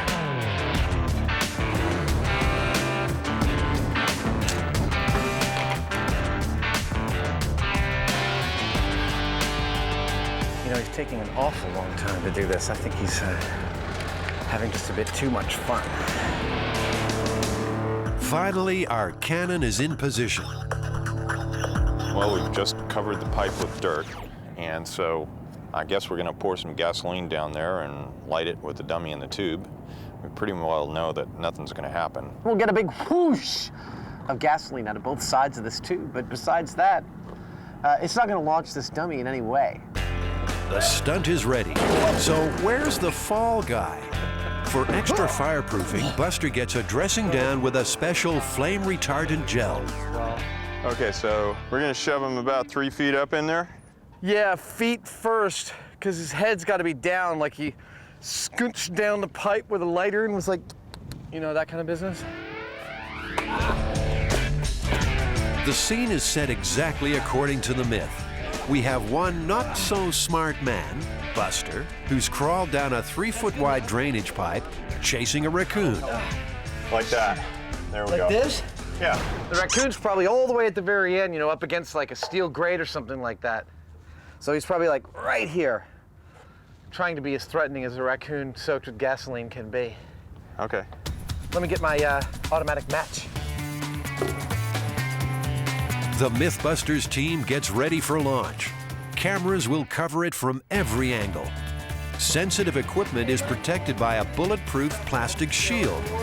A baby fire truck is at the ready. And it's Big Daddy, just in case. Excited, we're gonna blow some stuff up, then we go home. Now, Jamie adds the final element, 5 gallons of gasoline. Okay, it's kind of a lot. Oh, it's kind of really a lot. It's a lot of gasoline pouring out of there. That's it. That's it. All right, get out of there. Okay, here we go. Standing over here with me, Jamie? Yeah. In 3, 2, 1. 0. Nothing happens. Tell me if you see it lighting. Yeah, I don't see any flame. Seems that pesky raccoon slipped down onto the lighter. He's repositioned, and we are clear for launch. Okay, here we go. There we go. We have ignition. Put it out now. Go.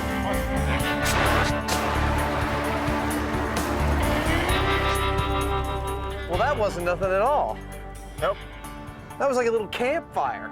Well, it probably would have set the whole tube on fire after a while. It singed the heck out of our raccoon. Let's see how our raccoon did. That's one piping hot toy raccoon, all right, but not much else, and certainly not enough to satisfy the destructive desires of these 2 strange men. The myth is in fact busted. But there's always 2 parts to a MythBusters story. There's replicating the myth, and then there's duplicating the result. And we replicated the myth, we got nothing. Now it's time to see what it takes to launch him out of that tube. I think we're gonna have to go back to the shop and think this one through. It's not trivial to turn this 20-foot long tube into a human cannon. We can't just put gunpowder behind him and hope it'll launch him. It's just gonna blow him up. Back in the shop, Jamie's mind contorts around a devilish conundrum. We pretty well know that the dummy's not going to get launched out of the tube, you know, just by sitting there. So we've got to put a container around it that actually remotely seals the dummy in the tube. He needs to make a tricky device called a sabot. In the world of weaponry, a sabot is used when a specialized bullet or projectile is too small for the barrel of a gun. The sabot fits around the bullet to seal the chamber so the blast from the gunpowder can send it firing out of the barrel. It's hard enough remembering how to say sabot. Now, Jamie has to work out what to make one from. That's about 2 feet, so darn, that tube's big. It's gonna make me work. What about stretching a car inner tube around that and inflating that and squeezing that between a couple pieces of ply? These two professional problem solvers go into the MythBusters mind meld. Put 2 of them around there and then they gasket to each other. We fill them just up enough. Stretch it out onto there. We could probably back it, I'd say, with 1 piece of ply. Around and around. That would make a very dense thing. Suppose it's just like 4 gaskets of plywood. Out of the brain blender comes a juicy plan. The sabot will be molded from foam. Oh, Jamie, that's beautiful. Easy as pie. But, usually things don't work this easy. 35, geez, you're within a 1/4 inch. Yeah, seems like it should be perfect. So without this thing, gases would just go past the dummy and not propel him. With it, it blocks the chamber, and hopefully it will carry the dummy with it out of the barrel. The sabot will fall away in its 4 parts as we've designed it, and the dummy will continue on his trajectory. Let's hope the plan stays on target, because back on the firing range, we are now working with dangerous explosives. Second circuit, just to the end of the tube here, and then if we have a problem with the first circuit, we'll just tie into this. Sounds good. So I'll tie this on the first one? We want to fire a 180-pound projectile 200 feet. So, how much gunpowder will we need? Well, in World War II, the guns of the mighty U.S. battleship Missouri used 660 pounds of explosive powder to launch 2,700-pound projectiles with a range of up to 23 miles. There are no records of Raccoons being present on the USS Missouri. Back up on the backup, preparing to launch. John McLeod normally creates pyrotechnics for Hollywood films. Today, he's cooking up a different kind of blockbuster. We're using 10 1-pound cans of the quacks black powder. That should give us a pretty good bang. Buster is locked in the sabot and loaded into the pipe. Okay. Oh, yeah. Oh, baby. Okay, we need a little more push here. All right, here we go. Okay, ready? That's good, right? Well, that's tight, huh? That's pretty good. Cue the bomb. So that's the 10-pounder, isn't it? It's a 10-pounder. Don't look like much. Not until it goes off. The local geese are heading south to safety. You think they can tell we're about to blow something up? John will use an electric detonator to ignite the powder. With the wiring all checked, it's time to seal the end of the pipe. Look at that, that's perfect. All right, I'm gonna bury it. The pipe must be plugged to direct the force from the blast towards Buster and send him out the other end of the tube.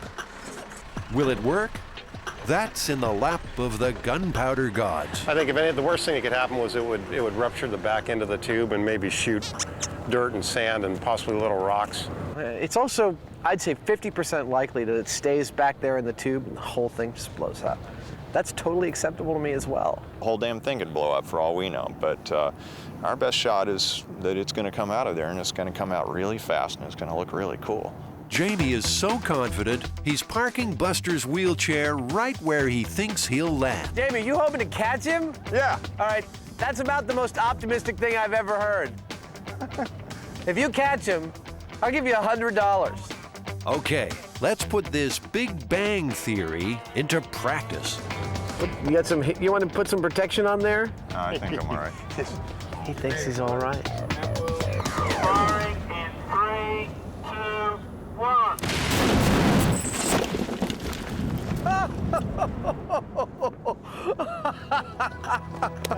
Oh my God! I almost made the chair. You almost made the chair!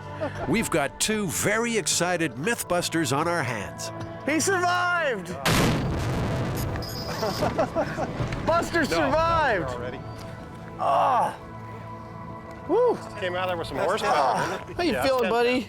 It worked absolutely perfectly. I was off by about 5 or 10 feet.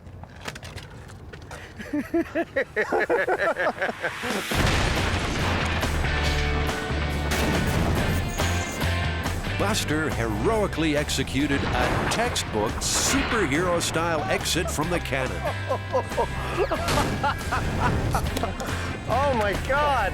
You know, I gotta say, I think we planned this whole thing really well. The sabot worked. He did launch a significant distance out of the barrel. The myth says 200 feet that the guy lived. I tell you, watching that dummy land, there's no way he would have lived at that distance, let alone that distance again. This myth is just, I mean, complete and utter lunacy to think that it's true. Well, Buster, how you feeling, man? What do you think? Raccoon rocket, true or busted? What do you think, Jamie? I'd say it's pretty effectively busted. You know, we would have died if we'd been in Buster's place, that's for sure. Man, he is a little worse for wear.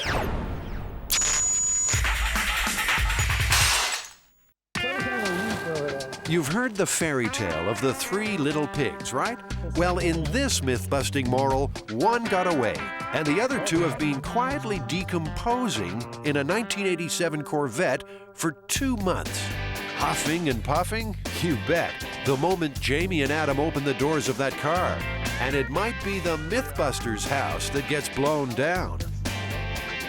They're testing the myth that if someone dies in a car, it can get so stinky you can't clean it and you can't sell it.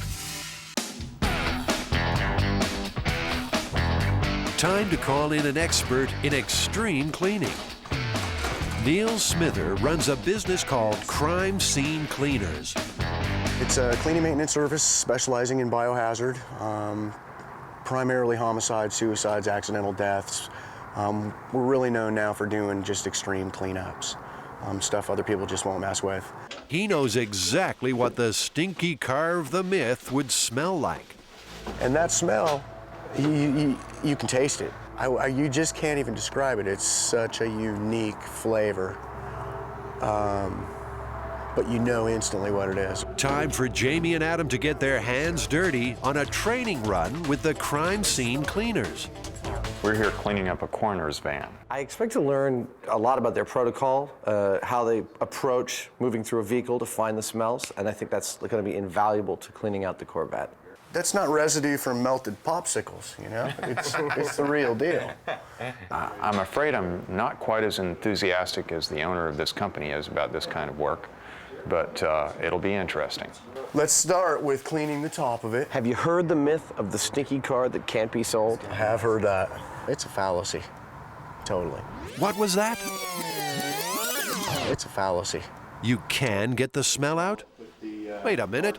Now that's a big news flash for Jamie and Adam. So what you're telling me is that there's no smell that you can't get out, is that right? Yeah, I think if you clean it correctly, there's no smell that we can't get out so far. And we've done some radical smells. There's a methodical, meticulous approach to this kind of cleaning. Thanks. Knock yourself out. All right. Any speck of scum that's missed will keep on stinking. The boys have discovered that Neil uses a special enzyme-based cleaner to wipe out really bad smells. The enzyme secret mix that we haven't been informed the contents of. This may just hold the key to getting the Corvette clean. The enzymes create a chemical reaction with organic materials, speeding up their breakdown into smaller, simpler pieces. Just like the enzymes in your saliva start breaking down food from the first bite. Whew, it's hot. This warm-up bout with the crime scene cleaners is a success. Invaluable training for Jamie and Adam's upcoming fight against the funk. Well, it's really helpful to talk to a professional about this kind of thing. We just kind of go in and start doing it. I thought the myth was entirely possible and plausible when I first heard it, but talking to Neil and seeing how well this stuff works, I think we might be able to clean this car out, and it might not smell at all. Either it is cleanable with the enzyme or it gets ripped out, and we will get that car clean. Brave words. We will get that car clean. We will get that car clean. So, let's put that confidence to the test. It's been 2 months since this car was turned into a stink bomb. Now, it's Judgment Day. Time to terminate any fresh air on the MythBusters doorstep and open that awful container. Watching on is the nose that always knows, Neil, the extreme cleaner. I'm catching whiffs here and there, and it's pretty typical. I'll have a better indicator once we get in, but right now it just smells like standard death. All right, well. Oh, man. And while our rookie cleaners look like they're ready to enter Chernobyl, the pro calmly knocks back even a nose clip. No, I'm okay. It's not that bad. Now the car has to be rolled out of the container and into the yard. Oh, yeah. Oh, man. Oh, that's foul. They're not going to bite. You should see the comments. Climb in. All right. Here we go. Go for it, Hyneman. Oh, man. Well, one thing that bothers me is that it's raining in there. Like any place that I move around, I'm like going to get covered with, I hope these things are waterproof. Are these waterproof? Not really. Those are more than anything else. I would just hurry up, just get it done. Oh my God. That is horrible. The pig's sort of like sealing off the whole area. It's like flowed over the parking brake. He's gonna have to think awfully fast, coated with gore. All right, we're moving the sandbag here. Yeah. Here it comes, here it comes, here it comes.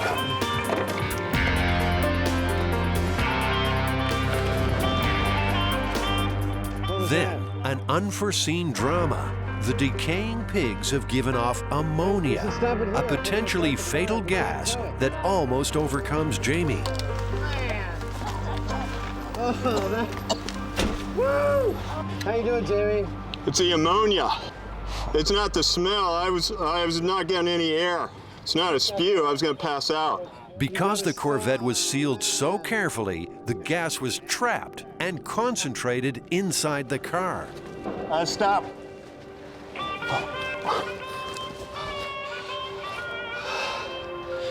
Oh, man. It's the ammonia. It's not, the filter's not handling it. I need a separate air source.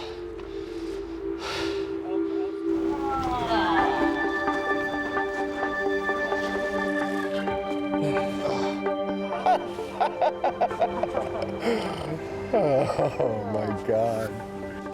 This thing was useless.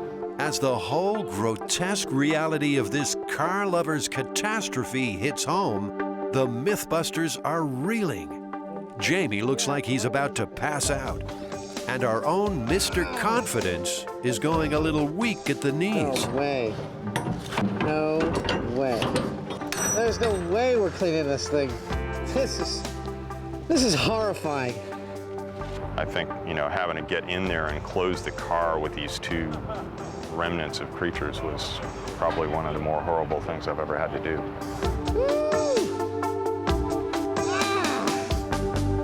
What's the worst thing you can imagine? Hey, Adam. I can't get past this. Oh, it's disintegrating. Oh. The ever-helpful Neil is just glad it's not him. I would just put a bunch of paper towels in and let the paper towels soak up as much of that liquid as you can, because you're going to have to get in there. Yeah. Literally laying down to get to the bolts. Are you going to lay in that puddle? I really, I won't be sad when this day is over. This is a severe cleanup, no doubt about it. Oh, man.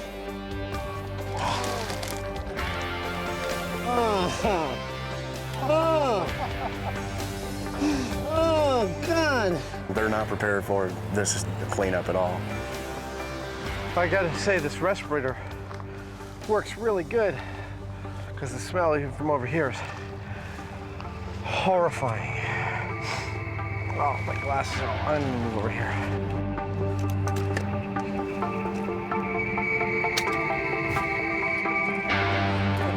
When you pull the seats, you better have something to contain them because they're going to pour liquid. The carpets, the seats, the door panels, all history. And there's a lot of work left. Well, we got all of the wet stuff out of there. There's still little dribbles here and there, but, you know, shoot, we must have removed about 300-400 pounds of wet something. I have to say, I didn't expect that this would happen, but I see myself as a vegetarian for at least the next couple of weeks. Don't want to do that again. Now, Jamie and Adam try out the tip they got from Neil, the crime scene cleaner, using a special bioenzyme fluid to cut through all the organic gunk.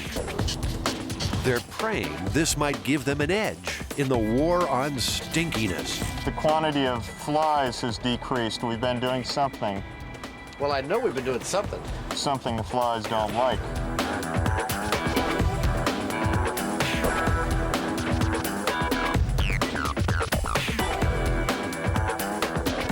Something's really bad right here. Now it smells like a diaper, a really bad diaper. If my baby's poo smelled like that, I'd take him to the hospital immediately. After a full day of frantic, forensic scrubbing, the boys are coming to grips with a grim possibility. Corvette lovers, cover your ears. This car may never drive again. Are we actually cleaning a car to get the stink out, or are we just removing all the stinky bits and ending up with a parts car? Seats were so bad that they were just falling apart. So what are you going to do? If they cost $6 grand, the car's not worth that. I think we can get the stink out, but I'm not sure that we end up with something that's really a car. We can safely say one part of this story is true. It is possible for somebody to die in a car and ruin it. But can it be completely cleaned? Even Neil said it would take his boys several days to get rid of every last thing and put it back together again. There's no doubt in my mind that we could resurrect the car. The only question is whether it's practical or not. I mean, the place where I think you would never get it out is like all the air conditioning system and the ducts and stuff. I know all that stinks. We could clean the car perfectly and be like, it's done. And we turn on the AC and be like, ah, you know. Given the way the car smells now, even selling it for parts is going to be pretty difficult. I tell you, if I took one drop of the juice we cleaned up yesterday and put it in your car, you'd want to sell your car. So what's the final verdict from the Mythbusters? Jamie would be quite happy never to see that car again. Oh man, that is nasty. That myth's busted. There's no way you're going to sell the car after that. You know, Jamie, I want to get away from this smell as much as you do, but unfortunately, we said we'd make a stinky car, that we'd try and clean it out, and that we'd sell it. So we got to go through the third phase. We got to try and sell that car, even if it's only for parts. Bummer.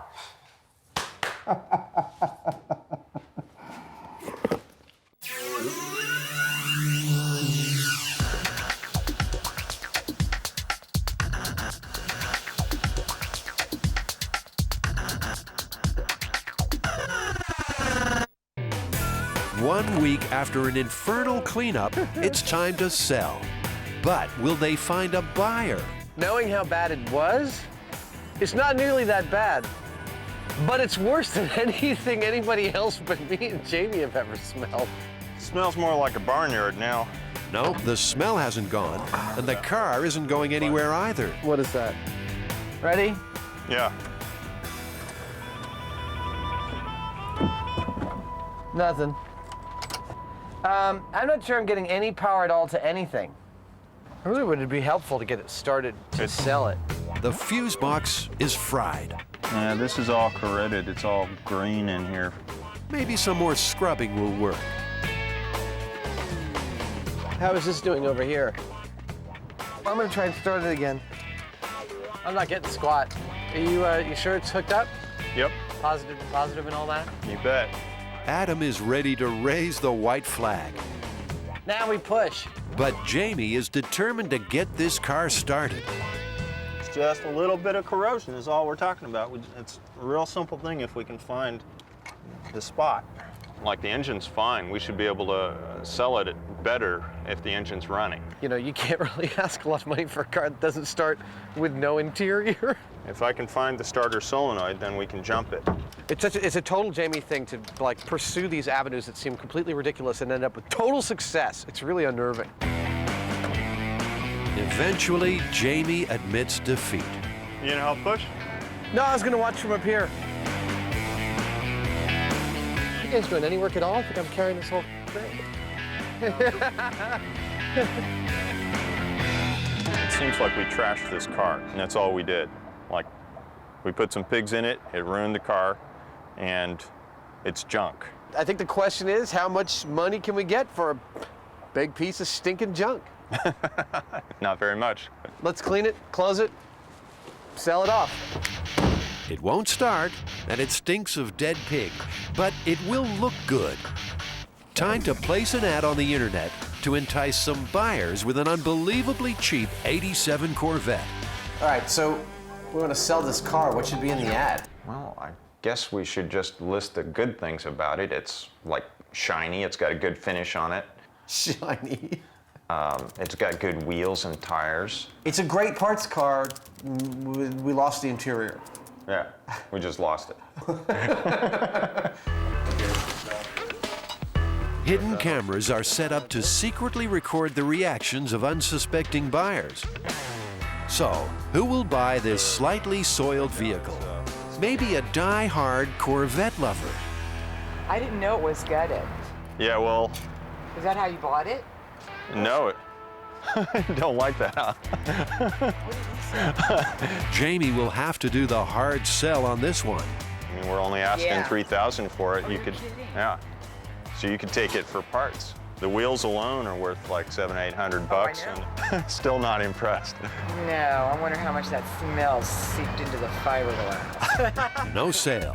The guy from the junkyard has a sniff. Jesus, that stinks. Right. Well, I think it's worth about $500. Well, we're definitely going to wait for better offers than that. So does it even start? How about this gentleman? So is there an interior for it? No. What's that smell? He seems kind of interested. How many miles does it have? It's got I think it's got a $250,000, but it's only 50,000 on the on this engine. Well, I'll let you know if I'm interested. All right. After sleeping on it, he becomes our buyer. Yes, sir. What are you going to do with the car? We're probably going to part it out. I'm interested in the engine and the transmission. The stinky car is going cheap. There's a couple of things. Only $2,000. There's the title and the keys. But at least it's finally gone. So there you go, man. No shortage of buyers. I don't think that there's a car in the world that's too stinky to sell. If somebody dies in a car, it can easily get so bad in there that you're not going to just kind of wash it with some Windex and some stuff like that and be able to sell it like it was. I think we busted both halves of this one. I guess we did, didn't we? I still can't get that taste out of my mouth, though. God, what a horrible thing that was. Absolutely. Horrible. Horrifying. Horrifying. That was something else. I'll remember that the rest of my life.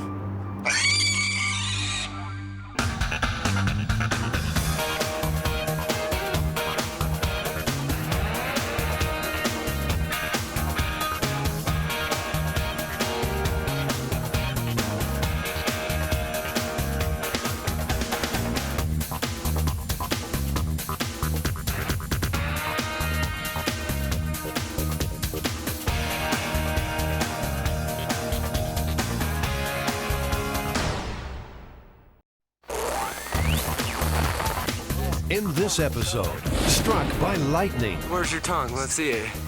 The MythBusters tempt fate.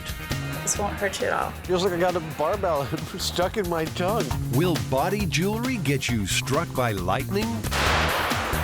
Testing a medieval tree cannon. I need somebody with a whip and a drum. It's a blast from the past. And man versus machine. Adam, the police officer, said you need to drink more. In the battle of the Breathalyzer. Who are the MythBusters? Am I missing an eyebrow? Adam Savage. I always enjoyed seeing Adam in pain. Oh! And Jamie Hyneman. Jamie wants a big boom. Between them, more than 30 years special effects experience. Feel kind of sexy. They don't just tell the myths. Farewell, cruel world. They put them to the test.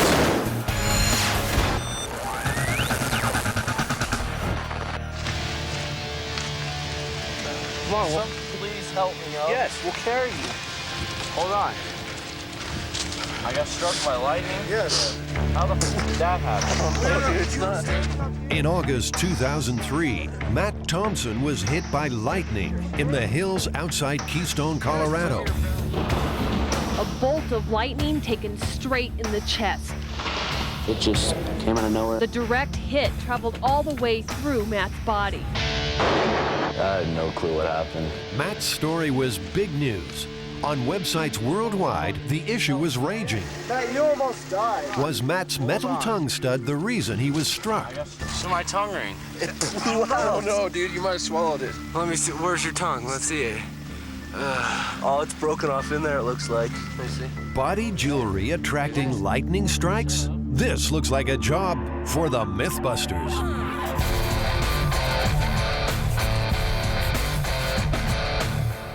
The myth is that wearing a tongue stud increases your chances of being struck by lightning. So what kind of cockamamie theory is this? Well, this cockamamie theory says that the lightning bolt is being attracted directly to it.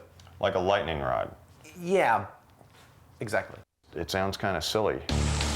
Being loaded into an ambulance with a fried tongue, you can bet Matt Thompson didn't think it was a silly myth. Still, the boys are skeptical. It's obvious that jewelry does affect your body if you get struck by lightning, but the question still remains. Does it increase your chances of being struck by lightning? For the tongue stud lightning test, 2 heads made from ballistics gel will be mounted near a lightning generator. One of the heads will be pierced with metal studs. Adam and Jamie want to know which head the charge jumps to. That'll be fun. Well, that's definitely why we're doing this. The first job is to build a rig that will attract lightning. They need something big, metal, and round. Ah, here we are. That's them. What, these? Yeah. Oh, okay. Well, we're using quacks because the round surface of a quack is a perfect thing to test an electrical field around because it doesn't have any point that can gather the electricity to a single point. 7, 8. It's like they knew we were coming. Imagine that. Normally, you'd probably put the heads on a spike, but that would not give us an accurate test as to the conductivity of the piercing as it relates to the whole head.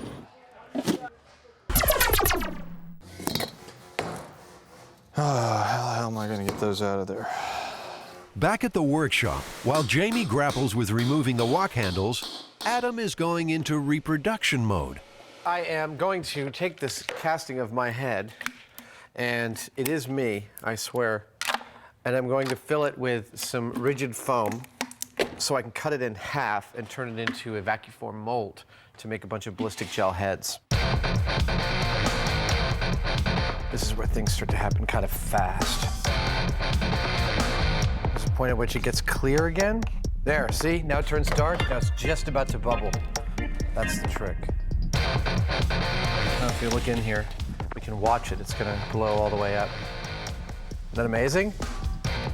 Oh, look at this. Here it comes. All right, so I mixed too much. Jamie, ahead of schedule, has found time for art. I don't know what it is, but it's pretty. It's like a big steel tulip. Adam, meanwhile, has a solid base for his mold. There is something strangely satisfying about that. But getting the plastic shell to form is proving to be a headache. No, no. Come on. Adam's really hard on my tools. He'll tend to plow through things without thinking. God. Every time. I hate this frame. It's ripping my fingers to shreds. A little more comfort in your design. That's all I want. It'll toughen your fingers up. It's good for you. You, my fingers don't need toughening. Here, let's see if it still fits. Ow, no, that doesn't fit. My head's gotten fatter in the intervening years. As if nobody knew that. All right, let's go do another 9. Jamie is attaching inverted quacks to the tops of metal rods. A non-conductive plexiglass spike will protrude above each quack to hold the dummy's head. It has to be something that's not going to attract electricity on its own in any specific way. So this is a mount for the head, and when the electrical current, when the lightning bolt is attracted to the head, it'll go to wherever it wants to go on the head, not because of the configuration of this. Adam has finally created 10 head molds. They need more than 2 in case the high voltage strike blows them apart. They'll be filled with ballistics gel and will mimic the electrical conductivity of the human head. Smart work. But Adam's about to do something not so bright. To get into the spirit of this myth, he's volunteered to get his own tongue pierced. Hi, are you Joey? Yeah, hi. I'm Adam. Nice to meet you, Adam. Jamie? Hey, Jamie, how you doing? Good. And, I'm here to get a tongue piercing. Well, let's see your tongue. Yeah, we can put some jewelry in there for you. All right. Have you ever heard any myths about tongue piercings? No, I've heard some realities about tongue piercings. I don't know about any myths. What do you have in mind? Well, there's a story going around about a woman in Britain who apparently was struck by lightning, and she said it was because she had a tongue piercing. Never heard that one. You never heard that one? Never heard that one. You ever had any complaints of anyone struck by lightning? None of my clients have ever been struck by lightning. So these are some of the basic beads that I have for you to choose from. Probably the most comfortable size to start with is this one right here. If you want to go with something a little fancier, it's possible to wear gemstones for it as well. So if you want to get really flash, you can wear something like that. What do you think, Jamie? Should I go flash or plain? I think you should go for maximum conductivity, actually. Yeah, I suppose you're right. Do you have anything shaped like a little, lightning rod or anything? No lightning rods, and we don't have any copper. I think you're going to have to go with the stainless steel. All right, the stainless steel ball about that size was exactly what I was thinking about. Okay, that should be great. So why don't you come on in here, have a seat on the dinosaur chair there. Oh, do I get a lollipop when this is done? You do get a lollipop when this is done, but only if you earn it. He's just seen the needle. For once, Adam's at a loss for words. All right, so, you ready? It's very, very quick and very, very easy. You can set your glasses right there. What I want you to do is swallow one last time. Breathe easy. Give me your tongue. There you go. This won't hurt you at all. I'm not gonna pull on you. Just wanna make sure I got you right where I need you. Piercing's real quick. I'm just getting lined up. Here you go. Give me a breath in and out. You're done. The jewelry's in. I'm gonna take the clamp off and screw the bead on the bottom, but it won't hurt you. You're absolutely done. Let me just make sure the beads are tight. You can have your tongue back. There you go. You're done.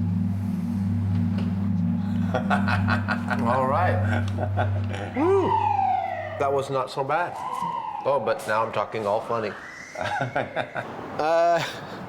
Feels like I got a barbell stuck in my tongue, man. How about that? She sells seashells by the seashore.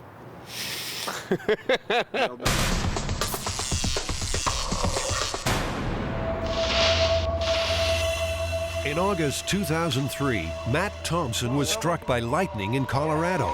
So my tongue ring. No, dude. Was the lightning attracted to his metal tongue piercing? Oh, it's broken off in there, it looks like.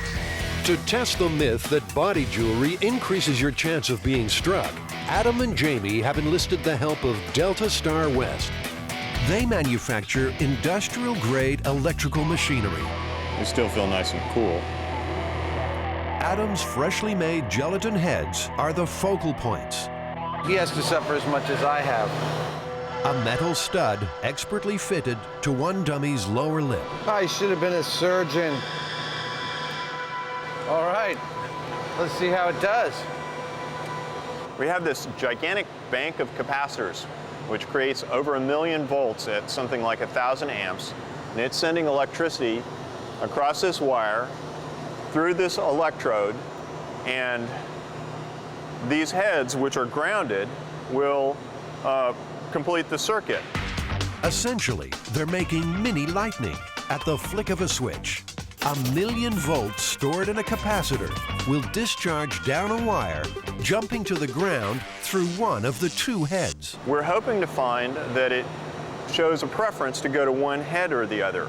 And if it shows a preference to go to the one with the barbell, then we'll know that you're more likely to get struck by lightning. If it doesn't, if it goes for this head, then the myth is busted. Real lightning can be over 100 million volts. It kills about 100 Americans a year. This 1 million volt jolt would still turn you into toast. Everyone's keeping a safe distance. We're good. The lightning will discharge into one of the heads. It takes just a fraction of a second. It's hit the head on the right. You can see it in freeze frame.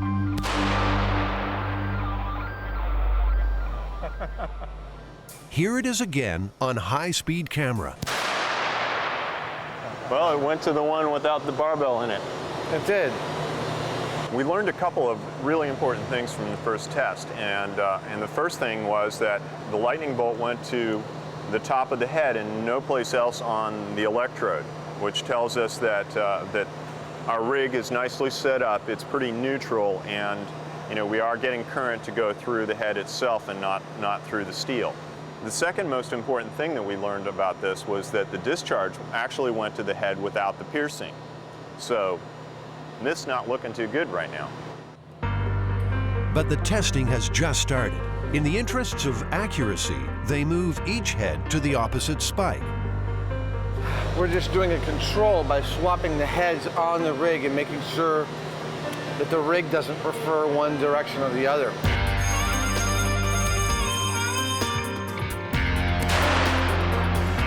This time it hit the stud head. Well, one, I think, really important thing that I just saw was, I guess I was focusing in the right place at the right time. I saw the lightning bolt travel down like this, and it went right along this pathway. It did not go to that. So even in the head, if this wasn't a trapping, thing for the lightning bolt, it would have gone there and down or something like that. It didn't. I clearly saw it take a pathway right down to the top of this. We're good to go on another shot.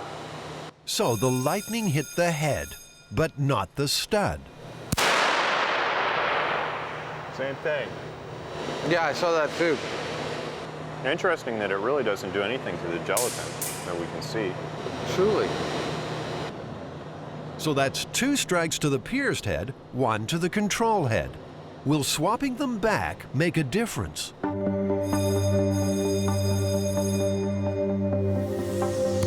It's the pierced head again, but a confusing pattern is emerging. The charge often goes to the piercing side, but it never seems to touch the metal. The MythBusters won't be satisfied until they can see the lightning hit the stud directly. Jamie, we've now run this a dozen times or more. The heads are working perfectly. The rig is working great. We're getting consistent strikes, always to the top of the head. Not once has the lightning gone right for the stud. Yeah, all we've got left to do is put a bunch of studs in there, some really big ones maybe, see what happens, see if we can get something to react to them. Like nuts and bolts and knives and forks? Yeah. Adam has apparently read the Hannibal Lecter style guide. All right, I think that's a pretty good look there, Jamie. What do you think? Well, maybe more is better. Let's fire it up. Okay.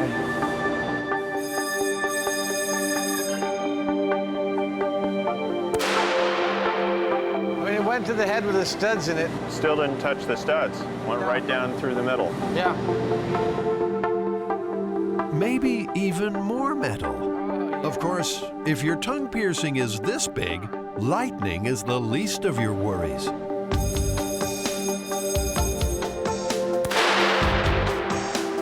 I saw it go into the top of the head and go out to the bolt and back in. It just goes to show, you know, don't put any really big bolts in your mouth during a thunderstorm. Finally, a test for the mother of all studs. Well, cheek piercing there. It's unlikely to catch on at many nightclubs, though it might just help you get in the door. Will it attract lightning?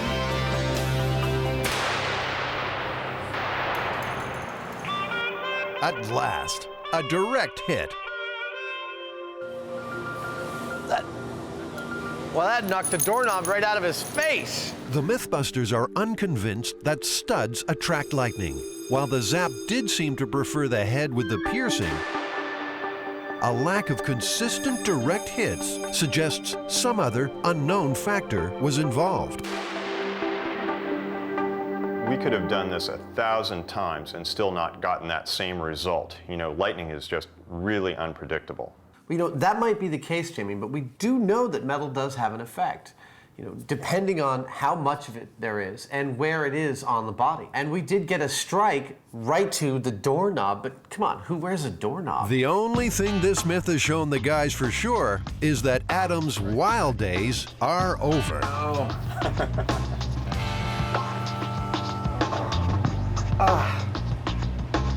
Oh. Heaven. Oh, God. That was horrible. There we go. My tongue is free.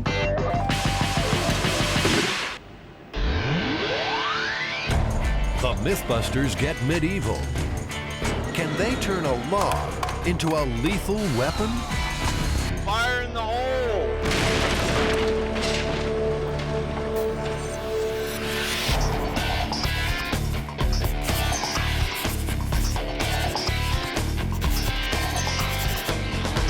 This myth is from medieval times, actually, and it involves a Hungarian town called Pakish that was being threatened by their neighbors. So the entire town got together in one night. They apparently made a cannon out of a tree. And they put some gunpowder in there, and they shoot off this cannon. The entire body of the cannon exploded, killing half the townspeople. And the mayor, in his infinite wisdom, looks up and said, "If we have so many dead, how many left of the enemy can there be?" That's the earliest known record of spin, I think. To test this myth, Jamie and Adam will try to build a tree cannon and see if it explodes when fired. To do it like the villagers, they need to drill a hole into a log using medieval-style tools. They'll have to fashion a cannonball and make some medieval gunpowder. John, have you ever heard of a tree cannon or a cannon made out of a tree? No, Adam, I frankly have not. If anyone can help with this myth, John Morris can. He lives safe and very secure in West Virginia with his collection of more than 100 cannons. Wisely or not, he's agreed to show Adam and Jamie the safe way to fire one. My back hurts just thinking about it. So we'll use a pre-measured charge of powder in aluminum foil. We'll make up a small cartridge. Cannon Firing 101. Are we ready to load? I think we're ready to load. Are you ready? I'm ready. John's neighbors have learned to love the sound of cannons in the morning. It's only a blank, but this is still dangerous business. From now on, it's going to be loaded and nobody gets in front of the muzzle. Is that okay? Mm-hmm. We're going to load. Then we'll take the fuse and hopefully it'll touch the powder inside. Ready to proceed? You bet. When you are. Fire in the hole.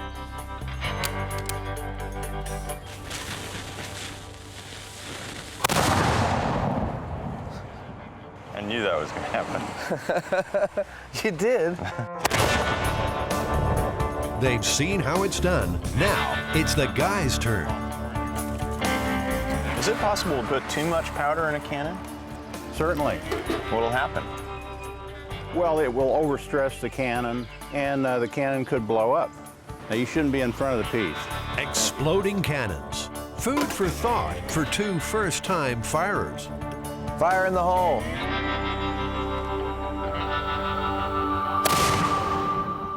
Excellent.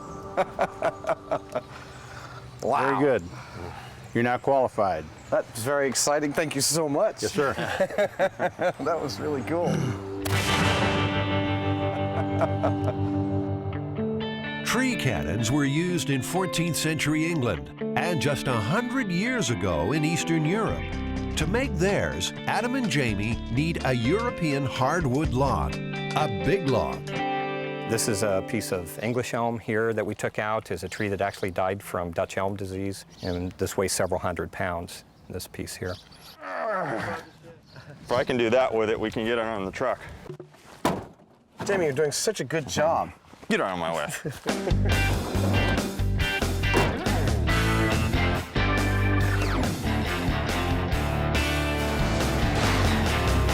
This was done in medieval Hungary. They didn't have power tools, and there would have been a lot of things that would be different about what we're doing. They learned how differently by examining pictures of a 1,000-year-old toolbox found in Sweden. For authenticity, they want to make similar equipment. Jamie's starting with an axe to strip the log.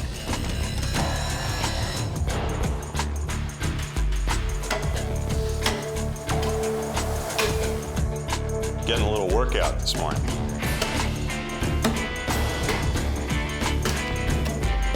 Adam's having a workout of his own. He's making a medieval saw out of a forklift pallet.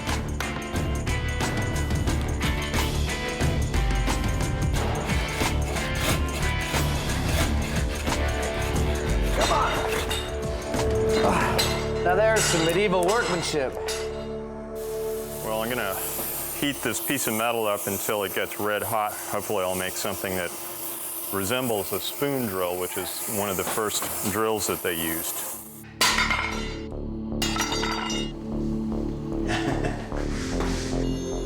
It's the best medieval drill Jamie's made all day. Now there's just one more job before they get started on the barrel. San Francisco has a community arts center that specializes in old-style forging. Instructor Chris Niemer specializes in keeping his cool. Chris, we need some iron fans around this thing. Okay. We're making a cannon. But if you don't hear from us again, you'll know why. We'll know what happened. The steel bands around the log will help it absorb the blast. They'll be heated in a furnace, then hammered into place. When we start wrapping this, I think I'm probably gonna have one of you two with a hammer just kind of tapping behind me.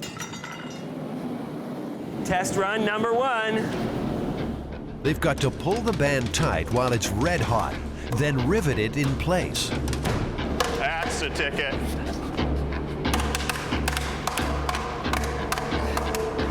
Oh, that's so close. Oh, it's good. Rivets. The band is cooling and shrinking before they can hammer the rivets home. Somebody else grab this one up here. You got it. Come on. Oh, wait.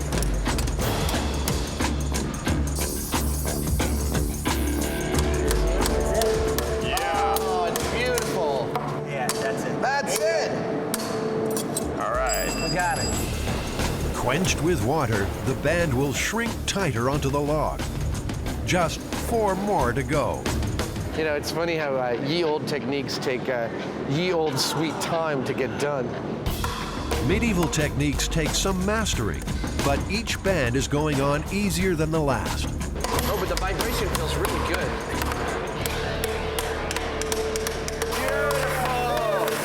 Yeah, good job, guys. Very nice. Good job. Excellent. It's looking more like a cannon, but there's still no barrel. Will Jamie's medieval drill do the job? Drill's nice and sharp, and I've flattened this out so that I can grab this like that to crank it. Remember, according to the myth, the tribe made their cannon overnight. But this is slow work.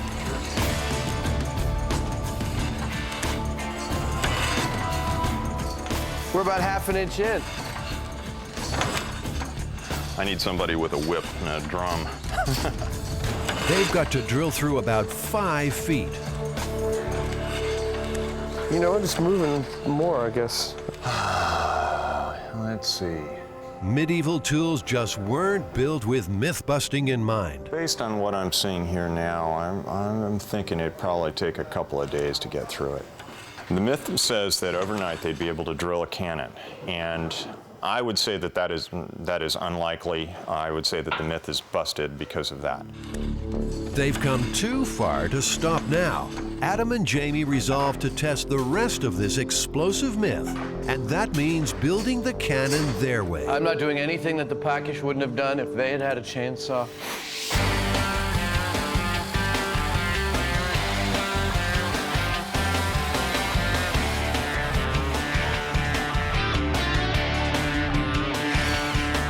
While Adam is bowing to the 21st century, Jamie is staying well in the Middle Ages.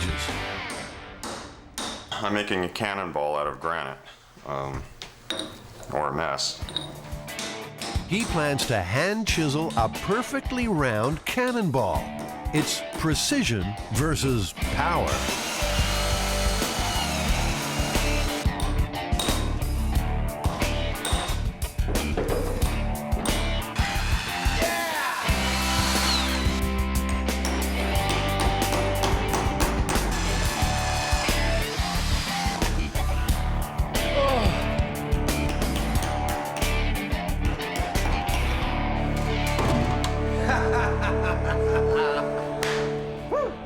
That is a tree cannon. Jamie hasn't done a bad job himself. It's so far beyond anybody's experience that we're all like kind of blown away. Right. And don't think he didn't know it. So they've made the tree cannon, made the cannonball. Now they need to make medieval gunpowder. They've called in expert pyrotechnician Jack Morocco to help. You know, what we need to do here is something a little bit different in mimicking a medieval gunpowder formula. Jack knows what ingredients existed around the time of the myth, so they can make up a crude gunpowder. But how well will it work? For safety reasons, they'll light the fuse electronically from a distance. Ready?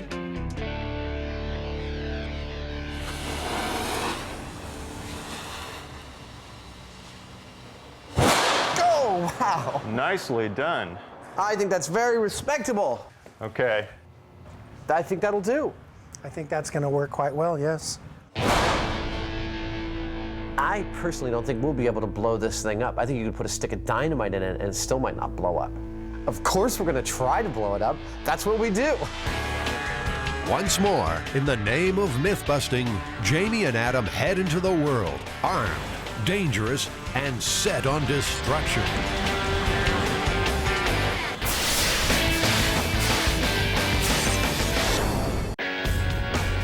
It's a normal day out for the Mythbusters. They're driving through San Francisco with a medieval tree cannon in the back of their pickup.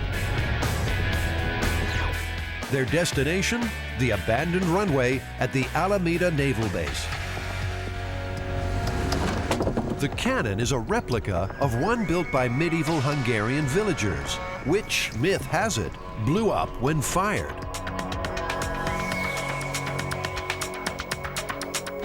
With expert pyrotechnician Jack Morocco, they've made up a load of medieval-style gunpowder. We don't want to drop this, do we? No, we definitely don't. You ready to load some powder there, Jamie? Yeah, let's do it.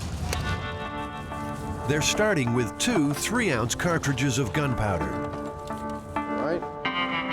The cartridges are forced to the bottom of the barrel, and a hole poked in the side for the fuse. Ah, we are in the load. Tennis ball? Okay. Well, did you bring your tennis racket? I could stand out there with this, you know, and try to get a good hit on it. Like this. The tennis ball will squeeze down on the blast, increasing the pressure in the barrel. An electric igniter is taped into place. They're ready to go. Okay, standing by. For safety, the MythBusters are behind Lexan blast screens. Ready? Fire in the hole! 3, 2, 1. Hot set! Boo! Wow, it's still going. Is that a flaming tennis ball? I don't think so. That was a good bang. Yeah. Did anyone see the ball? I'm going to take the bicycle out there. Is that where the paper cup landed? Yep. Oh, okay. It seems their tree cannon has quite a serve. Oh.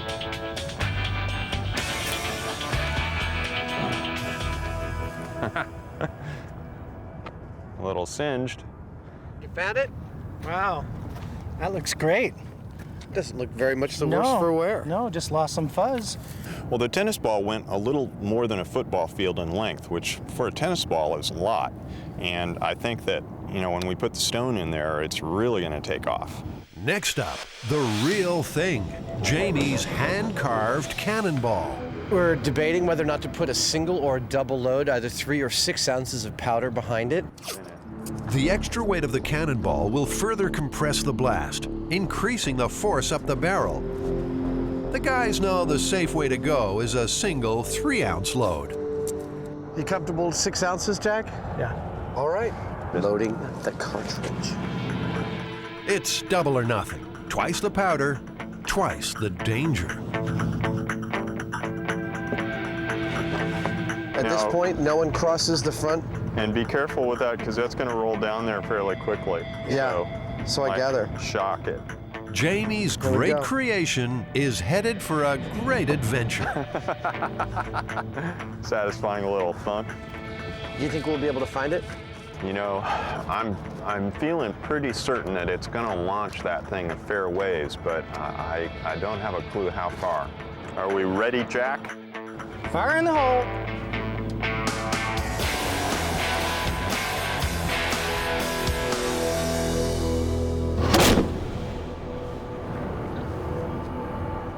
I don't have a clue where that went.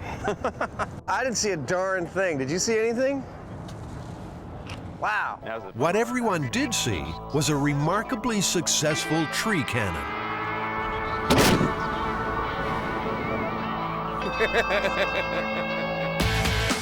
They've proved you can make a cannon out of a tree. A long way. Really? Yeah. But Jamie's cannonball is long gone.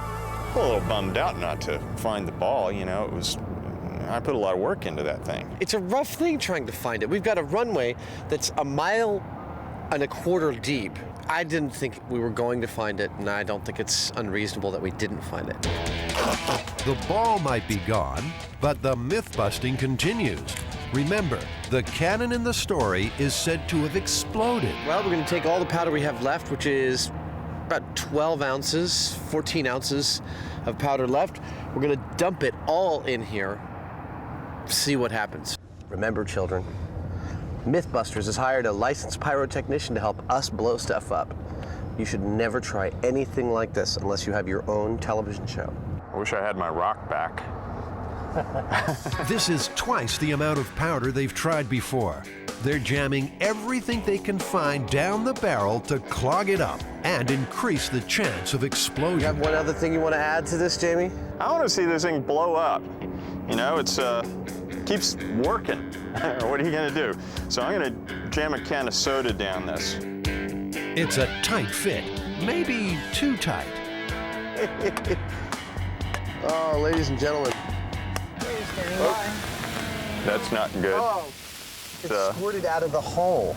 The water squirted out of the hole? Oh, whoops.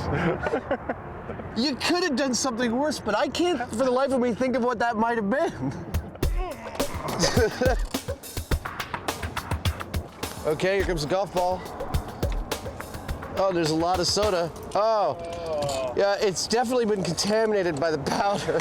Their chances of blowing up the cannon seem to have been washed away in a flood of soda. But the MythBusters won't take a setback lying down. Undeterred, they re-rig, calling in another pyrotechnician. He's got a jumbo-sized bag of gunpowder, and he's not afraid to use it. Well, we put 6 ounces of powder in last time. What are we going to put in this time? 5 pounds. Whoa. Yeah.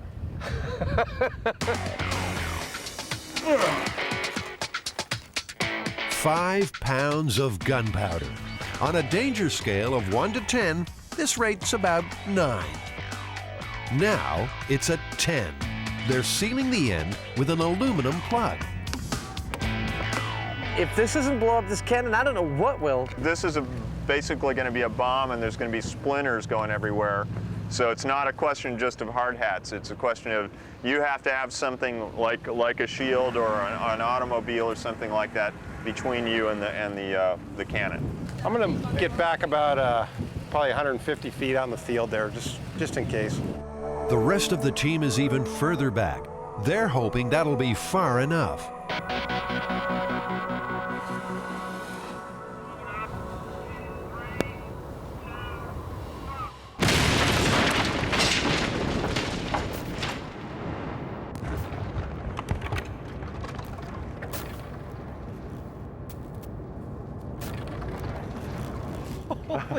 Is everybody all right? I mean, like, the heaviest parts go farther than the fence. There's a piece of log way back there. Look at that. Oh, my God! It seems tree cannons can explode with even more force than anyone imagined. Cannon went away. There's a little black on the ground around where the cannon was, and that's all that's left. I'd say it's a very efficient way to split wood. No, we don't have to lug that damn thing around anymore. My God. Adam and Jamie have busted a cannon, but proved 2 myths. Maybe 80 pounds or something like that. They've proved you can make a cannon out of a tree, and they've also shown the Hungarian townsfolk could have been wiped out when it exploded. Sometimes myth-busting is dangerous work.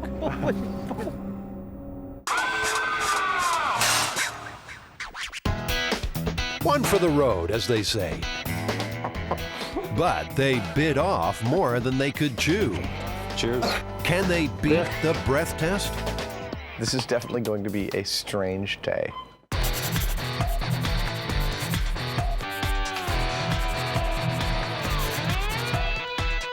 Here we are at the San Francisco Police Department Crime Lab, and we've got the breath tester, and we're going to get drunk today, I think, and see whether we can get around the breath test. Well, there's a lot of myths out there that are really kind of strange about all these substances you can use to potentially beat the breath test. You know, Adam, I don't think any of this stuff is going to work. I don't think any of things are going to work either, but it's up to us to imbibe and then further imbibe all of these things to show this.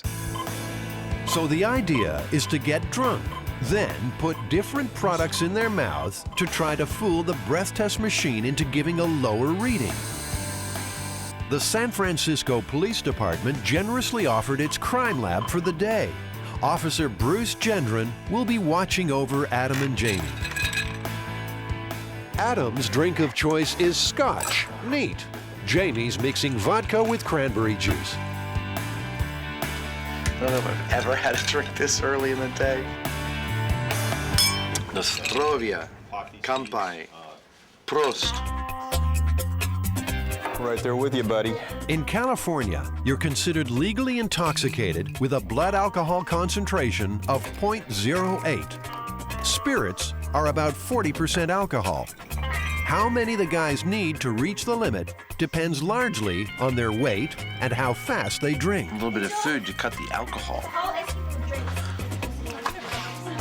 I'm lit. It's like 1 in the afternoon and I'm lit. Food does slow alcohol's absorption into the bloodstream, but their livers can only metabolize 1 drink an hour, and just 5% of alcohol is expelled through urine. Put simply, their bodies can't keep up. So I've had 4 drinks, right? Yes, this is number 5. Let's try control.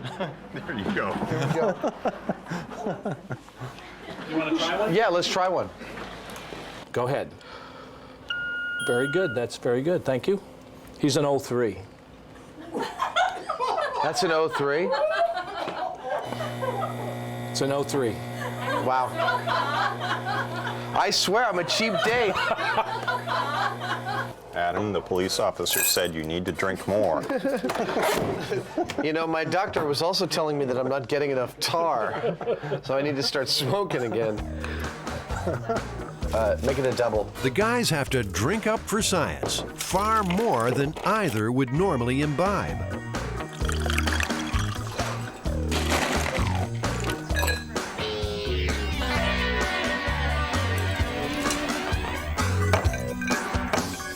So we've had 13 drinks over 3 hours. I know I'm drunk, but I can't even remotely tell that you're drunk. It's kind of annoying.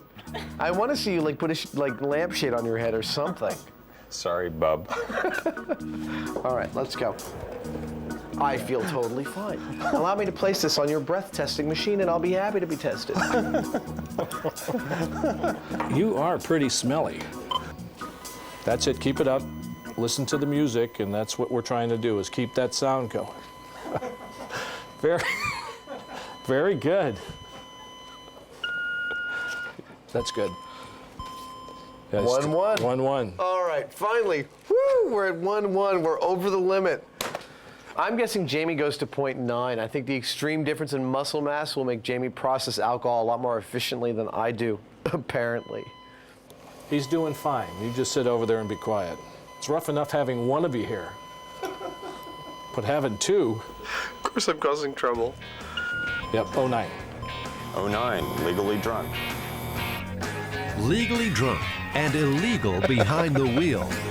Strangely enough, the first refuge of a driver pulled over in this condition seems to be breath mints. Right after you get stopped, and we're making it up to the vehicle, and can see them rushing around in the car trying to find mints or trying to find anything to put in their mouth. In America, if it looks like a rose and it smells like a rose, it's a rose. And if you have your certs and your mouth is fresh and you feel fresh, then perhaps you just aren't drunk anymore. Unfortunately, you are. A roadside sobriety test quickly reveals that. Okay, now stop.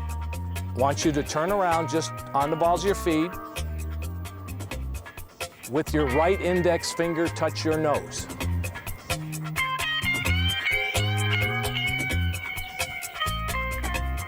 I think you just fell asleep. 40% of American road deaths involve alcohol. Nearly 17,000 people killed each year. To prove a driver was drunk, police usually rely on a breath test. This man had already had 5 single whiskeys, which he took some little time ago. The breathalyzer was invented back in the 50s, where drinking whiskey often happened while wearing a nice suit. Right, that's enough. He is up about 0.13. Breath tests work because alcohol is carried by the blood into the lungs and exhaled. The amount of alcohol on the person's breath is proportional to the amount in their bloodstream.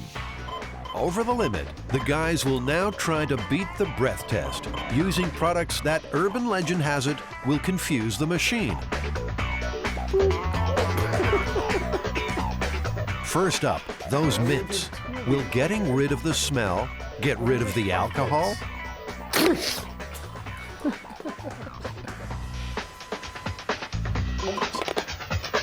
Ooh. Okay, that's minty. 1-0. 1-0. Fat lot of good that did me. He's still blowing over 08. Maybe something with a stronger smell. Your best bet is probably to hold your nose, literally, and just take a big bite out of this onion.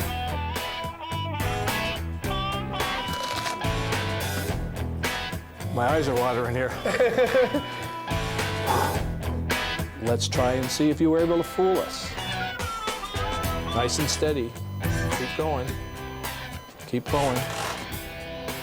That's good. That's good. Jamie, that was an 08.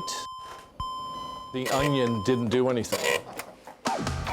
Some breath testing machines act like a fuel cell. The more alcohol blown in, the higher the electrical current produced.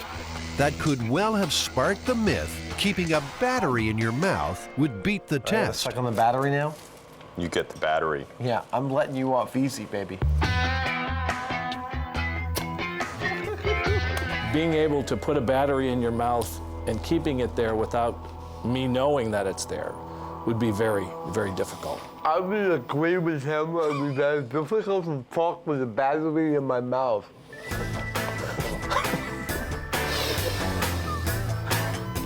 I'd say you're charged.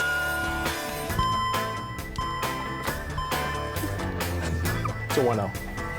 Another kind of tester relies on a chemical reaction. Perhaps throwing a little extra copper into the mix will fool it. You ready? Nice, steady blow. That's it. Very good, thank you. 0.09. Pennies don't work. Oh, ladies and gentlemen. A third kind of machine uses infrared light to find alcohol molecules. Adam's going to throw in some denture cream, too. Okay.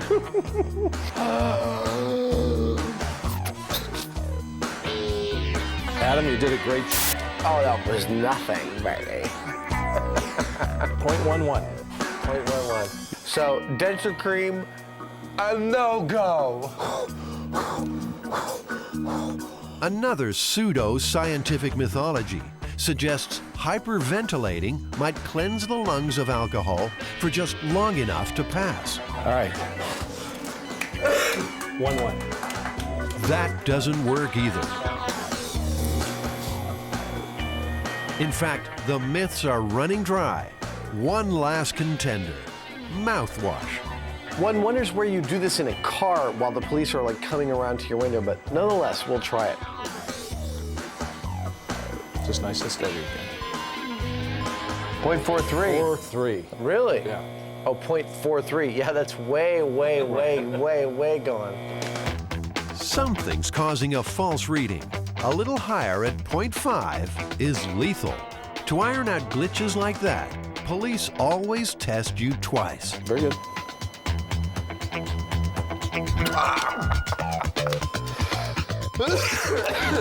1-3. So it would appear that mouthwash doesn't work at all.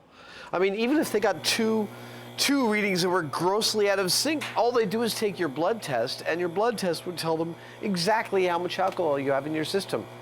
It would seem that nothing works. On MythBusters, they do what it takes. 13 drinks, a mouthful of onion, and batteries, and pennies, and denture cream. It appears to be a sobering warning for any potential drunk driver. Using the machine, you will be busted. So what do you think? Is this myth busted? I'd say it's fairly busted. Pretty fairly busted. I'd say it's definitively busted. You can't beat the breath test.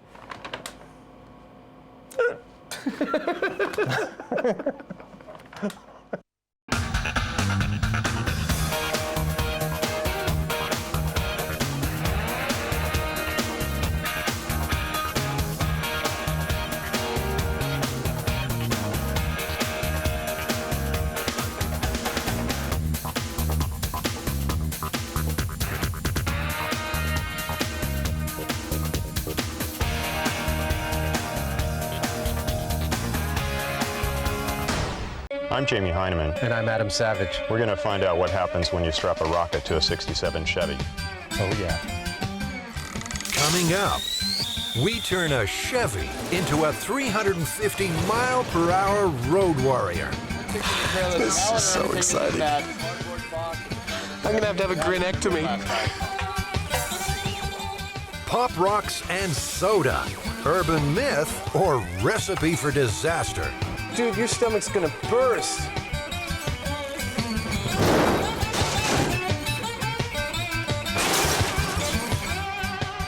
Here on MythBusters, we're not just going to retell the stories. Small pin. We're gonna put them to the test.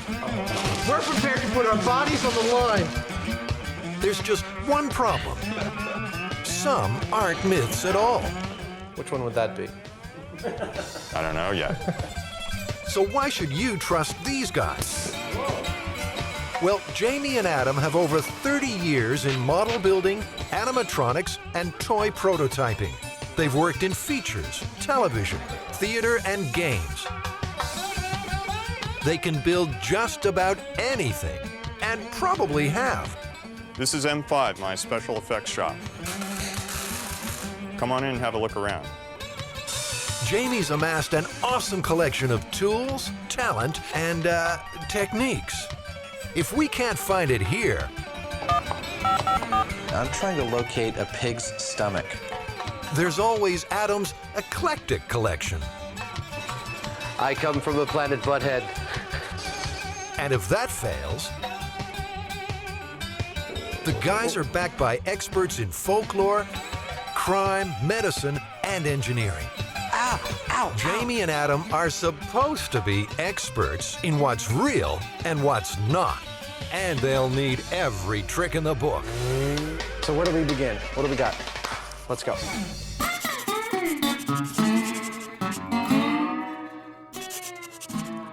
This is the big one. What we have is a 1967 Chevy Impala that was taken out into the desert, and somebody had put a rocket booster on it. Now, they found out about it because there was a smoldering wreckage that the highway patrol there found. We pieced together a gentleman or an individual that had put a JATO, or a rocket assist takeoff unit, on an older model vehicle. The guy apparently was an Air Force sergeant, former Air Force sergeant. He made sure he had a long straight road and there was nothing around. He got up to highway speed, about 80 miles an hour, fired the things off. The car had accelerated from like 80 to 300 miles per hour in a couple seconds. Yeah. There was a curve in the road, a slight increase or upgrade, and a mountain shortly thereafter. So he applies the brakes, and of course the brakes burn out. They found about 1.5 miles of skid mark. He didn't make the turn, he went airborne, and he crashed into the side of the mountain approximately 100 or so feet up in the air. So do we have any corroboration of this, or any photos, or anybody come forward? Well, that's our job to pursue that, and we need to get a hold of a 67 Chevy or something as close as we can to it, and need to get a hold of a JATO or a RATO, or again something equivalent to it. I foresee some wreckage, actually. Well, personally, there's so many variables here in terms of, you know, a car that's got to accelerate even to 150 miles an hour for a 35-year-old car. It'll look really cool. It'll look really cool. I mean, that's going to be big flame shooting out the back. It's going to be great. I can't think of anything more fun than doing this. No, you know what? I really can't. I first heard about the story approximately 1994 when I was, my job was a spokesman for the Department of Public Safety. I received a phone call from a local reporter asking about a Darwin Award that was on the internet. The way the story read was that the Arizona Department of Public Safety, or the Highway Patrol, was the ones that did the investigation on it. I thought it was a very real possibility that it could have happened, because Arizona is home to several air bases. Thus, military personnel could have gotten a hold of a JATO unit to use in this fashion. JATO, or Jet Assisted Takeoff, has been around since the Second World War. We should call them RATOs, because each canister is filled with solid rocket propellant. A single unit puts out 1,000 pounds of thrust for 12 to 15 seconds. Up to 8 JATOs are used when large military aircraft are operating with heavy loads or from short runways.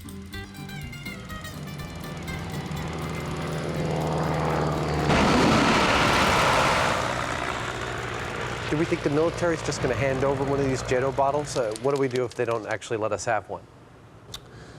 Well, I kind of doubt that they will. This is not the kind of thing that you would want to let the general public have access to. Yeah. Air Force Public Affairs. I'm not at my desk right now, so leave a message. We'd love to have the military there and involved. We would like the assistance of the Blue Angels. We're trying to get a hold of and get the military's assistance with operating one of these RATOs or JATOs, just so it's clear we're not trying to get a hold of one of these things and do whatever we want with it. We want you involved. Okay. Well, we actually got to talk to somebody. She said they're very expensive units, and that you know, I don't know whether it's going to be possible. This is an unusual request.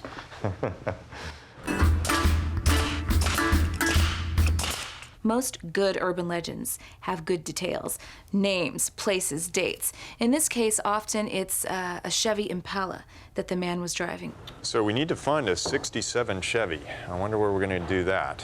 Well, I picked this up at a flea market, actually. This here is a 67 Chevy Impala. That's our goal. Yeah. Hopefully we'll be able to find a junker, something with a crappy body. All we need is for it to run. We live in America where, unless you're in New York or a place that has a subway, you must have a car to survive.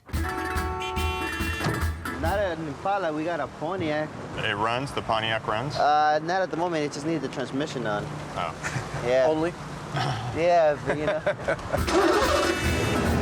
And a car not only is about survival, but it's also a symbol of adolescent freedom. When you get a car, you can leave the nest. We're going to be putting some rockets on the top of the car and setting them like off. the guy in the desert, the old urban legend. That's it. So you want Exactly. it's a 72 Impala or 69 Impala you're supposed to use. Yeah, everybody. We'll take anything that looks like, I mean, a Falcon within a couple of years. Something of that kind vintage, as long as You it want it to runs. Don't care about. T-Bird? You want a Thunderbird? Well, it got to be cheap. 62. Well, $750. That's let's have a very look at it. plausible. It's also a symbol of sex. This is where a young man can have his first sexual experiences in this car. Oh, yeah. That's the we're done. I'll be kind of ashamed to destroy it. We don't have to destroy it. Oh, that's so beautiful. Oh my God, I'm loving this. Oh, look at that. Wow. Oh, this automatic windows. Oh, yeah. Is that your premise, though, to do that urban legend? Yeah. Why? You should get a Chevy, because I always heard the story with the Chevy. Because I always understand it'd be like a 69 to 72 Impala. Okay. Chevrolet, the beautiful shape for 1965. The Chevy Impala is an ideal candidate for urban legend status. It was first introduced in 1958. From the start, it was a prestige car within the reach of the average American. A completely new look time cannot wash away. By the end of the millennium, sales exceeded 13 million, making the Chevy Impala the most popular full-size car in American history. See the beautiful shapes of Chevrolet for 1965 at your Chevrolet dealers now. We need it to run. Need it to run. Needs This one it. may run. It's got a bomb motor in it. What do you mean? You're gonna put rockets on it? It'll go. We're going to destroy the car. Of course you are. That's half the fun. Thank you anyway. Thanks very much. No problem. Despite its popularity, the Impala is proving as hard to procure as Jado rocket.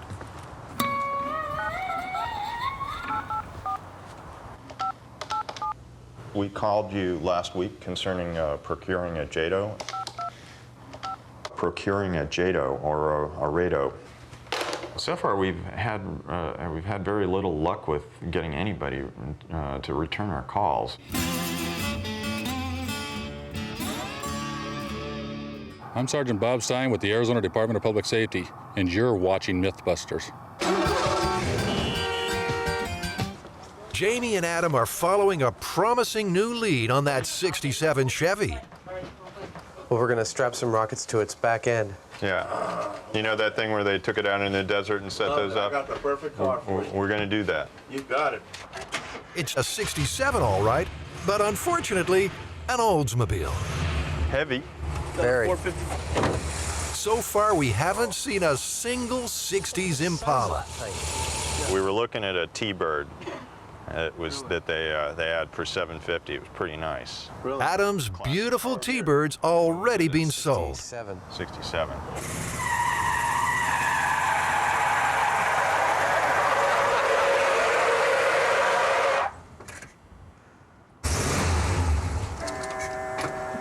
car if you want a car to put a rocket on. She's fast.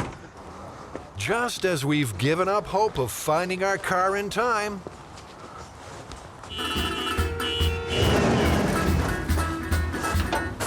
it's officially an Impala. Would it be all right if I drive it around the block?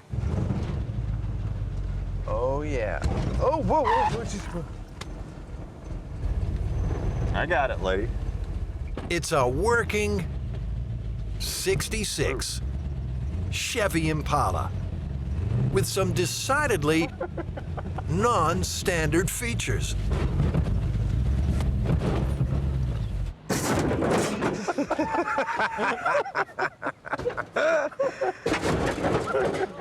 This is without a doubt our car. It's destiny. I think the hydraulic aspect of it is just hysterical. You know, this thing we get a couple of get the rocket mounted right up here. I mean, this is nice and sturdy. We're gonna mount it on top? That's what the legend shows. Well, thank you very much. Really appreciate it.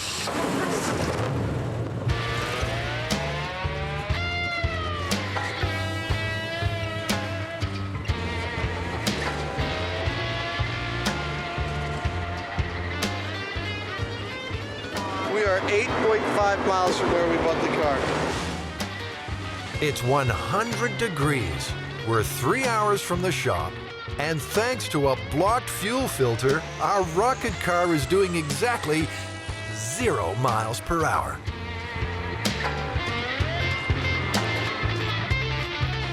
Thank goodness Adam's got the gold breakdown package.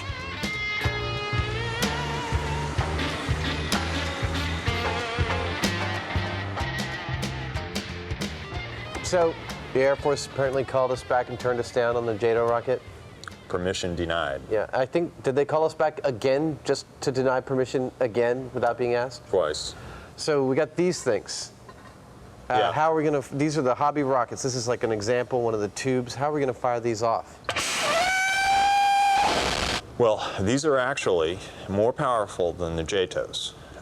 The ones that, you know. But they're smaller, how's that possible? Well, we're gonna use more of them. While they're running, they put out 1,500 pounds of thrust as opposed to 1,000 pounds, but they only last for 4 seconds. We're going to get several of them, and we'll set them off successively.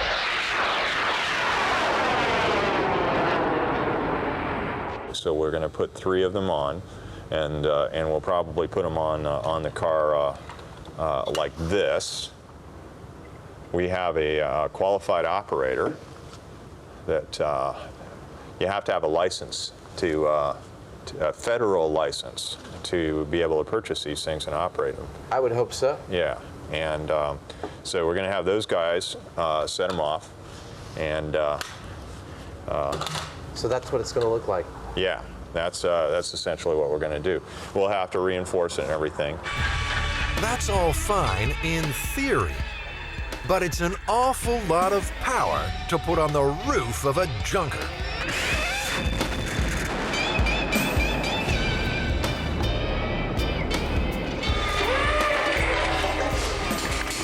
One pound of thrust is 2 horsepower. So one of those rocket motors at 1,500 pounds of thrust is 3,000 horsepower. Yeah.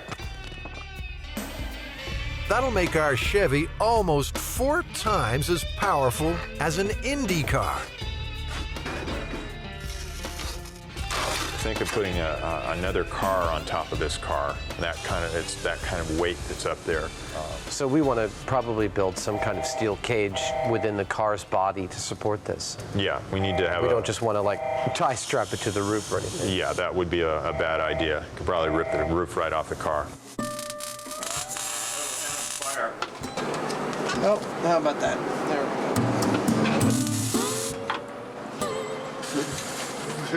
go. Adam, you're going to get sick. I believe I'm already sick. Give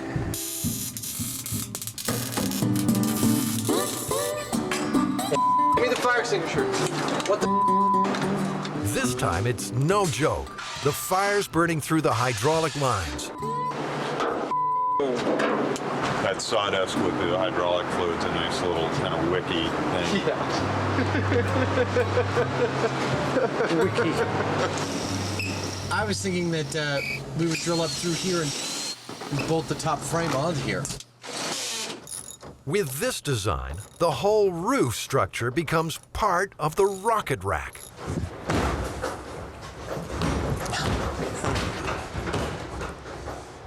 Well, those 1, 2, 3, let's jump together.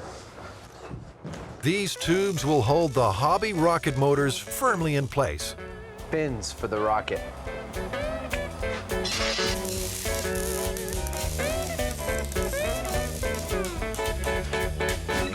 Now, it turns out, besides this legend, other people have strapped rockets to cars before, haven't they? Yeah, there are world speed records that have occurred by using this. In 1965, Walt Afrons built the first rocket-powered land speed car. Wingfoot Express 2 was initially designed with 10 JATO units, but that wasn't nearly enough. 25 rockets eventually blasted the car to an unofficial top speed of 605 miles per hour. Of course, you have to remember that those are unusual cars. They're usually very long and they're basically built like for rocks this. with wheels. Yeah. So this also begs the question, where do we fire this car off? There are some lakes, dry lake beds to the south of here towards LA, so we'll probably try one of those first to see whether we can get access to something like that. Jamie's having second thoughts about getting behind the wheel. If this behaves like the legend says, we're going to have a 3,000 to 4,000 pound projectile out there. And I guess the other thing that I thought, with that in mind, if we do lose control of it, obviously we don't want to be in the car. So we're probably going to... You don't want to be in the car? I would love to be in the car. But I think you should drive the car. Well, I think I should too, but we've radio-controlled cars before, and it's a lot of fun. Oh, so we'll make it radio-controlled? Yeah, I think that's the safest way of dealing with it. Oh, that's the coolest toy ever. Yeah, it's a big kid's RC car. You want to do it? It's not quite as simple as a radio-controlled toy. At 300 miles per hour, the forces on the steering servos will be immense. Servos are motors that are positionable, so we can precisely control the steering on this. Right. We need to have something pretty good, because if it's going that fast, we need to really be able to dial in on the aim, or it may go out of control. The transmitter also has dangerous limitations. One of the things is that these radio controls are only good for 1,000 meters or so, plus or minus. About half a mile. Yeah. For us to, if this thing is going 300 miles an hour, it's going to get out of range from us real quick, even if we're driving alongside. So we're probably going to have to think of ways of either getting we're going to have to go out and rent a really, really fast car, or we'll have to get a helicopter. It'd probably be the safest way of dealing with it. I'm going to try and start it. All right.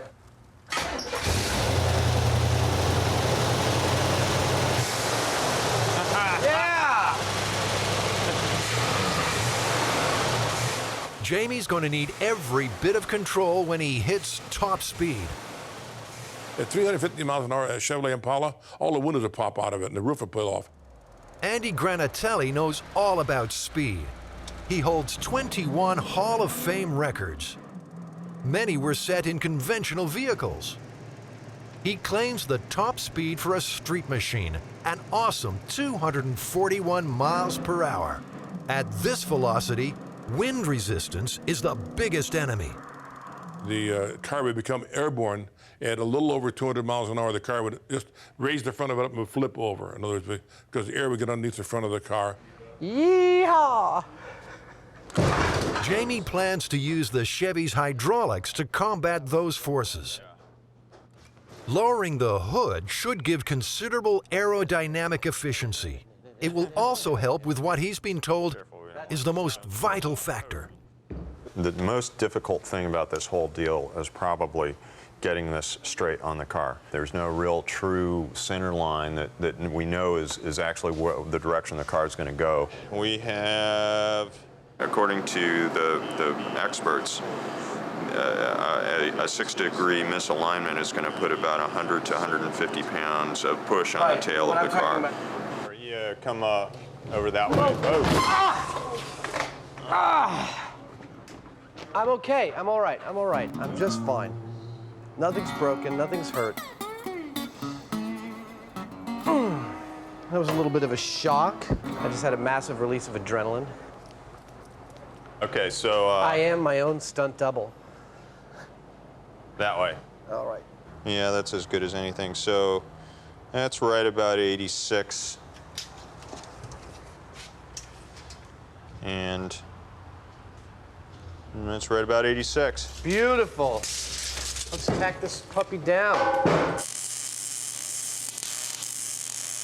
I can't wait to set this thing off. I'm going to be in a helicopter, and I've never ridden in a helicopter before, radio controlling a 3,000 horsepower rocket-driven radio-controlled car.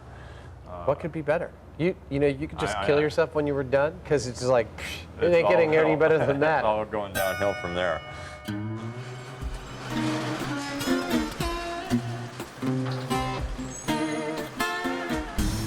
Hi, I'm Andy Granatelli, and you're watching MythBusters.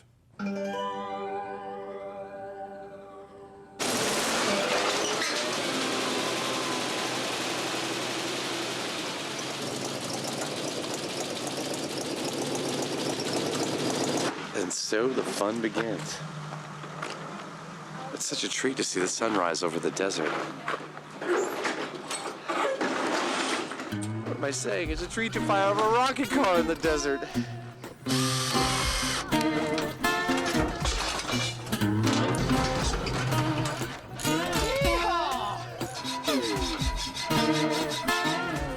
Finally, all the pieces are coming together on the lake bed.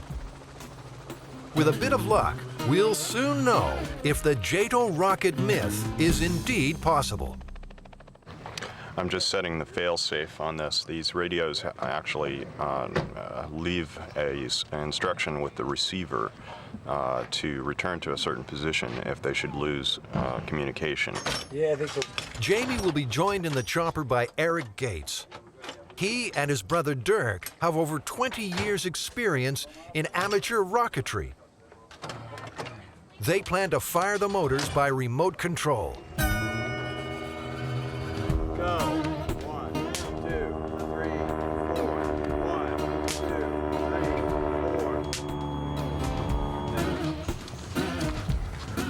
3, 4. Jamie's gonna do a dry run in the car. The rocket guys, I think, are going to do a test fire, so all systems are good. I expect it's probably about an hour to actual firing.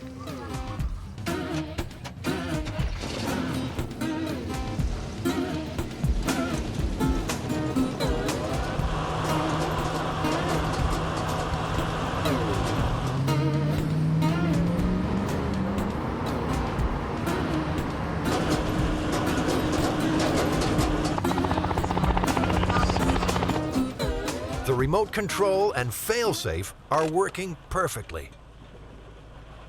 Everything went fine on that dry run. We got all 3 matters in the perfect run. Well, you know, I'm not at all happy. The reason being that that unless something goes wrong on the first test, it makes me nervous because that means something's going to go wrong later. How you doing? Adam Savage. If this new visitor is right, Jamie may just get his wish. I looked at it, the mount's not strong enough, number one. The mount's not straight either. We warned them about straightening the mount. It's got to be dead straight or it'll steer the car all the time. George should know. Not only did he work on the Apollo program, he's conducted numerous speed trials out here. 8 points welded into the frame of the car. I hope it works. I mean, you know, because I don't want you to dig up my leg bed. Not exactly comforting words for our final briefing. The helicopter's going to do a pass around just like we did the last time. About the time that it passes in front of the car, I've released the brakes, and the car is going to start to roll. Like the Myth, our plan is to get the car up to 80 miles per hour before firing the rockets. Giving it a lot of gas. When the motors go, they're going to have a tendency to scare you. So when you're hearing the 3, 2, 1, brace yourself, don't veer. Sound like a jet engine. It's going to get a 15-foot flame out the back. 15. Yep. Is that when the rocket fires, is it going to cause the... We don't know. We don't know. The car might end over end, whatever. You want to be far enough away that you have, you know, several seconds. Cool. And if you do, a general rule of thumb with that kind of thing, if you do see something coming at you, go off at right angles to it. Don't try to outrun it. The crew are not the only ones who'll be keeping a close eye on the rocket car. It seems to have attracted the interest of security at nearby Edwards Air Force Base. Let's have a good bird, man. Yeah. Get your game face on. Good luck. Yeah. This is so exciting. Cardboard box at the front of the truck. I'm gonna have a grinectomy.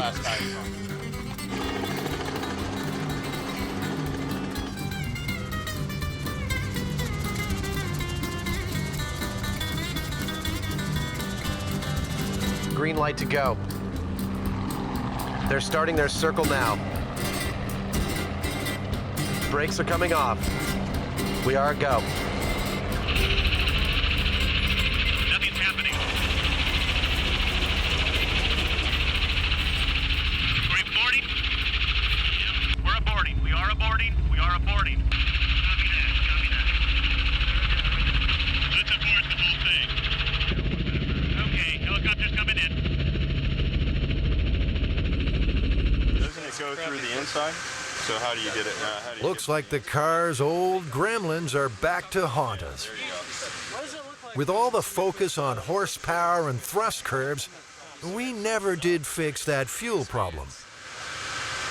The problem is that this is an older car, and we've been stirring up sediment in the bottom of the tank, and it's gotten into the fuel filter and clogged the fuel filter. All we have to do is pull the filter out and flush it out once in a while. And we should get a good run here soon. That sort of answers my need for a small failure. I'll accept that one as a small failure.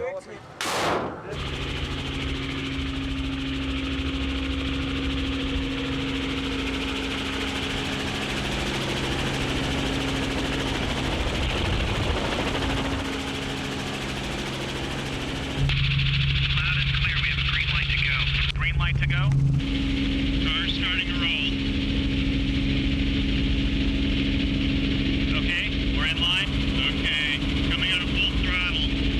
I'm coming hot with the electronics. All right.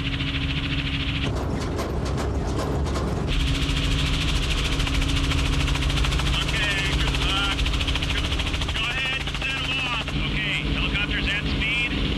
Firing in 3, 2, 1. Fire. 3, 2, 1, firing.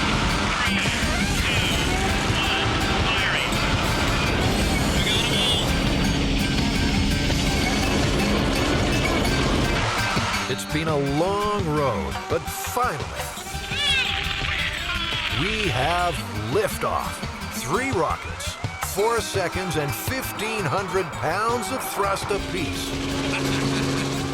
That's 3,000 horsepower for 12 seconds. Just like a JATO.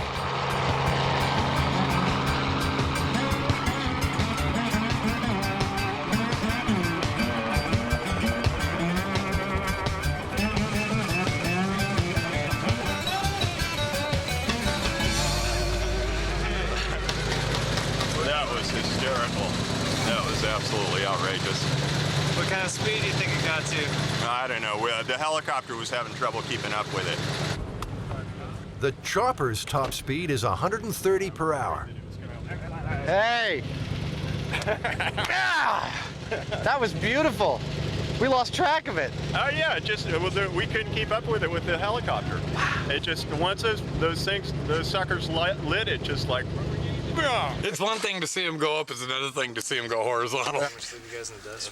Just the dust trail from the car is so beautiful. I was quite impressed. I was hoping it would go good, and it did. You know, a little apprehensible, but no. Jamie did his homework. Over the years, many have claimed they were the inspiration for this story.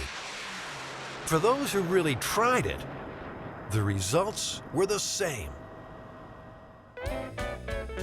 In 1957, Dodge was filming an ad on this same lake.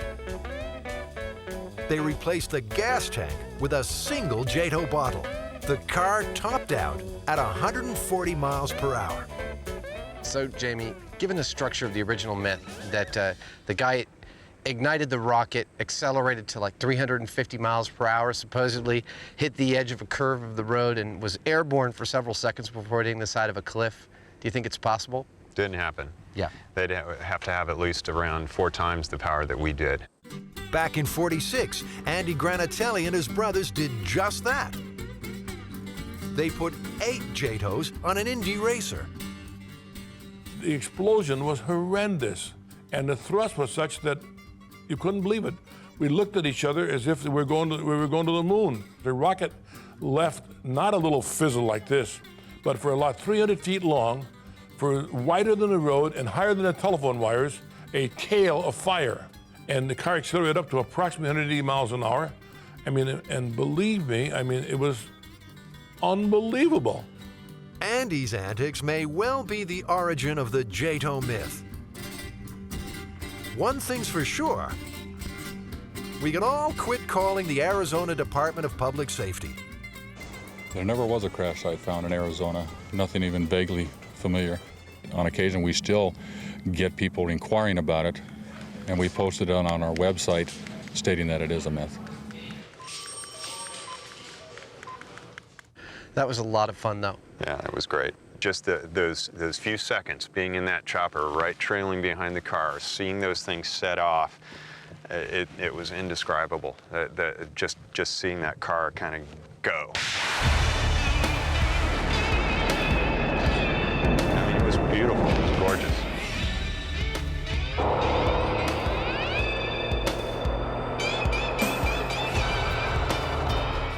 Coming up next, Pop Rocks and soda, myth or recipe for disaster.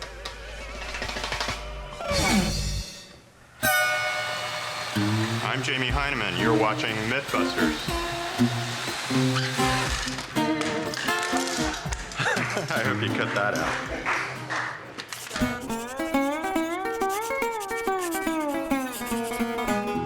So do you remember Pop Rocks? Yeah, they were invented in 1956, the year of my birth. Really? Yes. The legend we're approaching now is the legend that little Mikey from the Life Cereals commercial. I remember it so clearly. The kid goes, "Let's get Mikey to try it. He won't eat it. He hates everything." Whatever Mikey could eat, everyone could eat. That was the idea. Anyways, Mikey at one point becomes a teenager. He ate 6 cans of soda and 6 pouches of Pop Rocks. And this has some kind of chemical reaction in his stomach. And exploded, and he died. So the myth is that, you know, that a combination of 6 packs of Pop Rocks and a 6-pack of soda is a lethal combination of gases that will make your stomach explode. We'd like to determine a couple of things. We want to see how much pressure is generated by a rapid infusion of 6 packs of Pop Rocks and soda. We'd like to determine how much pressure a stomach can withstand. I've been thinking about this, and I think to imitate a stomach, the pressures of a stomach, that the best course is to use a pig's stomach, which is actually physically very close to a human stomach, which can hold about between 1 and 2 pints, generally, of liquid. I'm trying to locate a pig's stomach. A pig's stomach. Should we continue further? Is this about the size of a human stomach? I really couldn't tell you. How large is it? I mean, it's deflated, right? Like a swimming cap. What? Like a swimming cap. Like a swimming cap. A very, very meaty swimming cap. Originally, the idea was to create an instant carbonated soda by General Foods. Can I try some? Yeah, absolutely. They discovered actually that when you ate those nuggets, there was like a sizzling or popping sensation in your mouth. I'll tell you, it's been 25 years, but I know exactly what this is going to feel like. Have you had them before? Long time ago, yeah. All right. And in 1975, they decided to launch Pop Rocks, as we all know Pop Rocks. It's kind of gross. The difference between normal candy or normal standard hard candy and Pop Rocks is that when the candy actually is still like melted, you put carbon dioxide under certain conditions of pressures that I believe is 600 psi.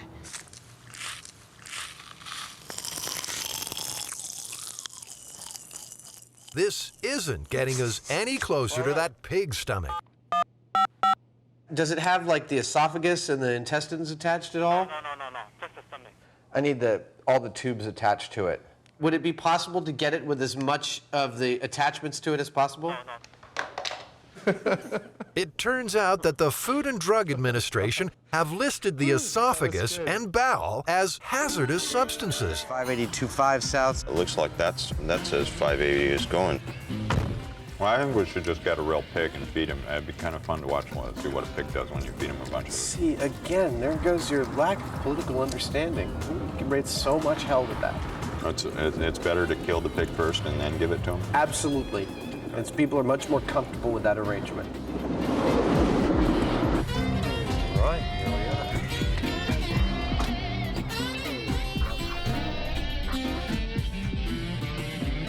are. 4 stomachs. Terrific. That's them. The specific instructions on the thing, complete with esophagus and intestines. It's actually becoming a reality. That's one important mission accomplished. Yummy. That looks like right out of Aliens, doesn't it? Looks like I can feel. All right, yeah, I've got my finger all the way down in there.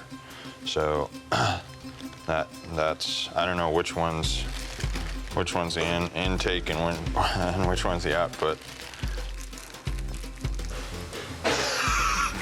The worst part is the breath coming out of here.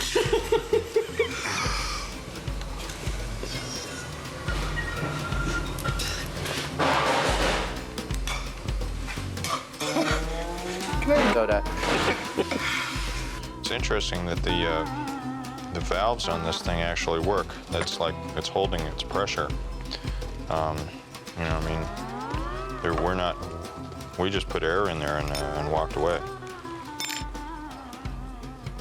And how do you think we'll get the Pop Rocks and the soda actually into the stomach? To get these in there, we have to get them wet, unless we're gonna. I mean, they're not gonna pour. They're gonna stick along the side. They're gonna immediately clog the hole. You know, I had an idea. Yeah. What if we got a hold of some tea bag type stuff and kind of wad them up in little packets and drop them down in there?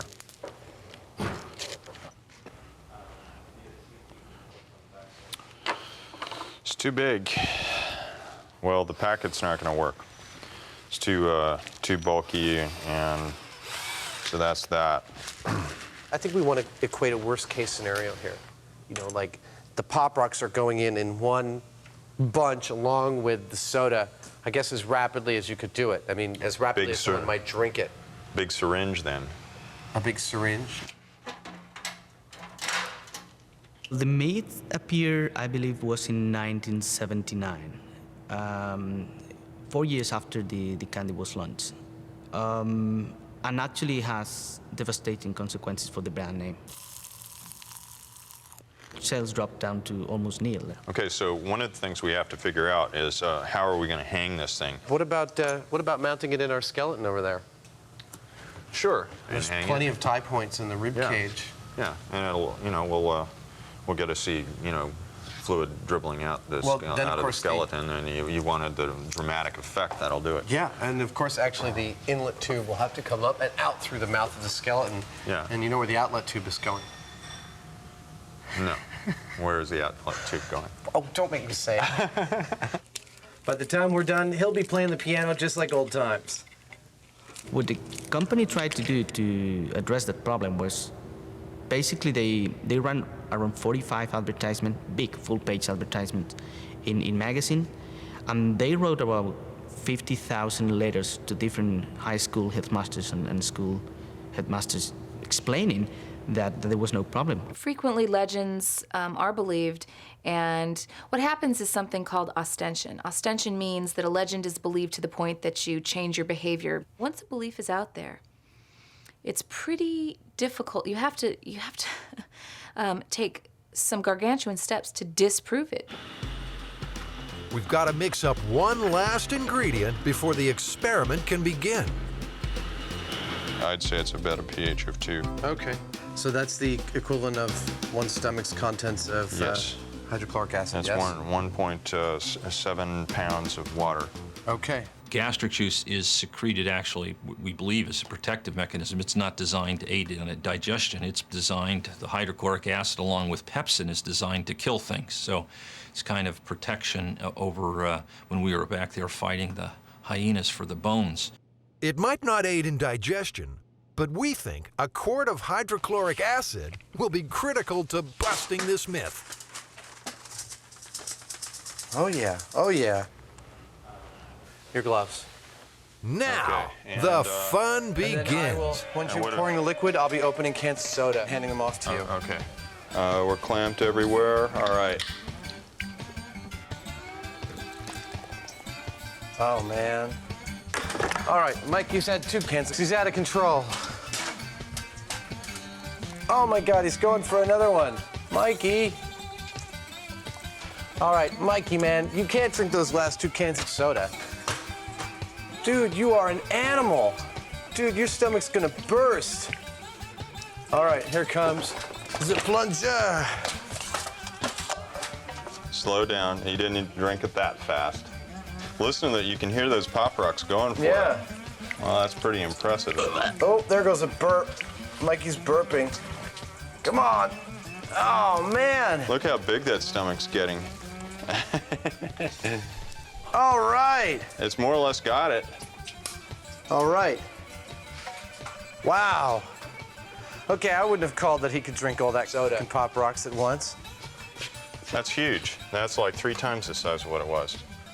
We're not reading any real pressure in here. By its nature, the human stomach is a capacitance organ. That means it's designed to stretch. Receptive relaxation is the concept in human physiology, so it will relax and stretch up to some limit. So my guess is Mikey's feeling a little ill right about now. I know I would be. Do you think we should give him some time to digest? Sure, why not?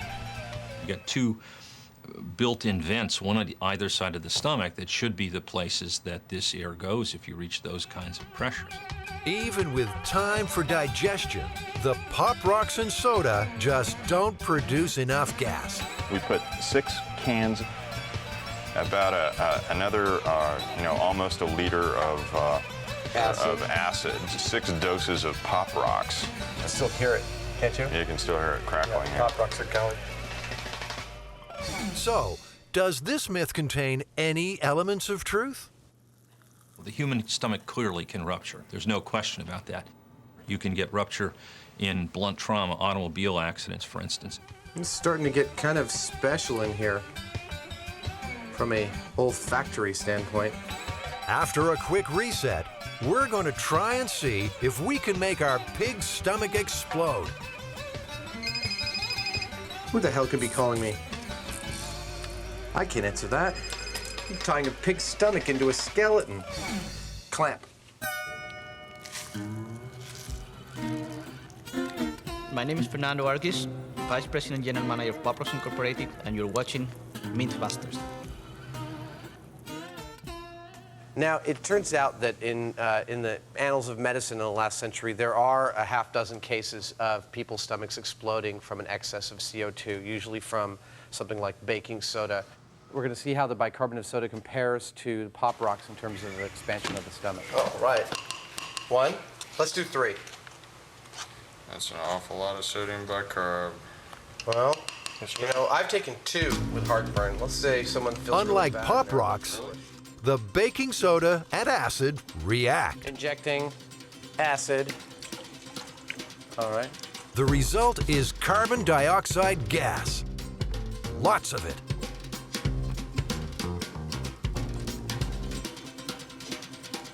Okay, 1 down. Yummy, and good for you. The single most popular food item in the United States. 3 cans down. 4. Come on, you gotta drink a little faster, Piggy. 5. 6. We've fully drunk the soda. Bicarbonate. You ready? Ready. Oh, yeah. Oh, my God. He's still drinking. That's getting really big. He can't hold it anymore. Clamp it. See what the pressure is rating. Whoa. Okay, that's much bigger than before. It's still hardly reading. It's reading about half a PSI. There are probably lots of folks out there who have for years and years and years been using baking soda. And in the amounts that would be prescribed to reduce acid, there's very, very little gas formed. It usually stays in solution, comes out, doesn't cause very much by way of distension if you stay within the limits that are recommended. Here on MythBusters, we're never afraid to push the limits. 1 second. Okay, ready? Ready. Oh, I feel the pressure. If you have a stomach that's greatly distended by a large meal, and then you add on top of that either gas in the form of sodium bicarbonate to try and relieve acid indigestion, you can, in those very, very unusual situations, see gastric rupture. But no one should have the impression that this is common by any stretch of the imagination. Okay. Whoa! Wow. Well, that did cause a reaction. That turned out to be a little too much. Yeah, that's what we call a hell of a Saturday night. Oh my gosh. Totally blue. With the addition of a little more stomach acid and the bicarbonate of soda, what was that, 2 tablespoons? Yeah. Just ripped a hole right in the back. I felt the pressure as I was plunging it. You know, wanted to push the plunger back out again. Yeah. And then that final bit, I don't know if we were watching what the meter said, but it might have spiked. Yeah. I mean, in a body, something like 2 or 3 PSI is a huge amount of pressure. Yeah. I can't imagine a human consuming that much crap. Well, maybe I can, actually. Well, the sodium bicarb with the person's own stomach seems to me to be the main thing. Yeah. Somebody that's just taking, you know, eating candy or something, I don't see it happening. MythBusters tried to contact John Gilchrist, the actor who played Little Mikey. He never returned our calls. Another one bites the dust.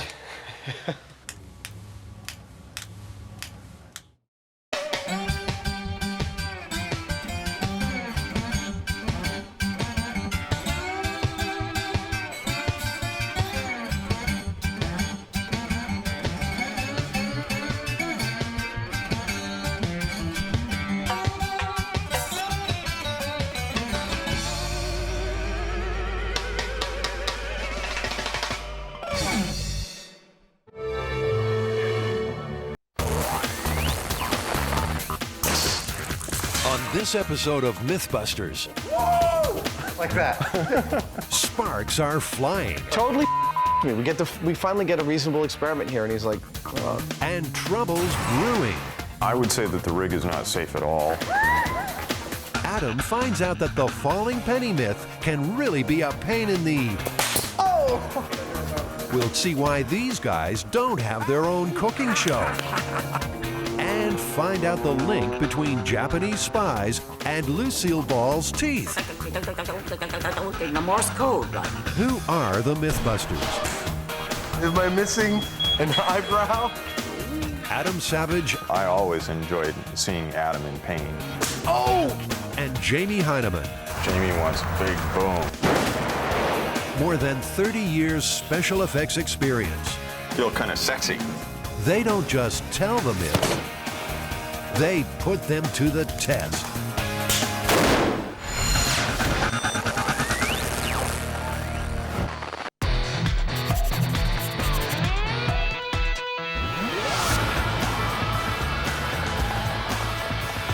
This myth originated in the Big Apple, atop an architectural icon, the Empire State Building. The myth is that if you throw a penny off of a building this height, that it'll either get going so fast that it'll embed itself in the concrete at the base of the building, or it'll hit somebody in the head and kill them. Lydia Ruth has worked here for 18 years. She's heard the penny myth many times. I know one gentleman who worked in the lobby was with the building from late 1930s, right after the building opened, and he had heard it. So I think it's just one of those myths that belongs to the Empire State Building.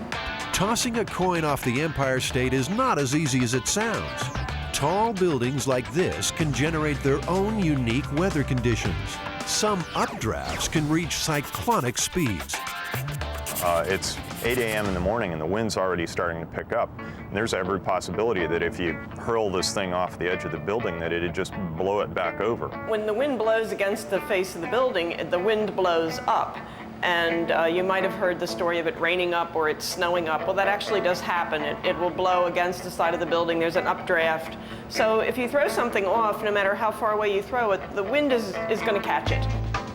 Of course, there's also the possibility that the story might be true, in which case you risk killing some innocent pedestrian. We need to figure out how fast a penny would be going if it fell 1,280 feet, what kind of damage it would do. I think we need to go back to the shop and test it. Adam and Jamie need to find out what is a penny's maximum speed when falling. In other words, its terminal velocity. Once they've done that, they'll shoot the coin at concrete, asphalt, and a head made from ballistics gel. Nice. Step 1, finding out a penny's terminal velocity.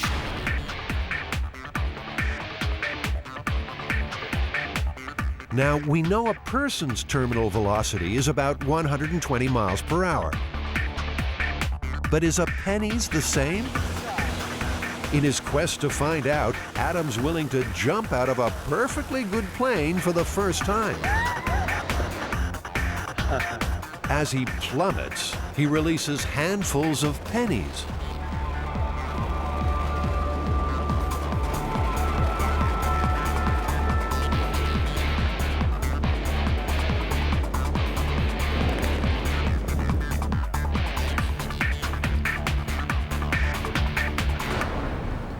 Well done. How'd it go?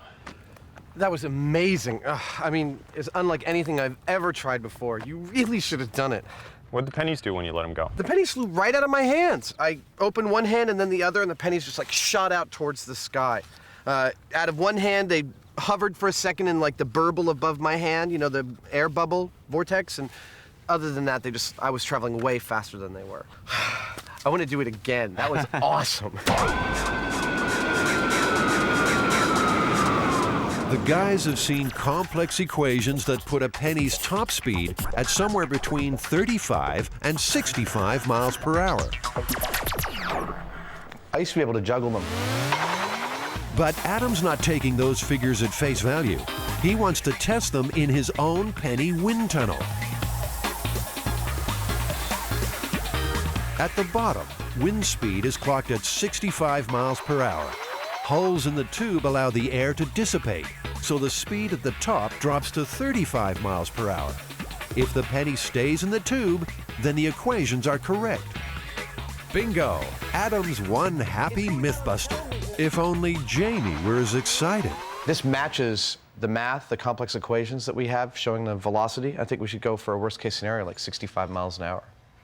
Okay, works for me. This is excited, Jamie? Yeah, this is. We got a world first. It's going out on television that we did the experiment that showed exactly how fast a penny goes. No math, no ideas, no timing off a building. We got it right here in the lab. That's great. Good job. Totally me. We finally get a reasonable experiment here, and he's like, oh, well, that's great. You know, it's like, what are you gonna do? How are you gonna please the guy? I don't consider it an enormous feat to be able to, you know, elevate a penny in a wind chamber. On that note, the Mythbusters go their separate ways. Jamie's looking for a way to fire a penny at 65 miles per hour, while Adam begins work on the dummy head. I decided to use the staple gun because, you know, when we're experimenting with things here in the shop, a lot of times I don't like to go through a whole elaborate process and days of machining something only to find that it was the wrong approach or didn't have the right speed. I like to kind of find something that will allow me to move into it quickly. To make the penny fit in the staple gun, Jamie lops a little off each side.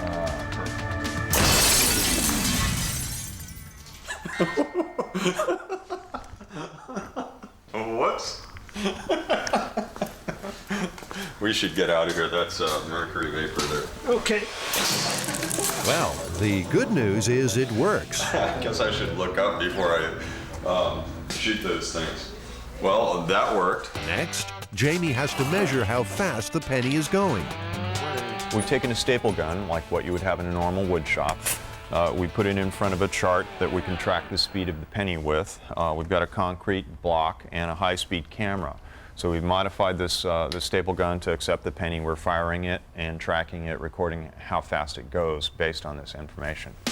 It's time to see if Jamie's penny can achieve terminal velocity. Okay, firing. The modified staple gun blasts the coin from 3 feet at the concrete block. Look, you can see the penny imprint. The penny traveled the 3 feet in 16/500ths of a second. The rig has shown that we can fire this penny at about 65 miles an hour, which is at the upper level of what studies have shown that the terminal velocity of a penny would be. Jamie's strong points are that he'll try a solution that seems ridiculous, chewing gum and, you know, chewing gum and nails to do something, and it will seem really inelegant, but he'll have grasped by trying that a central thing about the mechanics of what he's doing. And his solution, therefore, it won't be too clever. It'll be very unadorned, very simple, but it'll work. But the staple gun's not perfect. It has to fire a whole penny. Obviously, it was really easy to nip the corners off of this penny to make it fit in the gun, and it's not that much different in mass than what a real penny is. So I'm pretty sure, based on that if I widen the channel or the throat of this staple gun, that I should be able to make it fire a full-size penny just as well and with the same kind of speed.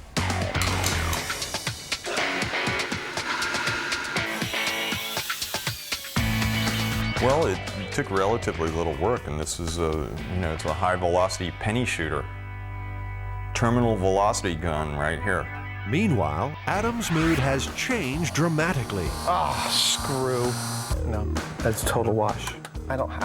I'm going to argue against this. I don't have it today. I'm just going to get really frustrated. He's vacuum forming a mold to make the ballistics bust. It's a female skull, which is why I use the female head here. The skull is placed inside the mold and ballistics gel poured in around it. When it sets, the gel has the same density and elasticity as human flesh, which is why the FBI uses it to test weapons. Screw. The mold has sprung a leak. Paper toweling and glue stem the tide of gel. Most coins thrown from the top of the Empire State Building don't get very far. They wind up here, just 5 stories down on the 81st floor. It proves one thing, though. A lot of people have heard the penny myth. So it would seem that even though the myth is prevalent, people are pretty cavalier about testing it. Yeah, they do it all the time, and it scares me because if they really thought that their penny was going to kill somebody, what are they thinking? And it seems penny-related myths have always had plenty of currency. Pennies have long been associated with luck. In this case, really bad luck, but normally very good luck. If you find a penny, pick it up, and all day you'll have good luck. If you pass up a penny, you'll lose $1.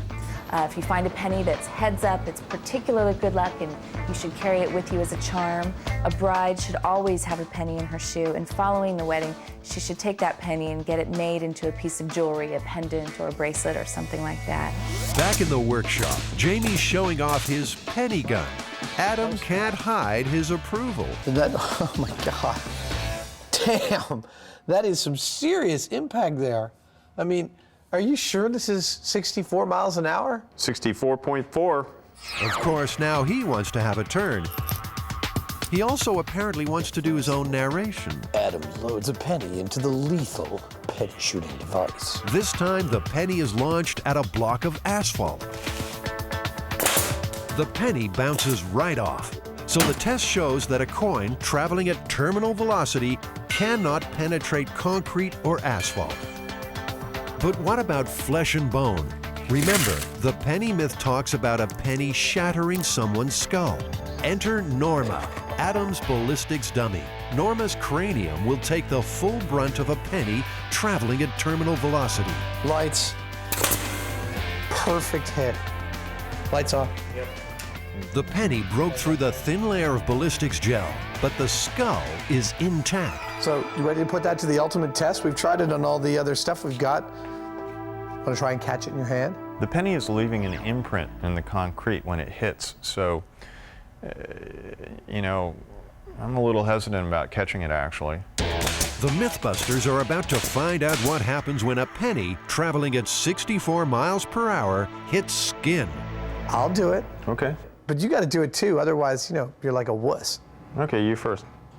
Okay. Still a wuss. I'll kick your ass. Penny for your thoughts right about now, Adam. I'm scared. Okay. 3, 2, 1. Ow! That didn't actually hurt that much. We can try again. Okay. Looks pretty good. Are we ready? Ready, Adam? When you are. Okay, 3, 2. You hit me in the same exact place. It didn't hurt that much before, but now it really hurts. Oh, you baby. It looks like it's swelling. Yeah. It stings, but there's no bruising or broken skin. Well, I always enjoyed seeing Adam in pain. I'm not sure what it is. All right, Hyneman. Are you ready? Now, it's Adam's chance for revenge. Go. That was totally off. I felt it on my wrist. If it hurt, he's hiding it well. Adam. And you know how Adam wasn't having a good day? Well, go ahead, shoot me in the ass. Come on. I can take it. Oh! That hurts. Oh, man. Ouch. Oh. Well, you said I could. I did. No, I was prepared for the consequences. Whew. So you made that great gun. We made the pennies go 64 miles an hour. What did we end up with? Well, it didn't penetrate the asphalt. It didn't penetrate the concrete. It didn't penetrate the skull of the ballistics dummy. And it didn't hurt your butt. Thank goodness. I mean, it kind of stung when we hit the bones on our hands. But, you know, the myth's not looking good. But that doesn't faze the MythBusters. It's time to see how fast a penny has to go before it does serious damage. You know, anytime we get to play around with explosives and gunpowder and, you know, cool weapons and things like that, here at MythBusters, we're happy campers.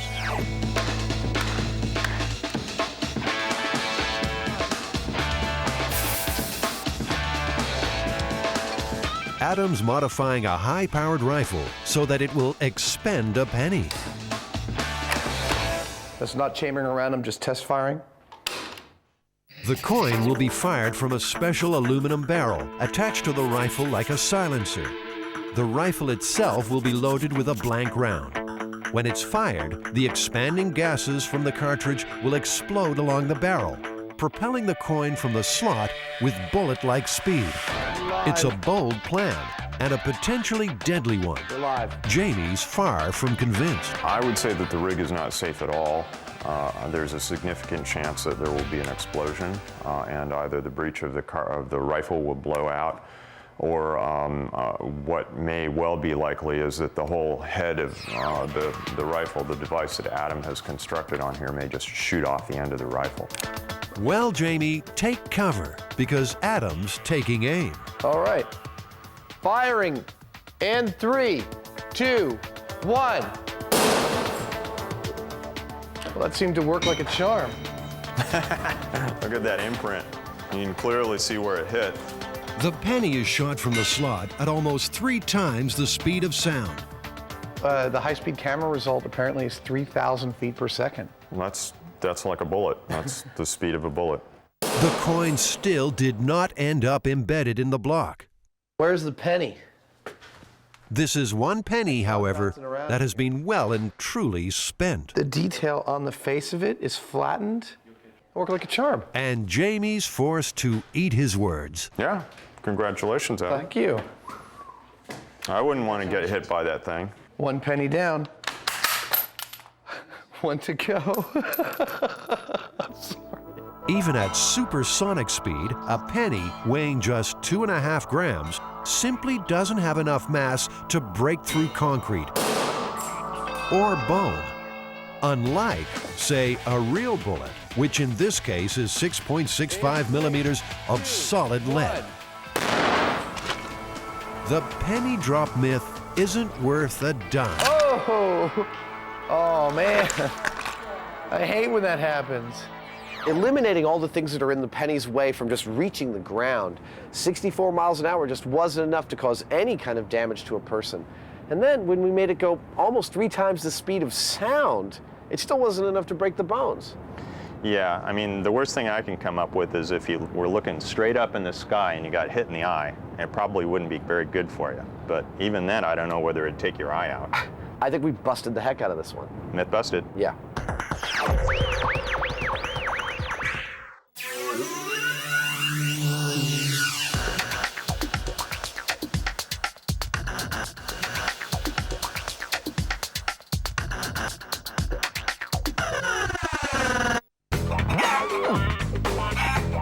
That's really disgusting. What sort of foul play is this? Chickens soaking up the rays on a tanning bed? What urban myth could be solved in such a paltry fashion? The humble microwave oven. Is it a handy cooking device? Or mysterious machine with dark and frightening powers? Microwaves just seem to be magnets for urban legends. So we're going to put some of the main ones to the test. Whoa! You are the man.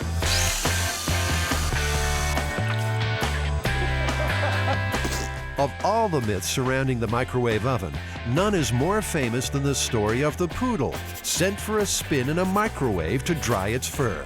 The result? One hot dog. Well, meet Jazzy, a 2-year-old show poodle. Jazzy's being groomed for her MythBusters guest appearance, so we'll come back later to check how she's doing. Meanwhile, it's time to turn up the heat on microwave myth number 1. 30 million Americans tan indoors at salons like this. And in recent years, one microwave myth has caught on and spread like good quality tanning lotion. Have you actually heard the myth of the tanning bed cooking the insides of the bride-to-be? Oh, yes. There's a woman who's getting ready for a special occasion, and she decides she'll look fabulous in her dress if she's very tan. So she goes to a tanning salon, and she's very annoyed that they have this half-hour daily limit on tanning. So she goes there, and then she goes to several other places, and basically is tanning for hours a day. After a few days of this, her husband says, "Honey, you smell kind of funny." So she showers. "You still smell kind of funny."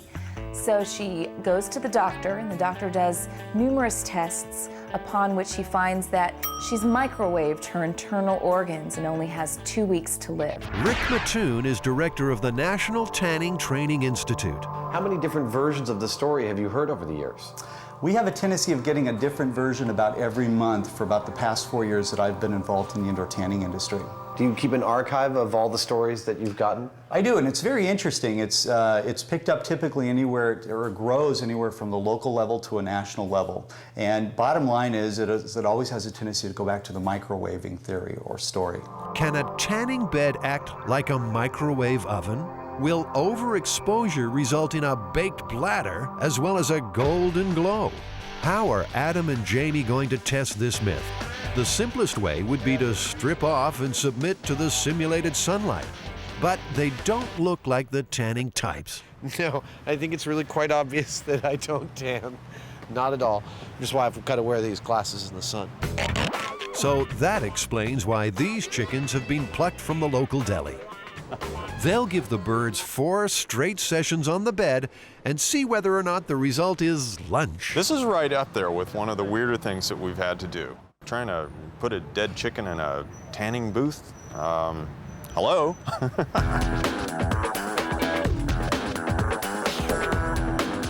Time to see if the chicken's goose has been cooked. So how many sessions did these go through? 4 sessions, a total of 48 minutes on the tanning lights. So if I'd been in here, I'd be pretty badly burned by now. You would have a severe sunburn at this point. But would your gizzards be goners? Not at all. Pink and perfect. Not cooked on the inside at all. Basically, there's no difference between overstaying your welcome on a tanning bed and spending too long in the sun. Now, this story has been told and retold so many times, it's a very popular narrative. Indeed, it was published in at least 2 Dear Abby columns, so it's got a lot of veracity. A lot of people believe it. Also, the industry magazine, Tanning Trends, had to publish an article telling people that it's not true, don't worry about it, but clearly the narrative is still out there. Do tanning beds put out microwaves? They put out nothing of the sort. They put out light waves, and that's all there is to it. Besides, for the myth to work, microwaves would have to cook from the inside out, and that's easily tested. Simply throw a roast in a microwave for 20 minutes and carve. Look at that. I mean, it's totally cold on the inside. It's not heating from the inside out. It's definitely heating from the outside in. Yeah. The myth is totally busted. Apart from testing these microwave myths, Jamie also wants to build the microwave oven from hell. Let's take a moment to find out how microwaves actually work. A microwave oven uses radio waves to cook food. A device called a magnetron bombards the inside of the oven with radio waves, which react with water molecules in the food, causing them to vibrate at enormous speed. That friction creates heat, which cooks the food. The Amana radar range microwave oven is quality. In the early days, it was hailed as a revolutionary kitchen convenience. It's a family-sized turkey. 675 watts of cooking power means faster cooking than most other microwave ovens. Uses 50 to 75% less energy than a conventional electric range. 5 and 30-minute timers with automatic defrost cycle. This store has been selling microwaves ever since those heady times. The main thing I'm interested in personally is raw power. Well, the average microwave today is about 1,100 watts. But you can go up from there or you can go down from there. How many people are going to be using the oven?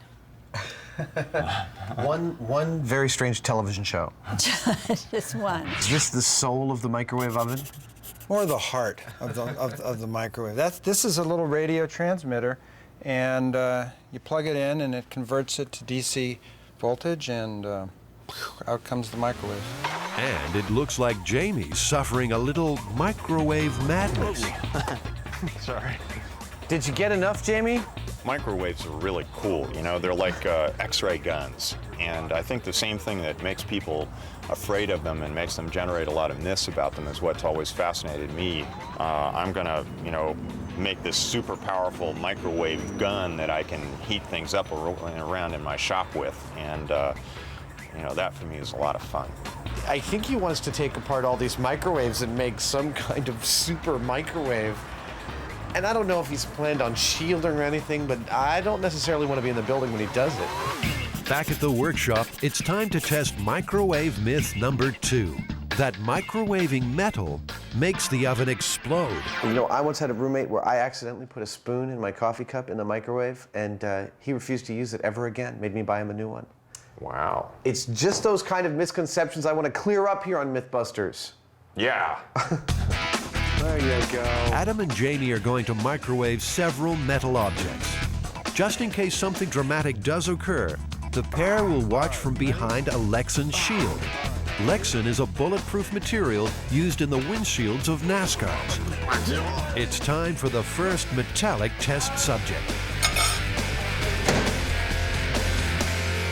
No, nothing happening there. Spoon's been in there for 2 minutes. I don't see nothing. Turn it off. So, I mean... I'm guessing if... Ah! Ooh. The spoon was really hot. That spoon was really hot, but it didn't do anything. Okay. I mean, it didn't arc, it didn't, like, buzz or, you know, all that stuff. Something else from the silverware drawer, perhaps? Fork in the microwave. Maybe the sharp prongs will cause sparks to fly. Oh yeah, that's true. Not a thing. Adam and Jamie have heard that tin foil scrunched into a ball can have an effect. Oh, that's cool! Looks like something out of Star Trek. It's beautiful, actually. Now, Really? that's interesting. The microwaves are causing an electric charge to build up in the metal. Scrunching the foil allows the charge to jump the gaps. Jamie tries again, this time folding the foil into an accordion shape. Whoa! The Hyneman with the precognitive technique. Look at that! That's the best. Dude, you are the man.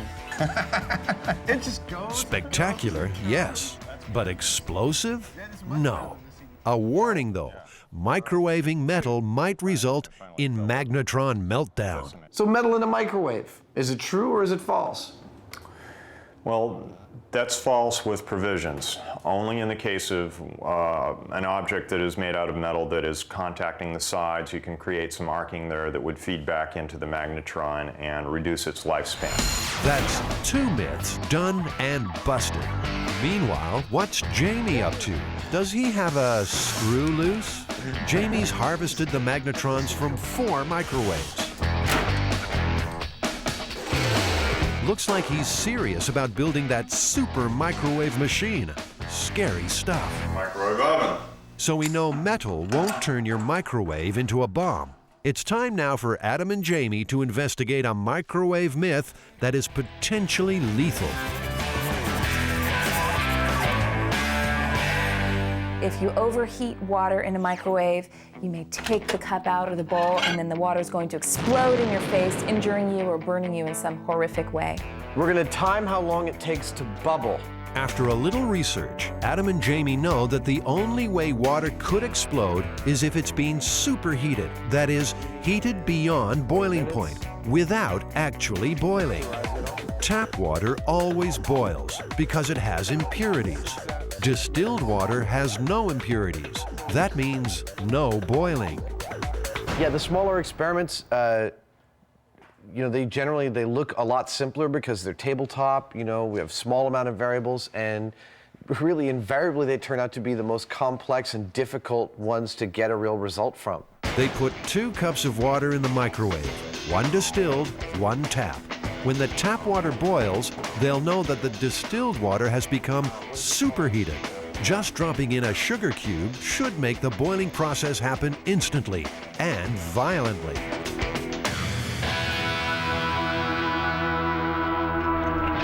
Hey! Spectacular. That would suffice. That was exploding water? It erupted, it left the container. Yeah. Quite a bit of it. If someone were holding the cup, they would definitely have severe burns. But if straight tap water can't explode, how likely is it that people will be scalded by exploding beverages? On your average day in your average house, it's not very likely. However, with the hundreds of millions of people using microwaves every day to boil water, reboil water, I'd say it could happen a few times a year around, you know, around the world. Myth, absolutely true. Finally, Jamie's finished playing Dr. Frankenstein. What we have here is a super duper microwave oven. I've taken the guts out of 4 microwaves, the magnetrons, and I've put them in a box, all aiming at a single glass of water. So In theory, this should heat up that glass of water about 4 times as fast as a regular microwave would. Maybe it'll just go, we'll find out.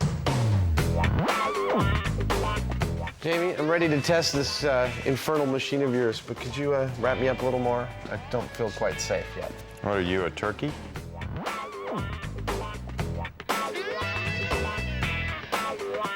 I wouldn't say Jamie's an evil genius. I know, this could be a wonderful mousetrap. I'm not sure he's evil, and I'm not sure he's a genius, but We're ready for a mega microwave test firing. What, about 30 seconds? Jamie flicks the switch. The room's filled with an angry buzz. How come my watch has stopped? I'm gonna give it... What on earth is happening behind those metal walls? Let's put the temperature probe in.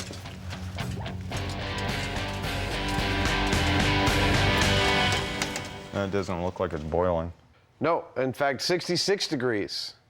You've made a refrigerator. That's amazing. For all that humming, you ended up with bupkis. Looks like that's the evil genius theory out the window. Time for the final myth, the famous poodle in the microwave.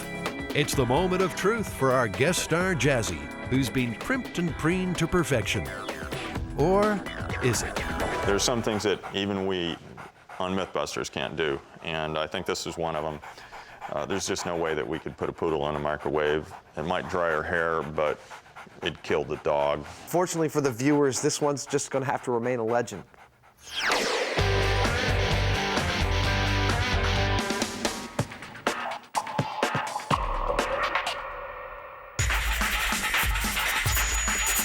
The story that we're looking at is from 1942. One of the most bizarre urban myths of all comes from wartime USA and involves America's queen of comedy, Lucille Ball. I had some dental work to be done. You know, they put in temporary fillings.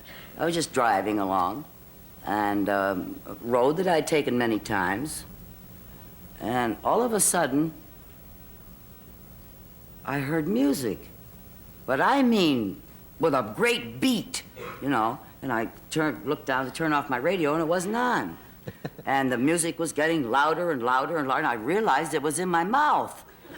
And it was beating in my ears. I could hear the tune and everything. I recognized the tune. The following morning at work, comedy legend Buster Keaton offered this explanation for the ghostly tune. And he said, what street were you on, Moore Park? And I said, yes. He said, you went by the radio station. You picked it up. Well, you got any fillings? I said, yes. He said, you picked it up in your teeth. Well, I could hardly wait to go by there again.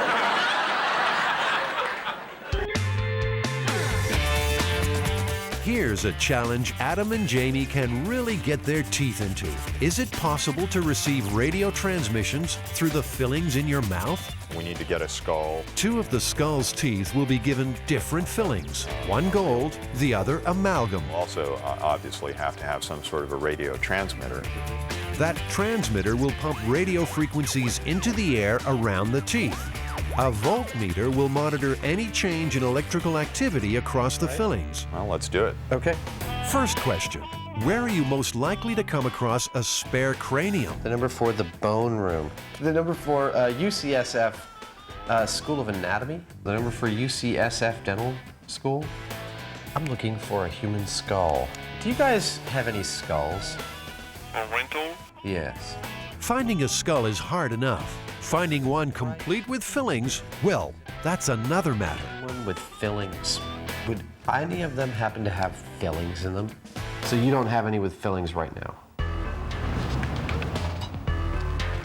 There's a dental charity. Eventually, Adam tracks down a skull. It's his father's. Well, his father owns it, that is. Next step, a little dental work. Hi, doctor. That's a grody-looking skull. Okay. Is that of a real dead person? Yes. You bet. Not got much teeth left. He has trouble eating his steak these days.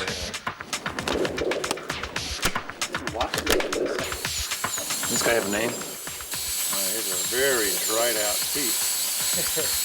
Smells the same as it usually does. Yeah. I have 7,000 patients. I'm a practicing dentist. Never in my career of being a practitioner for 30 years had anybody complain to me they were picking up sounds or signals from their fillings.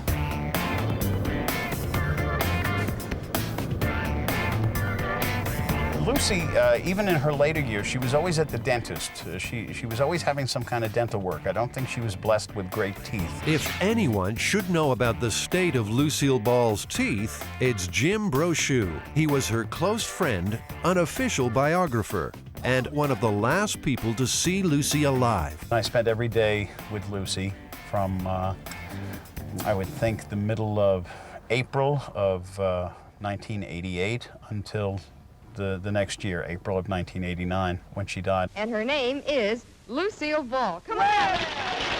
And although the star mightn't have had great teeth, Jim's positive she was always of sound mind. Lucy had no kind of psychosis. She didn't hear voices. She didn't put her faith in the supernatural. Okay, Kay, don't be ridiculous. Well, you just met me.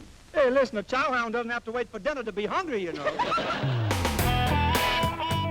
Phase 2, Adam's on the trail of a radio transmitter. A little bit of equipment, and I was wondering if you had them. Now, this has to be easier than getting hold of a skull, right? 2-channel oscilloscope, like a sweep generator, with an oscillator and an amplifier. Seems these radio guys just aren't operating on Adam's wavelength. He had no idea what a sweep generator even was. This one had you kind of stressed out, didn't you? Yeah, this one was a real bear, actually. It turns out that it's very difficult, number one, to get the equipment to generate a very powerful AM frequency, because that's been cracked down a lot, pirate radio stations and such.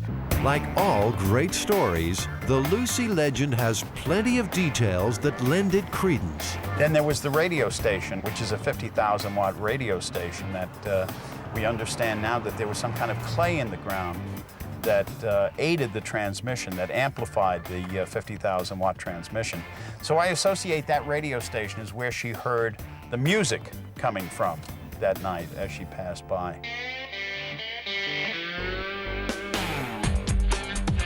Things might be looking up for Adam in his hunt for that elusive radio gear. The Foothill Swap Meet is a Bay Area institution. Its stalls are a paradise for electronics enthusiasts. If he can't find what he needs here, he never will. Back at the workshop, this brass screen will shield the skull from outside interference during the tests. The Faraday cage is, it's like a ground. It eliminates any radio waves from getting to the testing equipment, which makes our test, makes us know that our test is happening in a, experimentally clean space. Of course, it works better if you can get into it.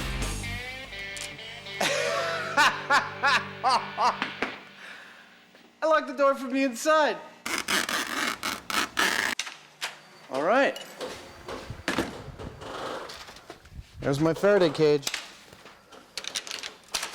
Let's see. No signal on the cell phone.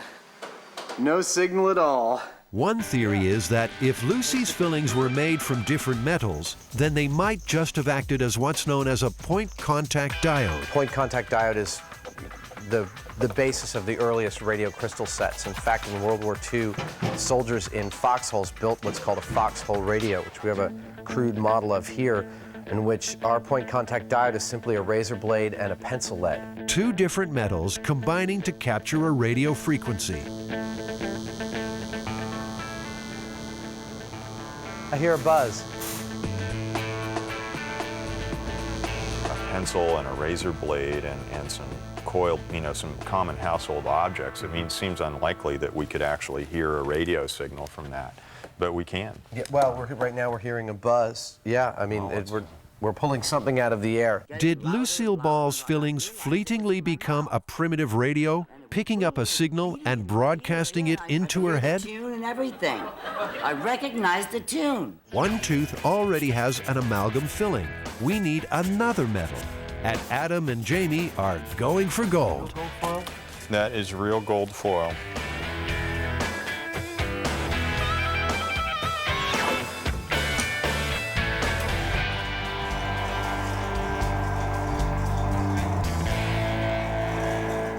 The teeth are placed inside the Faraday cage, along with a crude antenna made from a cardboard cylinder and insulated copper wire. 2 probes placed on the fillings will register any change in voltage. So we're going to inject a modulated AM radio signal and see what the teeth generate on this voltmeter. Okay. Frank Hausman has more than 20 years' experience in electronics and computer network engineering. He's agreed to become an honorary Mythbuster now, as I sweep just for one day. the RF field in that chamber, there's no change in the teeth. Several radio frequencies are channeled into the Faraday cage, but the voltmeter doesn't flicker. So if the teeth were acting as a diode, which is one of the theories about how they might pick up radio, we would see a change in voltage, but we didn't. So, in this test, the fillings did not become a simple radio receiver. But even if Lucy's did, does it automatically follow that she'd have been able to hear the signal? Could our nerves transmit the frequency to the brain? Time to get wired for sound. You should theoretically hear an audio tone. Just like that. All in the name of science. All right, I'm ready to take the juice. Are you ready? It's going to you. You can, you've got 0.4 millivolts. Okay. Are you on there? Uh-huh. Do you feel anything? Uh-uh. Okay. Take one off. Okay.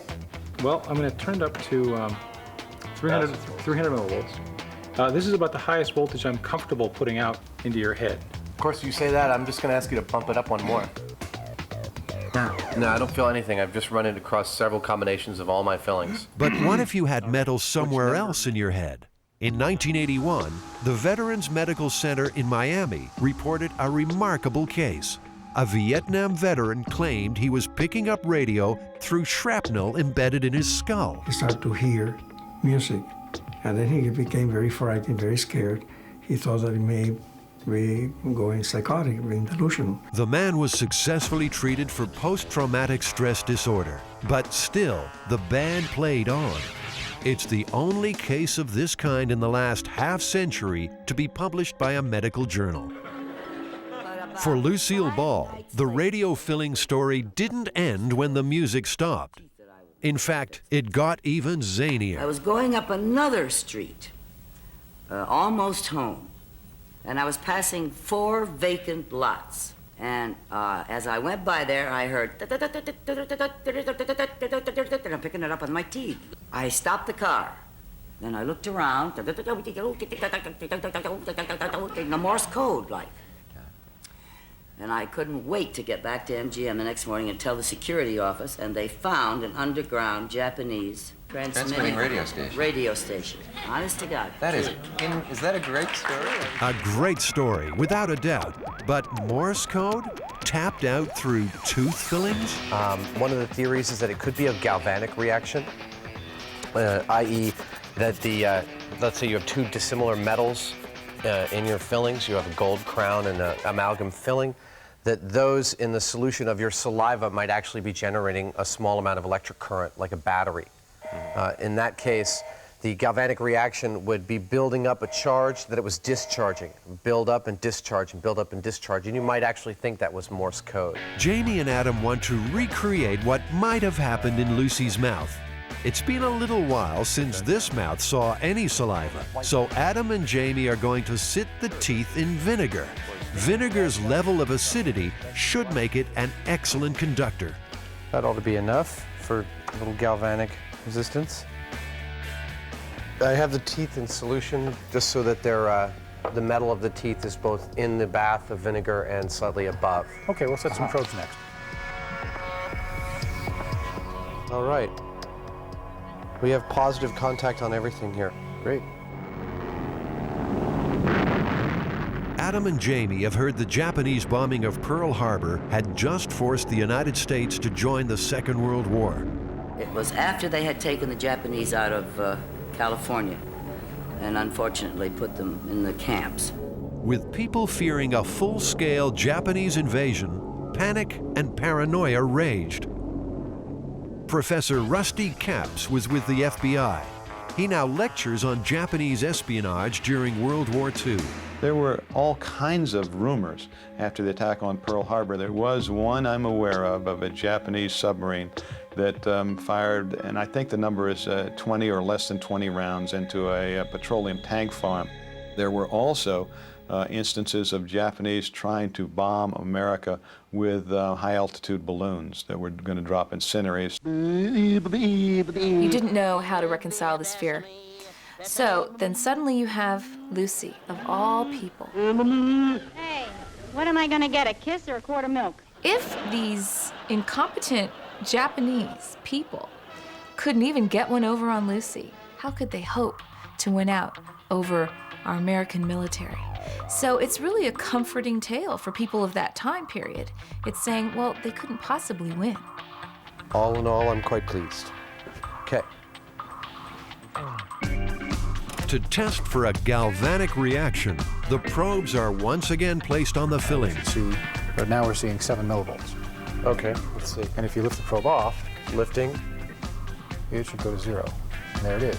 The fillings, reacting with the acid in the vinegar, are generating their own tiny current. This voltage would probably be similar to what would be if someone had a meal and their pH of their mouth was around this vinegar around 4.5, 5. Right. That's right. This might exist in their mouth. That's right.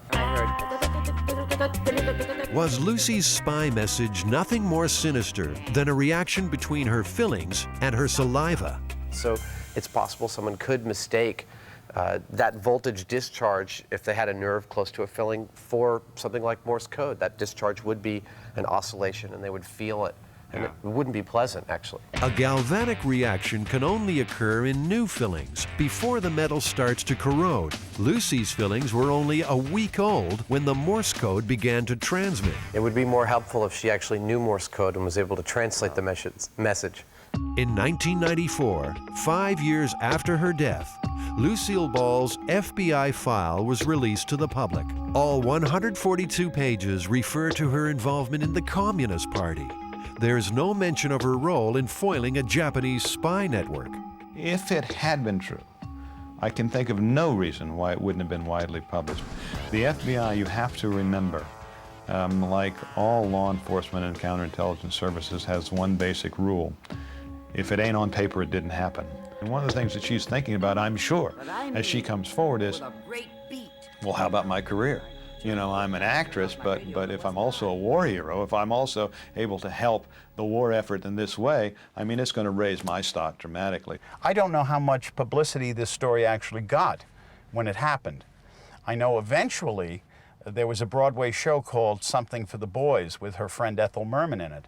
And that one part of Lucy's story about picking up the radio signals in her fillings was translated to this musical. I don't think Lucy had a reason to make up a story. I mean, she had a very rich, full life, full of wonderful stories that, you know, she wouldn't have to make one up about herself. Adam, is the myth true or false? I think definitively we've shown that 2 different types of fillings do not act as a rudimentary radio crystal, and that there is some potential voltage or battery action occurring if you've eaten a lot of acidic food and you do have different types of metals in your mouth. It's busted. Okay, we'll call it busted. All right. Thank you, Lucy, for Pleasure. talking about I yourself. love it.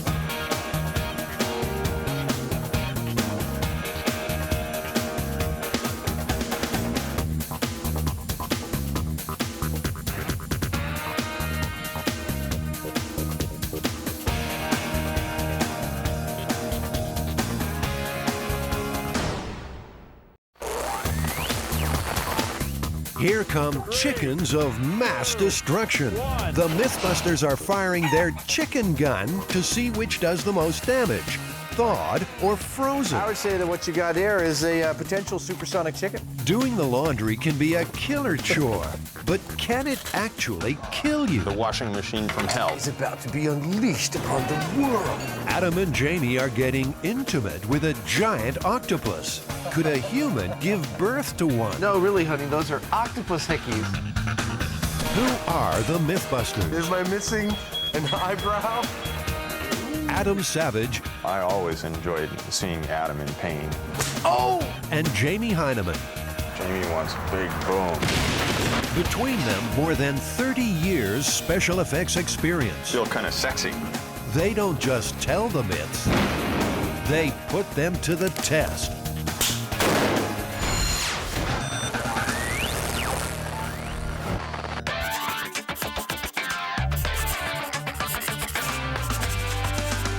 Well, Jamie, I got an angry chicken, a really big gun, and an airplane. What are we working on? Well, we're here testing the myth of the chicken gun. Scientists conduct impact tests by firing bird carcasses from big guns. With more than 3,000 bird strikes each year, aviation authorities spend millions trying to protect the cockpit crews. We know that the military uses chicken cannons to test windshields, you know, how they would do with a bird hit. What's the myth? Well, the myth says that the British borrowed this technology from NASA to test high-speed trains. But they ran into a problem, and the problem was that the chickens were going right through the windshields of the trains and even embedding themselves in the seats further down inside the train. That would be bad. Yeah. Well, the British were horrified at this, of course, and they sent a tape back to NASA asking for help. NASA replied saying, "Gentlemen, thaw your chickens." Well, so this is what we're testing here today. Not that there is a chicken gun in existence, but whether or not there's a difference between a frozen and a thawed chicken at a couple 100 miles an hour to an airplane windshield. That's correct. To fire thawed or frozen chickens at high speed, the MythBusters will need a sealed tank and compressor to supply air for the massive gun. An industrial-strength butterfly valve will provide an explosive release for firing the carcass down the long barrel. The target? A used fuselage and several spare windshields. There are loads of stories where one country pokes fun at another, particularly where America is involved. MythBusters folklorist Heather Joseph Witham. There are versions of this narrative where it's the Royal Canadian Air Force, for example, that invents the chicken gun, and it's borrowed by American airplane manufacturers who don't know how to use the gun right. First stop for anyone buying light aircraft spare parts in California is Ken Faith's yard in Sacramento. Windshields I'm thinking about might be over here, some of them. Acres of used light aircraft components make it a prime location for Jamie and Adam to find a fuselage and extra windshields. I love places like this. I could spend hours here looking through the gauges and headsets and seats and, you know, hats. Look, a chicken. Looks like a bird already went through it. It did. What about something like this, Jamie? You know, we get double the bang for our buck. I certainly like the looks of these better. Aircraft chosen. Now, how to get it home. Jamie and Adam have been all over Kenny's yard, but there's one question they forgot to ask, an oversight that will come back to haunt them. Not bad, sir. Very good. Never done that before. Keep going. Good. Had a lot of Stranger Things in my pickup at this point, so this is another one to add to my list. Okay, set it down. Back at the workshop, the plane is stored until the chicken gun is built and ready to fire. Well, we've got our target, so the next step and the hardest step is going to be to set up the chicken gun. That means that we have to build a large tank to hold a whole lot of high-pressure air and rig some kind of a valve to let go all that air all at once to fire a chicken. It's kind of tricky. It's a lot of work.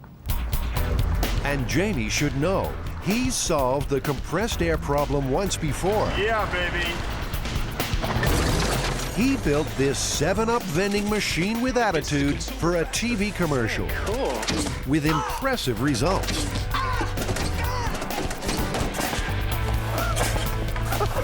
One of the things that I noticed was that the firing system that we set up required a large valve that delivered a whole bunch of air all at once. And we thought, wow, this is great. You know, we should use this on the chicken gun because it requires exactly the same thing. It's a simple, elegant design. It's exactly what I like to see come out of the shop. It's fun, yet deadly. What else could you possibly want to come out of an effects shop? So the search for the perfect high-pressure tank begins. Wow. The Machinery and Equipment Company in Brisbane, California is a vast supermarket for used tanks. You can flip this in any direction. That could be upside down. You can hang it from something or leave it like that.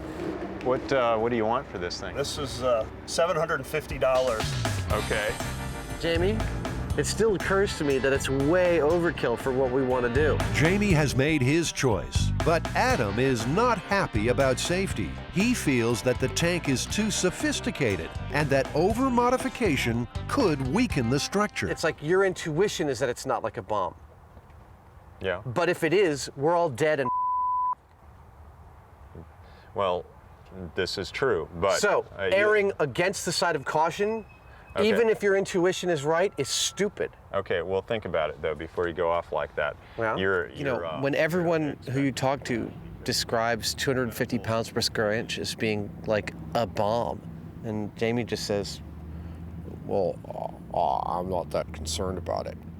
It's like, that's not good enough for me.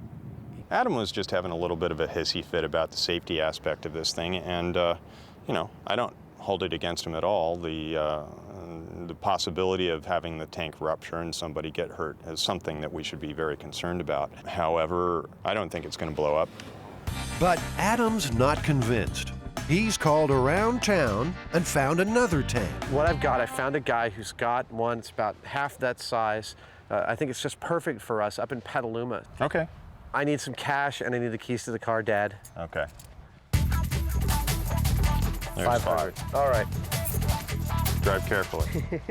Vegas, baby!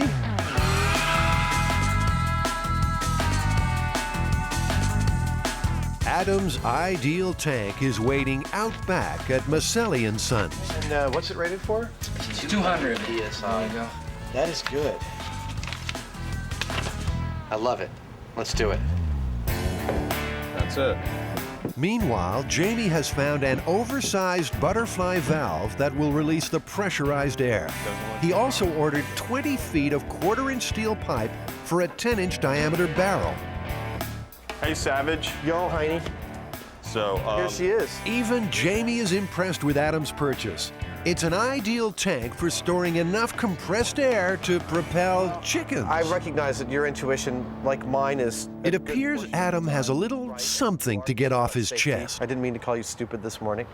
Did you call me stupid? I didn't. I said stupid, and I was talking to you, but I wasn't calling you stupid. Okay. Nobody ever calls me stupid. I've called you stupid, but not to your face. Not in live.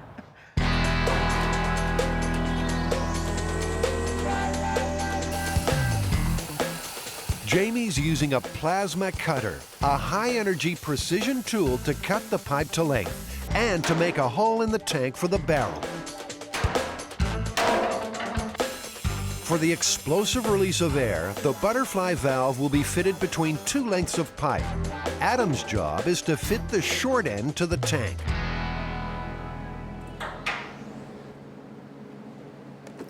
I just dropped the temple of my glasses here into the tank, the really heavy, big tank with a hole in it. Got some chewing gum? Just goes to show, where there's a will, there's a way. There we go. One glasses temple. Now I can get to work.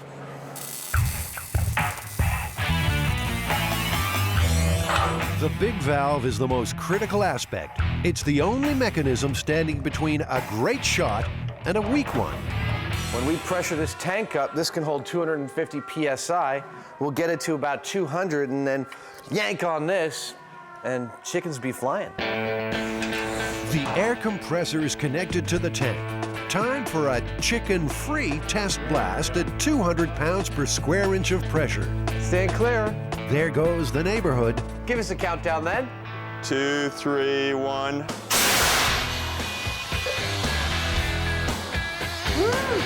Okay. It looks impressive, yet the white smoke is simply water vapor forming droplets when the previously hot compressed air meets the cool. Feels like a Mack truck just drove by me. I just wonder what a chicken breaking the speed of sound sounds like.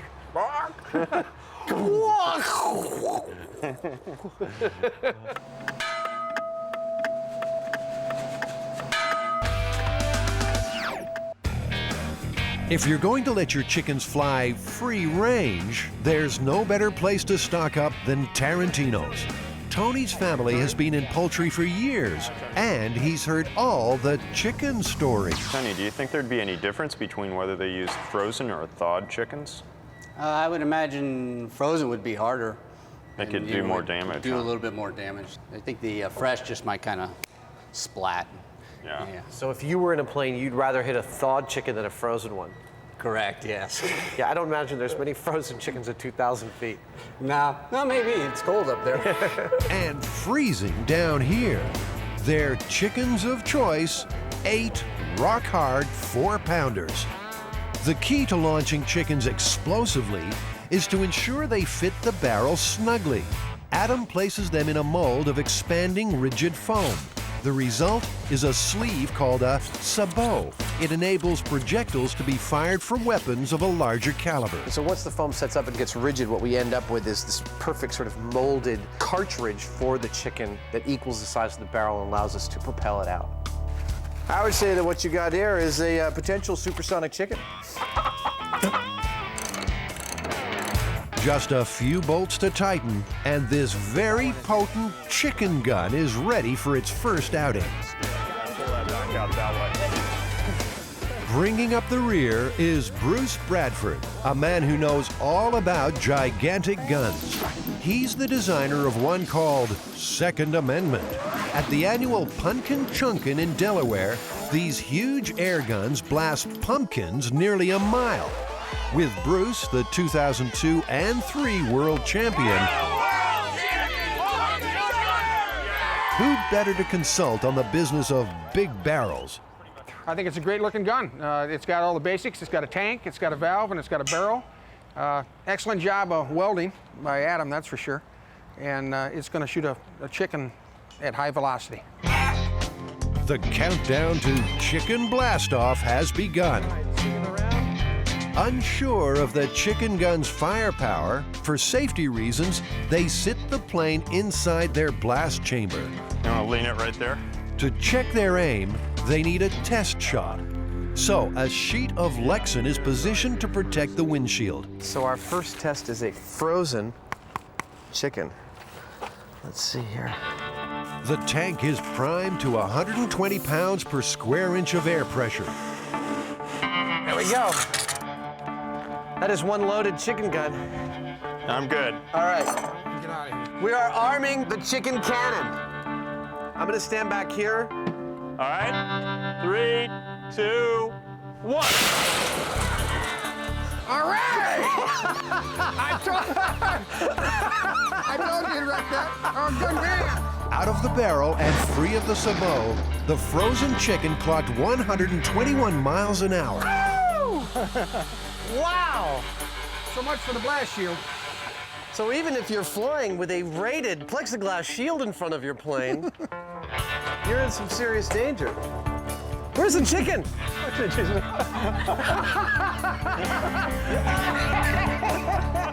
Oh my God. You know, who knows what the damage to the neighbors would have been if this had gotten out. Oh. You know, that's about one of the more destructive things that I've ever done. That was cool. Yeah, that was exceedingly cool. Let's do a thawed. A replacement windshield is fitted for another shot. This time, a thawed chicken.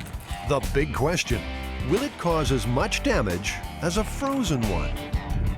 3, 2, 1.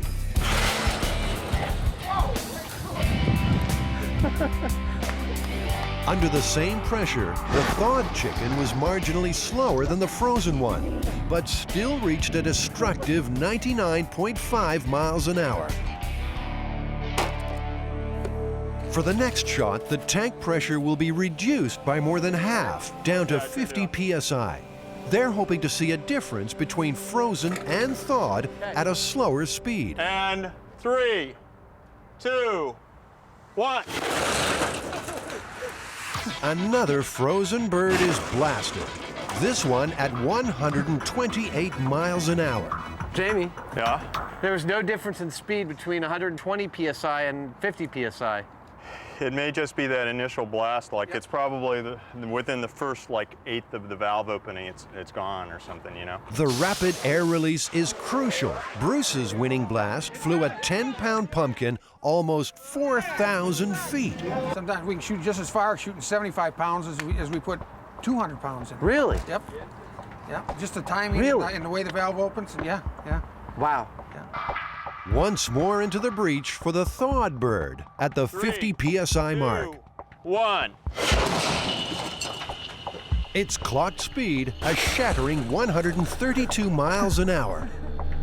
You know, if anything, the thawed chicken leaves a bigger hole. Which would kind of make sense. It would. Its impact spreads out as it hits, but it's still the same amount of mass going through the same amount of space. Right now, they're all going right through the windshield. So assuming that there is a minute difference and we want to find out whether there is, we're going to have to lower the speed down to find out exactly where that butter zone is. They cut the pressure again to just 25 psi for the frozen fowl. And then thawed. The MythBusters' awesome outcome, all their flying poultry highly destructive. I'm totally shocked. Does that mean that the myth is busted? I think that would mean that the myth is definitely busted. But wait, there's a hitch. Those light aircraft windshields they bought are not rated for bird strikes. Well, Jamie, that's the biggest screw-up we've ever done. I mean, we're supposed to test the difference between frozen and thawed chickens, and the Piper Cherokee, its windscreen is not even rated to be smacked into by anything. Yeah, it was like trying to check the difference between a 22 and a 357 by shooting at a cardboard box. I mean, it looked really destructive. It looked great, but it didn't really tell us anything. Yeah. For the moment, the MythBusters are stymied, but already they're formulating a new plan to measure the chicken's force of impact. We'll tell you about it a little later in the show. It automatically deboned the chicken, didn't it? Now, here's a twisted tale. It involves a strange proposition in the park. Does the Dane have to pee? And the MythBusters airing their dirty laundry. His feet go up and in, and then we lift him up. No. While building the appliance Bride of Frankenstein. We're about to blow the lid right off this puppy. You are about to get a load of the myth that defies the imagination. The killer laundry.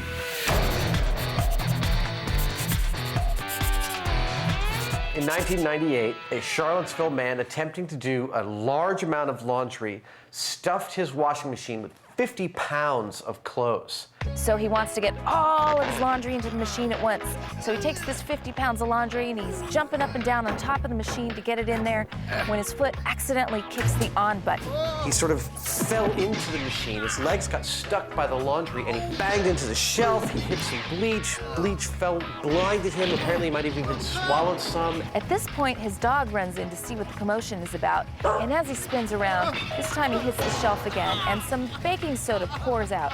This startles the dog, who then urinates on the baking soda, causing a small explosion, at which point the laundry machine went into its spin cycle, turning him at about 70 miles an hour, where he smacked his head into a shelf and died immediately.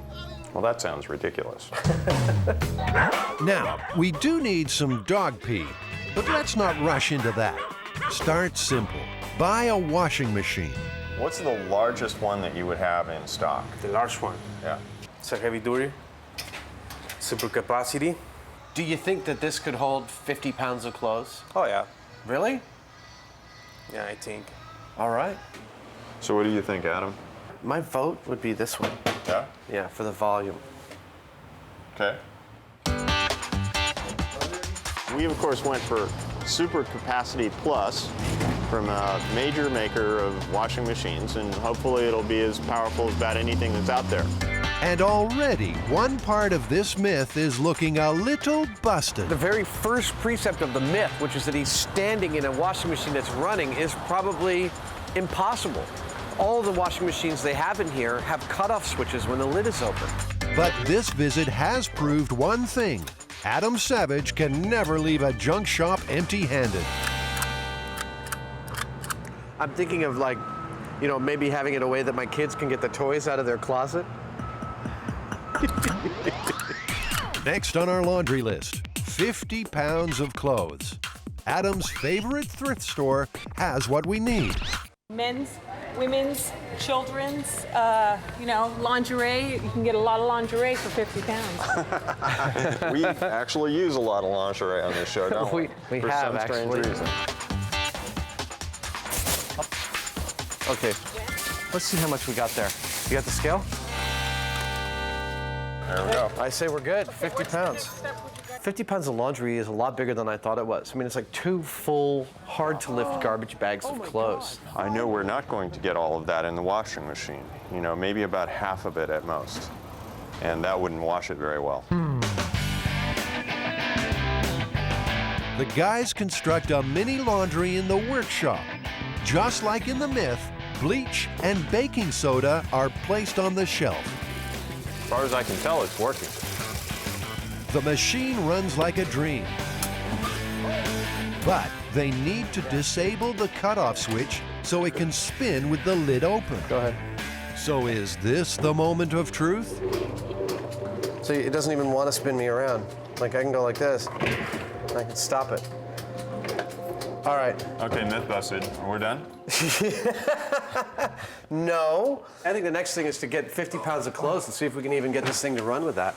Okay, let's load it up.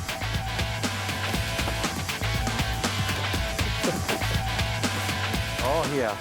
Bring it on. It's not in the machine. Well, Well, I guess this is why the guy stood this is on why it. the guy started standing on it. But, I mean, we still have 10 pounds left, and I can't even make my feet into it. I mean, he's supposed to have sunk all the way to the bottom. All right. Let's see if the machine will wash it. It wants to spin. It really does. It's not even spinning, it's not agitating, it's not doing anything. So the only option open to us now is to pull all this out, start pulling the guts out, and just make this thing spin hell or high water, no matter what the hell is in it. It's the moment Jamie and Adam have secretly been waiting for. We're talking about taking stuff apart. What's that?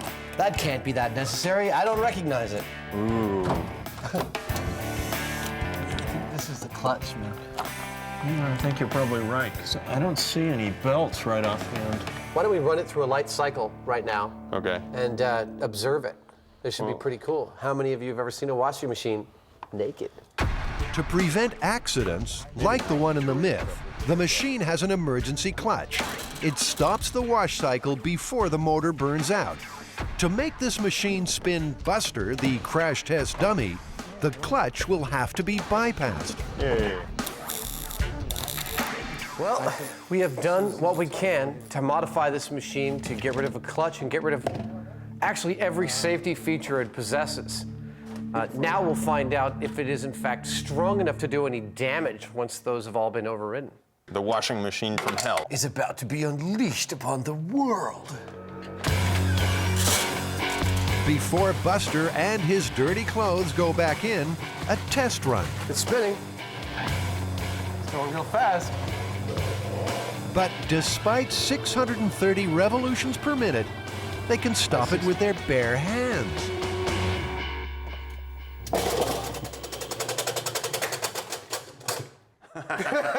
That was the thing that was going to break. We removed the clutch. That was probably that little plastic. That's that little piece of plastic. So the motor has like almost no torque at all. This so-called washing machine from hell turns out to be, well, just another washing machine. This is an example of one of the most powerful consumer-level motors you can get in a washing machine. This myth is totally busted for the third or fourth time today. I can't even remember which. The myth is busted. However, as is our way here on MythBusters, we are going to show what would happen if it did have enough power. So this once humble super capacity washing machine will mutate even further. It's goodbye, baby regular motor. Hello, Big Daddy. They're upgrading to a motor from an electric car, a motor Jamie just happened to have lying around. These motors are 10 horsepower as well. They will literally pick this thing up and throw it. They will toss the dummy across the room or something like that. These propelled a full-sized electric car, so they're not something to be toyed with. Attaching the motor will be tricky.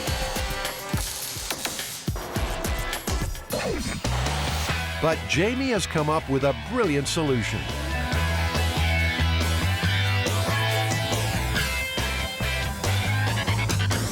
Now the spin cycle is powered like a motorcycle. The car motor is connected to the main drive shaft by a motorcycle chain. Ah, there we go. Good. We have a very solid plan for making this thing go like hell. Jamie wheels in a special guest, the robot he built for a 7-Up commercial. By plugging the washing machine into the robot's power source and speed controller, he'll be able to easily direct the washer's spin speeds. And what that gives us is a tremendous amount of power that we can control from relatively slow to as fast as it'll handle before it flies apart. This will fly apart at some point. The machine is not built for this kind of power, and we'll probably find another weak link, and another, until we end up having no washing machine left and some big massive motor and a drum that we've made from scratch just so we can swing the damn dummy around. Right now, this thing doesn't really resemble a washing machine anymore so much as it does an electric car. Time to bring the Franken washer to life. This should be live, so watch out there.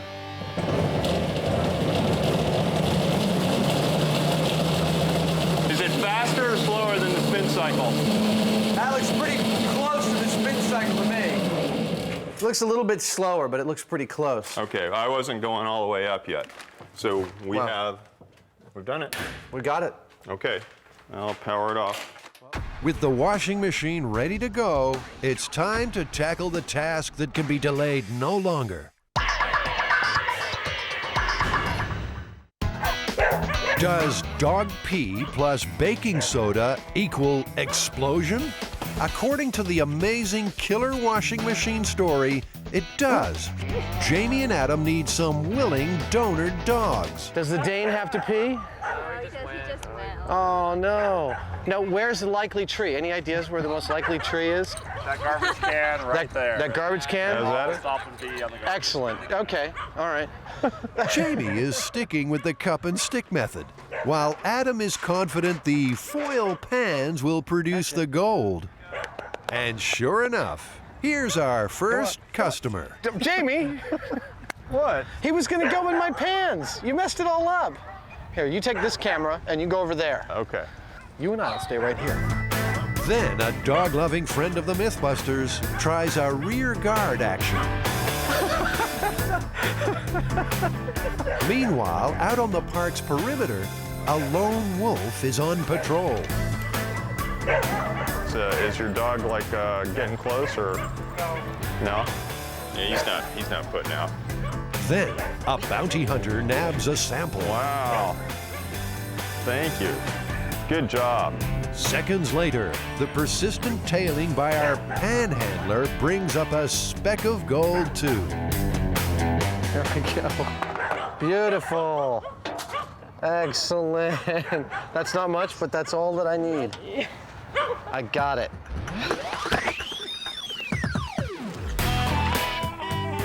At the workshop, Buster is hauled up for another traumatic test of endurance. Even for a crash test dummy, he's constantly outside his comfort zone. The MythBusters have dropped him, crushed him, blasted him, and still Buster survived! The dummy soldiers on till another day. But even lifting Buster's 180-pound frame into the washing machine is causing aggravation. Grab one of his feet. Tell me what you're doing. If you followed me, it would all We got a happen really forklift quickly. here. His feet go up and in, and then we lift him up. No. No. Well, we got a forklift. You're complaining about how heavy he is. We got a forklift sitting right here. Come on. Fourth, in 2 minutes we'll be done. So he's swinging the butt all the way upside down, like this. Is the camera out of there? Yeah. Here. Now we lift him. Oh, wait. He's copping a feel. Wait. There we go. Buster. See? See? We're done. See, that was easy. Some of last season's fashions are packed around his legs. I told you no colors with the whites. All right, we got the bleach up here. All right, let's do it. Okay.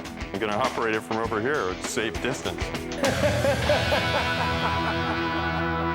Jamie throws the switch on the Frankenwasher.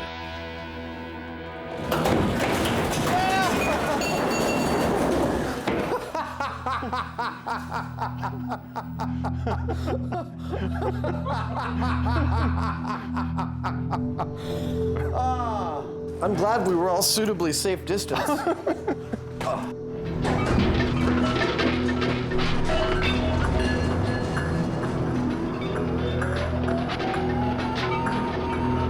That was a lot of fun. That was pretty cool. He was like a top or a Tasmanian devil.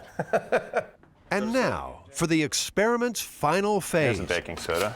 It's dumped all over the place. I think that's exactly where a dog would pee if a dog came in and was startled by all this. Which it no doubt would be. Well, So we have our carefully collected specimens. Shall we see if this causes a small explosion? Did someone say explosion? We'd better dress for the occasion. Basically now I'm about to pour the dog wee on the pile of baking soda, which, if the myth is correct, should cause a small explosion. Or if we're actually on Earth, we'll do absolutely butt-less. Fire in the hole!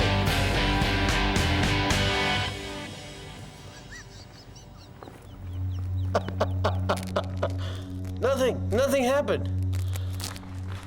Get me the Jack Russell Terrier urine. That ought to do it. They're hyperloop creatures. All right, everybody behind the Lexan shield. Are you ready? Hot set! Well, what do you know? Nothing happened. No explosion at all. Well, Jamie, that's actually, I think, a first for us. There's not one fact about this myth that's true. Yeah, you know, usually at least there's a tiny grain of truth somewhere in the stuff that we're dealing with. It has to start somewhere. But, you know, this one, it just isn't there. It's not practical, it's not reasonable, it doesn't make any sense. Myth decimated. One myth busted. But what about the unfinished chicken gun business? 3, 2. You'll recall that while testing which chicken hits hardest, frozen or thawed, the guys discovered that their light airplane windshields were not rated for bird strikes. As a result, all their flying chickens smashed every windshield. This chicken went through it like butter. Whoa. So this is the experiment take 2. To finally lay this myth to rest, they have rethought their methodology. No more windshields. This is purely a moment of impact test. The chickens will be fired at a solid steel plate. By using the high-speed camera to measure the time between the start and finish of impact, they hope to see a difference between frozen and thawed chickens. The 3 frozen chickens clocked more than 140 miles an hour. The impact time, 7 1/1000ths of a second. It automatically deboned the chicken, didn't it? 3, 2, 1.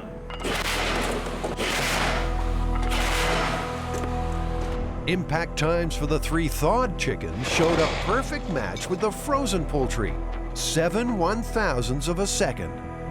Here we go. 1 point of impact, 2, 3, 4, 5, 6, 7. And then now it's starting to move back again. It's given all of its impact in that amount of time. The results from the high-speed camera seem to be fairly convincing. You know that adage that it's not the falling that kills you, it's the stopping? The stopping is where the force gets imparted. So both the frozen and the thawed chicken have the same mass, They have effectively the same speed. So the only difference between the two is going to be how much time they take to impart their energy to the plate. And on the high-speed camera, we showed that each of them exerted all their energy in 7 milliseconds, almost exactly. Basically, there was no difference. So does that mean the myth is busted? At these speeds, frozen or thawed chicken, myth busted, no difference at all.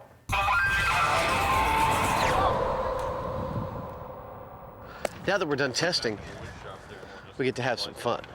That'd be pumpkin chunkin' kind of fun. Dude, look at this. It's what you get when the pumpkin chunkin' champion buys your pumpkin for you. It's perfect. With the day almost done, what better way to finish than with a few pumpkin chunkin' rounds of their own? Was there anything in its way? I suspect that the pumpkin went through here. Oh, here we go. Jamie, can I ride it? 3, 2, 1.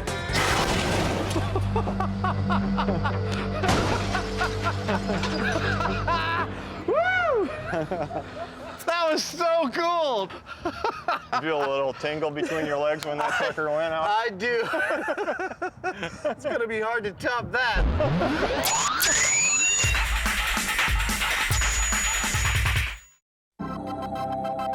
The MythBusters are about to probe the mysteries of the deep in the aquarium at California's Monterey Bay, one of the world's largest marine sanctuaries. This odd story is one of the more enduring legends, with its origins way back in medieval times. No, really, honey, those are octopus hickeys.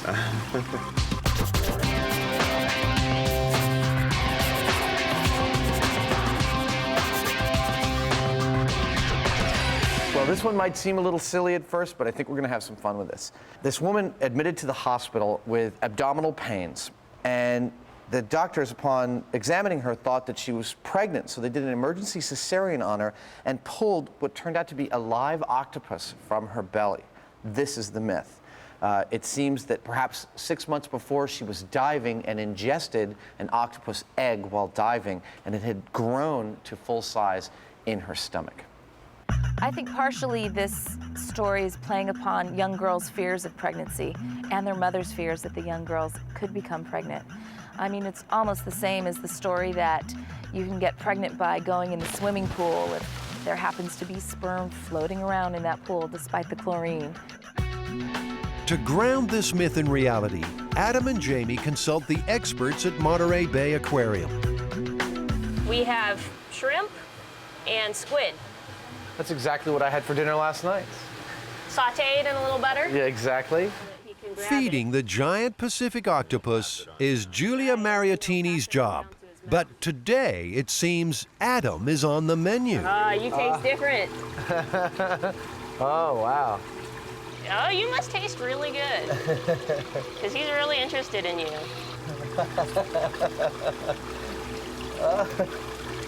Oh, that is so cool. Yeah, he's very excited. While Adam's making a new friend, Jamie tackles the big questions. Julia, what kind of conditions do the eggs require to be successful at bearing little octopuses? Well, they really do require the attention of the mother. She will blow jets of water on them to make sure that they're aerated. She'll clean them. They also require the correct temperature, the correct salinity, and if all goes well, then they'll hatch out. For giant octopus, it's about 6 months later. Is it possible, let's say, if an octopus egg had just detached and was floating free, could a diver actually swim in and swallow one of these things? That's the only part of the story that could possibly happen. By some fluke, the octopus eggs are small enough that maybe a person could swallow them, but there's no way they would hatch out. The conditions in the stomach would not be amenable to their hatching. Not at all. The octopus myth is already looking pretty shaky. The MythBusters must now take another tack. You know, Jamie, talking to Julia, it's really obvious to me that the whole idea of octopus pregnancy is just ridiculous. I mean, octopus egg can't even survive in open water without constant tending from the mother. It's definitely not going to survive in someone's stomach. Yeah, but there are myths around other creatures like frogs, lizards, snakes, even newts. you know, that this can happen with. The octopus is perhaps the most recent incarnation. Other recent incarnations of this narrative are where a boy is getting water out of a garden hose and he swallows frog eggs, or newts, toads. Going back to medieval times, you have serpents and snakes, perhaps the most wicked seeming creature. Many stories were fables created to scare children. Others were chilling examples of what would happen to sinners. Sometimes the sufferers would regurgitate the unwelcome visitor, but usually the episode would end badly. So it's something taking you over, something insidious, something making you bad, and I'm sure in some versions of the narrative you did something wrong to let it in. So, is it possible for foreign organisms to survive inside the human body? We can replicate a stomach or several of them and put, you know, stuff that eggs would run into, like acids and maybe salinity, temperature factors. And we'll see which ones survive and which ones don't, and which environments they work in. Yeah. Busting the pregnancy story means a MythBusters trip to the lab supply store. Or should that be candy store? I love this stuff. One of everything. I've never seen continuous pipe cleaner before. I didn't even know it existed. Which is smoother? That's smoother. Do you think we need to get some beard covers here? What you have isn't really quite a beard, though. I'm not sure what it is. It's like an accessory tuft. Ever wondered what's really inside Adam's head? Now somebody wave from the other side. Oh, that's cool.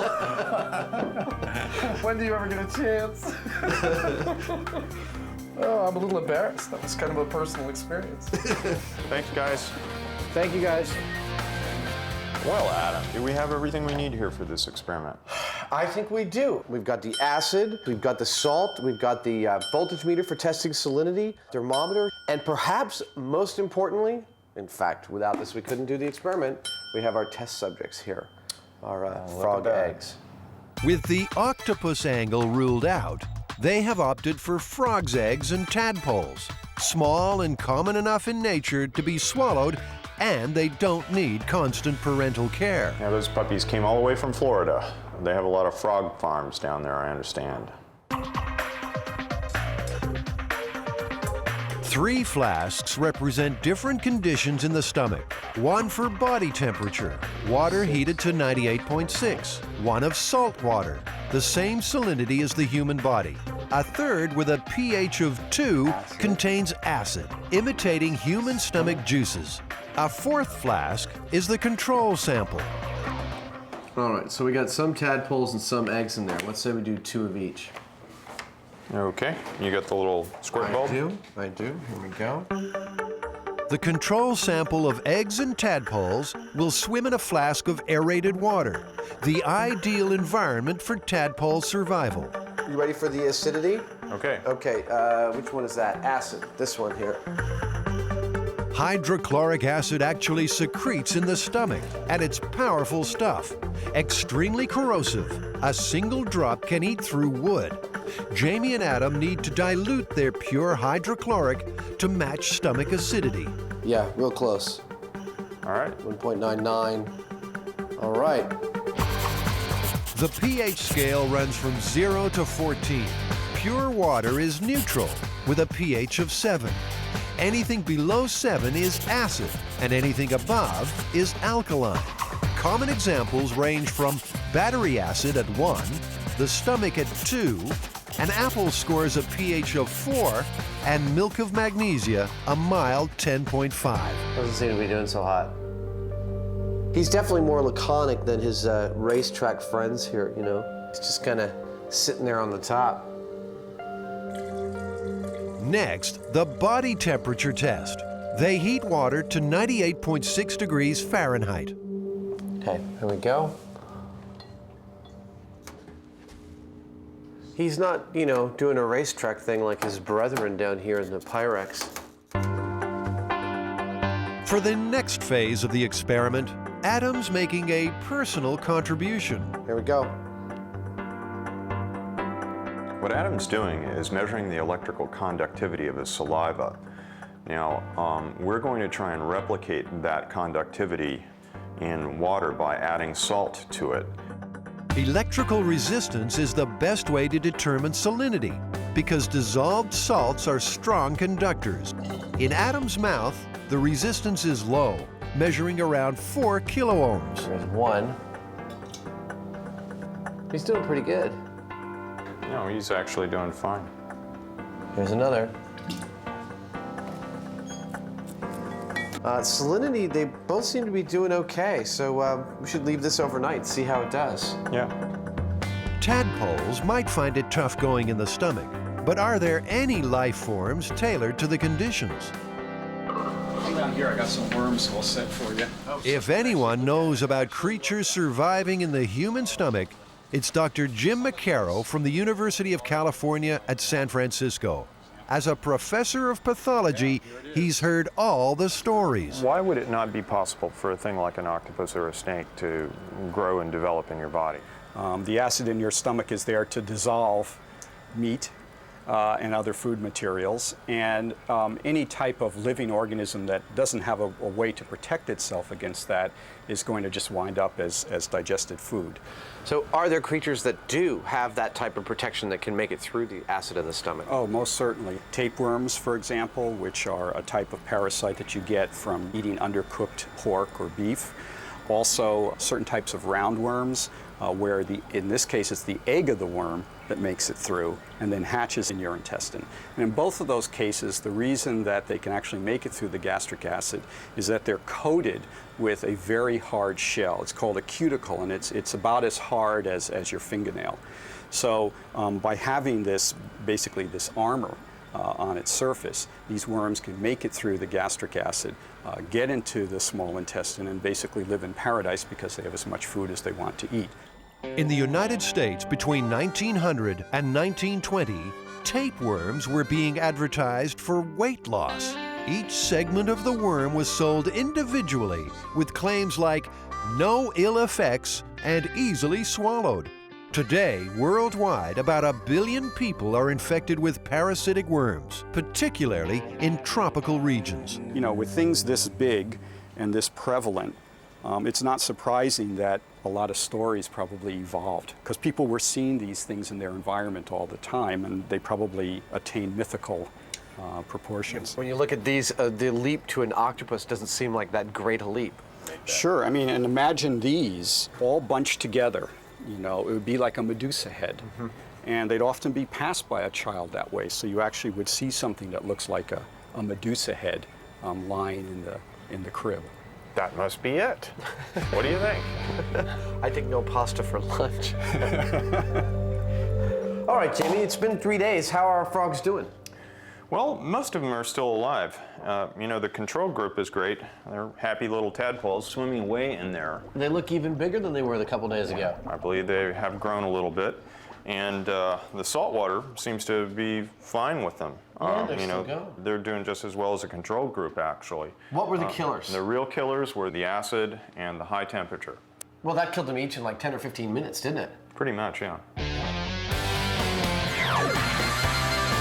Well, Jamie, I think we've done everything we can to show that octopus pregnancy is absolutely ridiculous. We've busted it wide open. And the octopus really liked your hand. I think I'm actually in love.